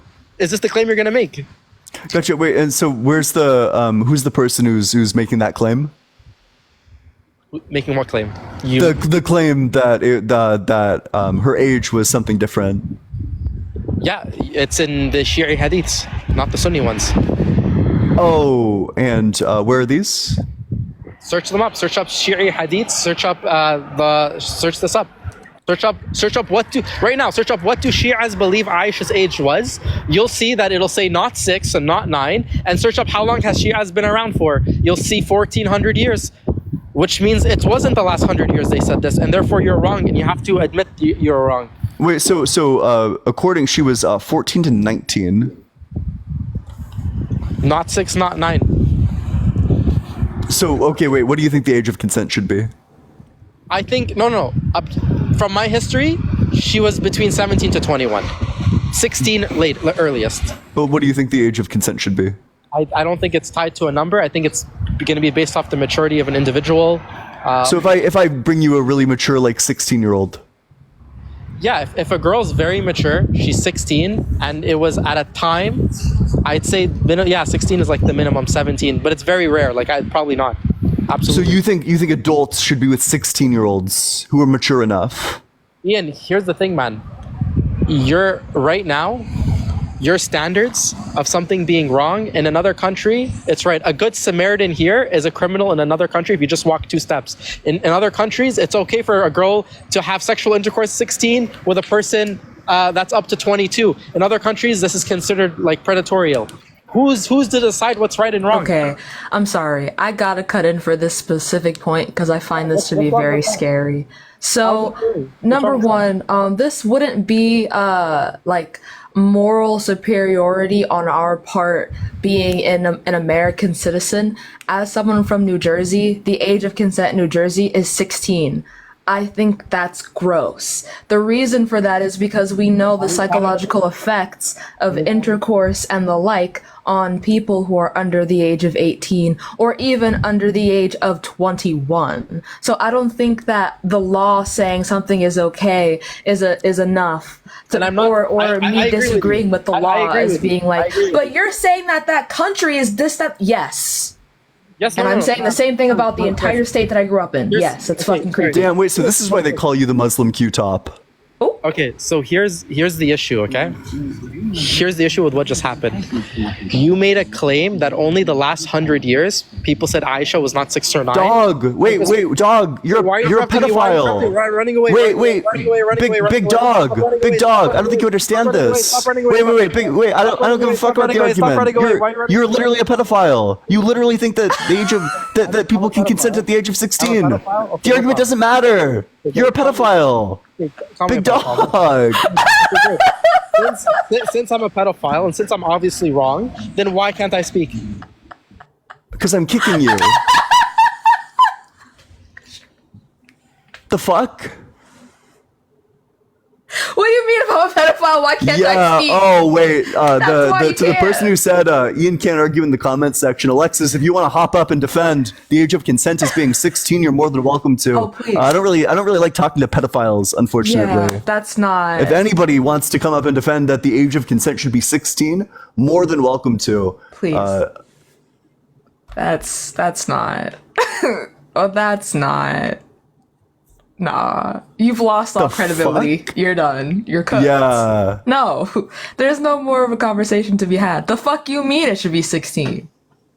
The fuck? I'm not sorry? I'm not going back to like a scholarly discussion. You said the age of consent should be 16. What This the ain't fuck? about philosophy no more, homie. Get the fuck out of here. Oh my god. What the fuck? That's crazy. That's crazy. That's not. But Wait, and then when you found that it was like between 14 and 19, he was like, but it's not 6 or 9. Okay. okay. Actually, the prophet didn't have sex with her when she was 9. She was actually 14. Right? What the fuck? What the fuck are we doing? No. Absolutely the fuck not. Oh my god. All right, we got someone on who's gonna defend the age of consent being 16. Let's go. Hello. So let's just call this one a draw. Why do you think the age of consent should be 16? Oh my god, just like that! Folded just like that!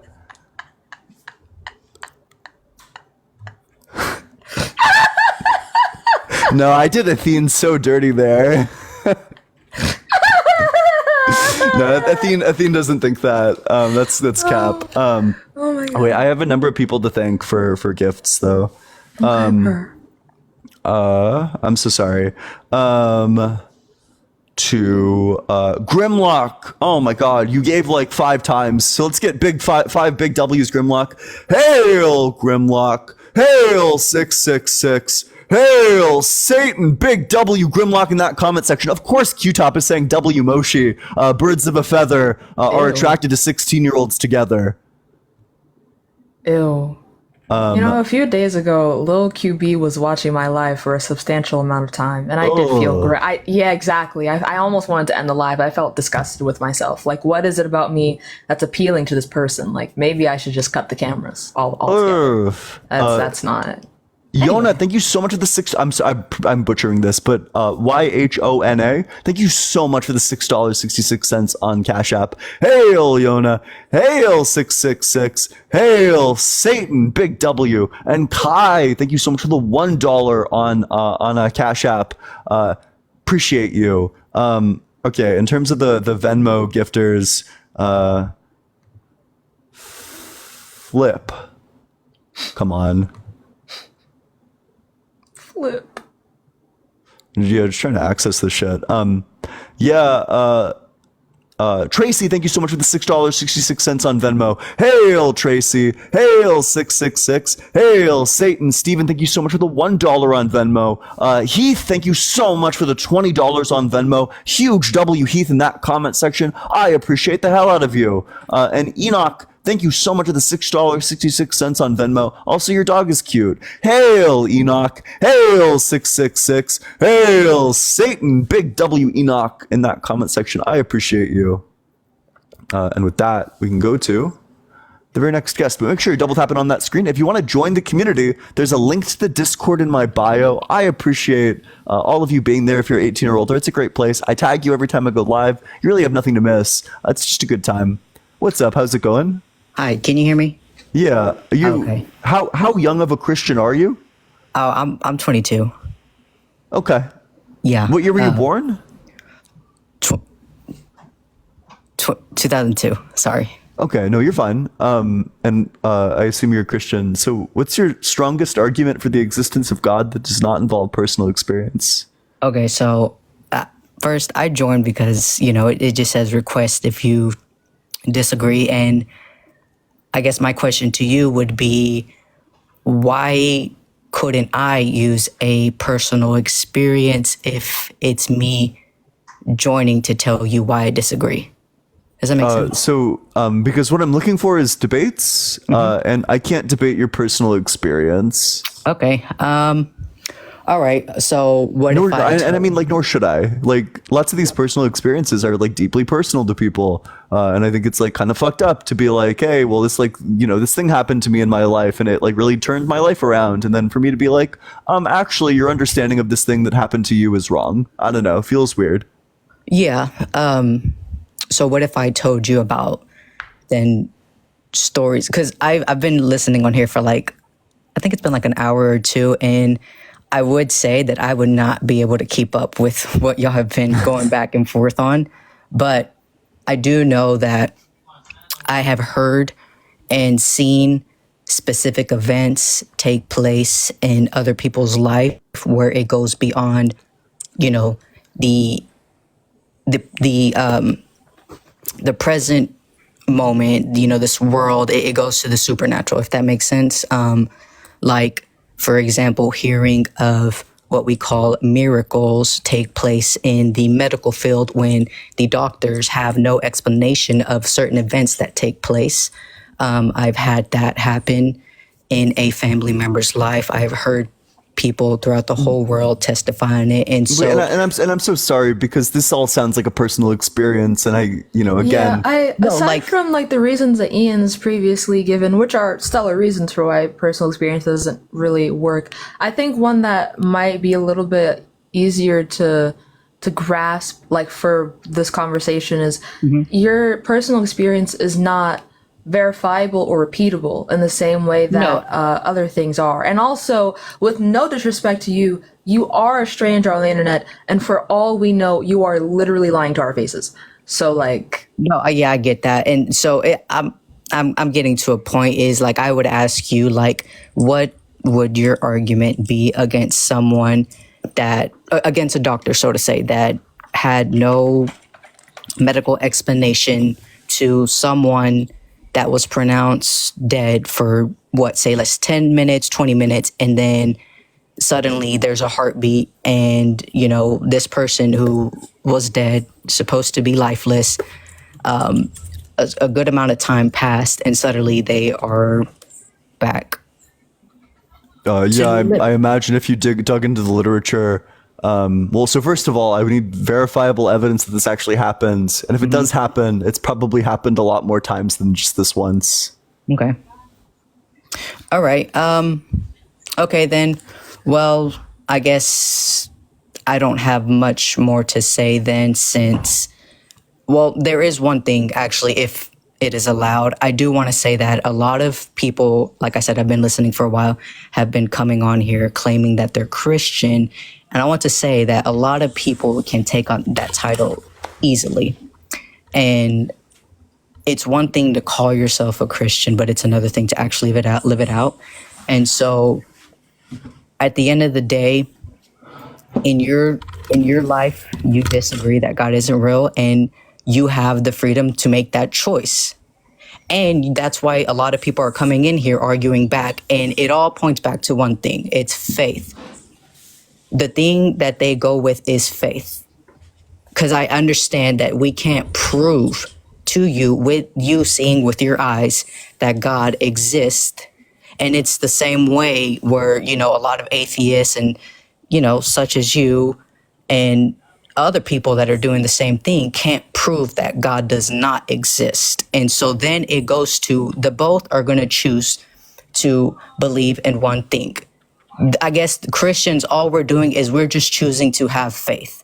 And it's by faith why we choose to disagree, why, you choose to not have faith because you want to see. And Christianity is, a majority of Christianity is by having faith. Okay, why would I want to have faith in someone who says that it's okay to own slaves? Okay, so I was listening to that, and I will say this, and before I get deep into it, I do not have deep knowledge. Like I said, I probably wouldn't last long in here because y'all were going deep into history and stuff like that, blah, blah, blah. I have personally not done a lot of research, but I will say this by what I do know. There is Old Covenant, New Covenant. There was, Jesus had not yet came according to the word to die for humanity's sins and stuff like that. So therefore, there was, again, Old Covenant and things were done a certain way. And then the New Covenant, I noticed so far y'all weren't really focused on the New Covenant, just a lot of the Old Covenant. And, you know, according to this book that we're talking about, God has different personality traits, so to say, right? And in the Old Testament, there's the Jews and the Gentiles. In the Old Testament, it was just about the Jews with their relationship with Jesus Christ, but the Gentiles were separated. So with that being said, because there was an old covenant, God had not yet sent his son. You know, I'm pretty sure y'all know about all that. Things were done a certain way. And I don't know the depth as to why. I've never actually read into that, but I will say this, that I know for a fact that it had to do with it was something to do with the old covenant. And now God is not one to contradict himself. For example, in the New Testament, God says, "Thou shalt not judge." Right? Wait, and I'm so sorry. Wait, but when God says that it's okay, and so in Leviticus, you're right. Old.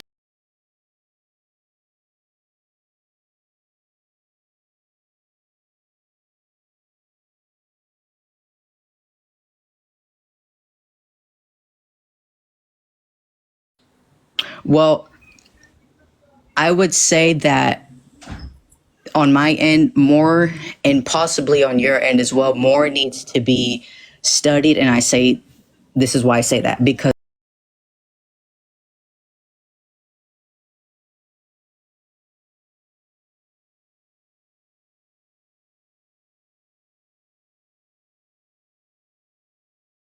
slavery and stuff like that. So therefore, that tells me I need to study deeper on what is actually going on. Who is the audience? Why is this happening? What did it look like at this time? And so on and so forth, if that makes sense. Okay, so and if Jesus was against slavery, was there a verse where he says, "Thou shalt not own slaves," or is this like his opposition to slavery is entirely a matter of interpretation? So there's a lot of scriptures where he doesn't specifically say, you know, no, answer your question. No, he doesn't specifically say in his word, "Thou shalt not own slaves." But there are a lot of things that he tells us to be like that would completely go with, obviously, if God tells me to be this way, that applies me not being able to own a slave, if that makes sense. Yeah, so God had the gumption in the Hebrew Bible to come out and say that you can own slaves. So why didn't he have the gumption in the New Testament to come out and say that you cannot own slaves? Okay, yeah, that's a fair point. And if I may ask, do you know the full depth of who he was talking to? What he meant when he said that, and all that stuff. Yep. Who, where, when, why, and all that. Yes, I know all of these things. Yes. Okay, and then another thing I want to ask is, what translation are you reading again? NRSV UE, New Standard Revised Version, Updated Edition, maybe. Okay, so I don't have every single question for you, and I would just throw to you what you got, and you'll just do with it what you want, and that's okay. And I'm just going to tell you this, that we got to be careful when we use different translations, because a lot of them have been misrepresented. There's a lot of translations that scriptures have been taken out.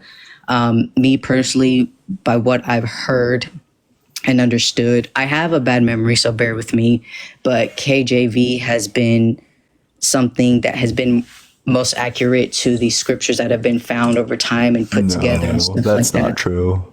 I mean, even if that is true, I can just read to you the verse from No, the so- KJV. And I I'm mean, it's getting not, to- but you know. That's I'm true, getting- but the NRSVUE is literally it's the academic, it's the scholarly one. If you go to Okay. like a university to study the Bible, if you get like a master's of divinity or like a PhD in theology, what they'll put into your hands is a copy of the NRSVUE. Okay. I mean, you know, that's if that's what you want to believe is true, then that's okay, you know. Well, that's like literally true. That's like literally just a fact. Okay, well, then that's cool. But again, that scripture itself would be completely contradicting who God is, and therefore that's when we have an issue with the word that we're reading, because the word that you're reading cannot contradict what God is saying. He cannot contradict himself. It has to come together, if that makes sense, because the God in the New Testament does not display that. And even in the Old Testament, God is not going to say you can have slaves, beat them, have sex with them, this and that. But Why would he ever say this? Huh? What would ever make this okay? What circumstances ever No, it's not. possibly could make No, something it's like not. that okay? I completely agree. It's not okay. Then God was wrong when he said it? That's why I said I personally was going to read more into it, because what I believe is that God is just, he is good, so to say. He is good. And so that tells me I have to look deeper into this, because then I have a problem on my hands. But so far, I am fully persuaded that God is good. God is not one who will say this, or, you know what I'm saying? Yeah. So maybe I can give you like a drawing really quick. Yeah. So this I think you did this earlier. Yeah. So this circle represents all the things that God has done, etc. Mm-hmm. This dot represents slavery. So do you agree that everything in this circle is good? Slavery is bad. I know that. Yeah, gotcha. So then which part of this are you rejecting? Are you rejecting that God said that it's okay to do slavery? Or are you rejecting that everything that God does is good? No, okay, ask that again. Sorry. So are you rejecting that God said that it's okay to do slavery, or are you rejecting that everything that God does is good? Am I rejecting that God? Say that one more time. I'm having trouble. Are you rejecting that God said that it's okay to do slavery, or are you rejecting that God, or that everything God does is good? Okay, as of right now, because I don't have so much evidence and have fully read that scripture myself, I am rejecting that God had said that. Okay, I can read you the scripture if you're interested. Yeah, we can go there. Yeah, let's read the scripture. Pulling up my version of the NRSVUE. And I have the KJV, so it's probably gonna say something different. I mean, I can read the KJV for you right now. I have it pulled up, and then Ian can. Yeah, if you're already there. Okay. Both thy bondsmen and thy bondsmaids, which thou shalt have, shall be of the heathen that are round about you. Of them shall ye buy bondsmen and bondsmaids. Moreover, of the children of the strangers that do sojourn among you, of them shall ye buy, and of their families that are with you, which they begot in your land, and they shall be your possession. And ye shall take them as an inheritance for your children after you, to inherit them for possession. They shall be your bondmen forever. But over your brethren, the children of Israel, ye shall not rule one over another with rigor. Okay, so aside from God, saying this, I still have to look into it myself. But aside from God saying this, are we calling the people in this present moment, because we know that was years ago, and we don't know as a society today how that society was back then. So the problem with this is God said before, like one of the 10 commandments is that schmurder is wrong. And we can agree schmurder is wrong, right? Yeah. Something that was very common around this time was schmurdering people for things that we definitely would not think schmurdering people is okay for. And with God knowing that being the reality that they're living in, he still said schmurder is bad. So why wouldn't he do the exact same thing for slavery, which was also more common than it is now? And you both have fully read the complete Old Testament and have verified that? Well, I've read Leviticus. And that's it? Yes.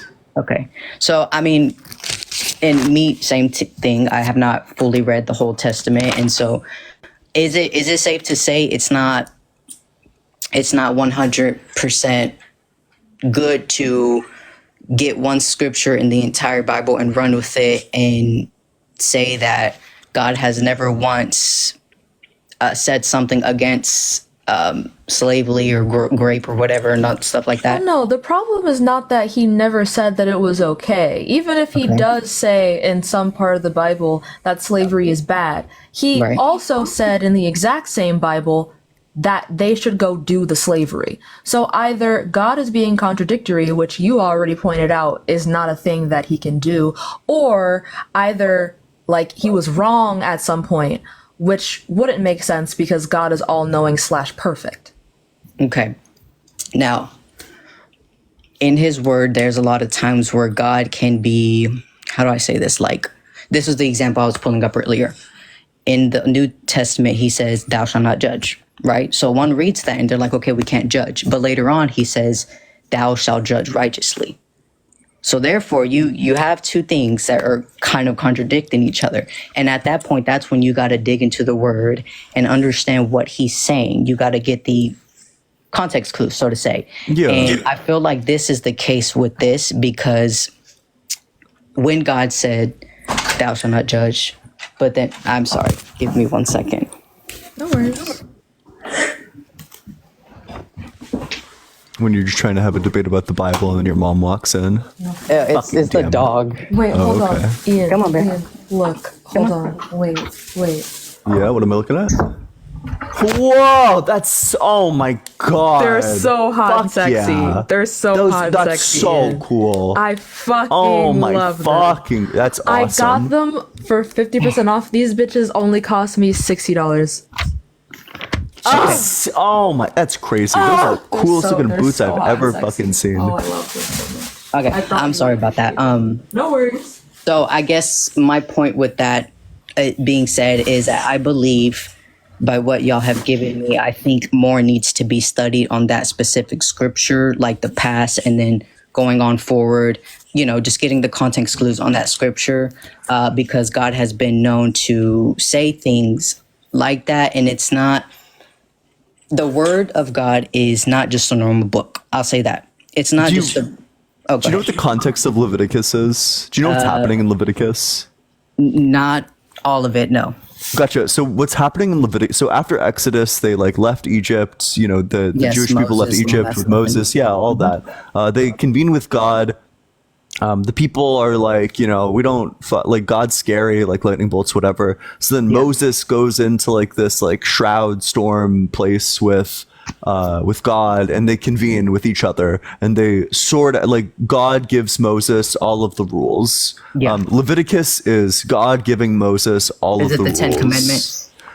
10 Commandments happen in Exodus. Okay. But it's like the same interaction, right? Gotcha. Like it's God explaining to Moses what his people will do and what they will not do. This is not a metaphor. This is a law. Okay. Now, do you know at this present moment, we as believers, now that the new covenant has come in, we no longer keep a majority of those? Yeah, and that's totally fine. But the problem is, the contradiction is not that you believe something like messed up right now. It's that God's perfect, but also he does something that's like deeply imperfect. that Yeah. God cannot both be perfect and also not perfect. Saying that it's okay to do slavery is imperfect, Right. which means that God couldn't possibly exist just because there's a contradiction in him ever saying this. So I'm not saying that you currently believe this right now, just that God can't exist because he That at can't be some both point he perfect was- and also not perfect. Yeah. And with that being said, I think until I'm able to read, because I understand completely where you're coming from. If I was new to the faith-based and some faith Christianity and someone presented this to me, I would want to look into more deeper to it, because if I'm being told God is not one who contradicts his son, yet someone brings this argument to me, I'm like, okay, someone's right, someone's wrong. And then I want to make sure where I'm getting this, the source is true, it is correct, and it's not, because like I said, we have a bunch of different books, different translation, this and that. So I think that you've made a good point to debate with, and you've given me an idea of wanting to go back and read that. And until I do that, I don't think I have more to say on that. But I do appreciate you allowing me to come on here and talk. And unless you have anything else more you want to say. No, that's totally fine. Well, I appreciate coming on up. All right. You have a good day. Yeah, you as well. Hey, make sure you're dropping a follow if you're enjoying the debates. You don't want to miss one in the future. If you want to join the community, as many already have, there's a link to the Discord in my bio. We talk politics, religion, and philosophy. I notify you every time I go live. I'm active in the server. I try to hang out there. I read messages. Live chat's always bumping. There's always people talking. Shout out to live chat. People play bingo in the server as well. You can go in, do $God, and a bingo sheet will pop up just for you. Just for you, a bingo sheet can pop up. And you can use that bingo sheet to play God bingo. It'll be customized. It'll be randomized. It'll be great. So consider joining. There's lots of cool people, cool friends. We do a book club every Saturday at 7 p.m. Eastern time. We're reading something about presuppositional apologetics. It's great. It's phenomenal. You should join the Discord. I'm ending stream. Sam, do you want me to send them over to you? You know what? Yeah, fuck it. We're gonna debate whether or not being lesbian is wrong. I don't know if you can tell from looking at me or not, or associating with this motherfucker. I don't think being lesbian is wrong. I think that's pretty clear.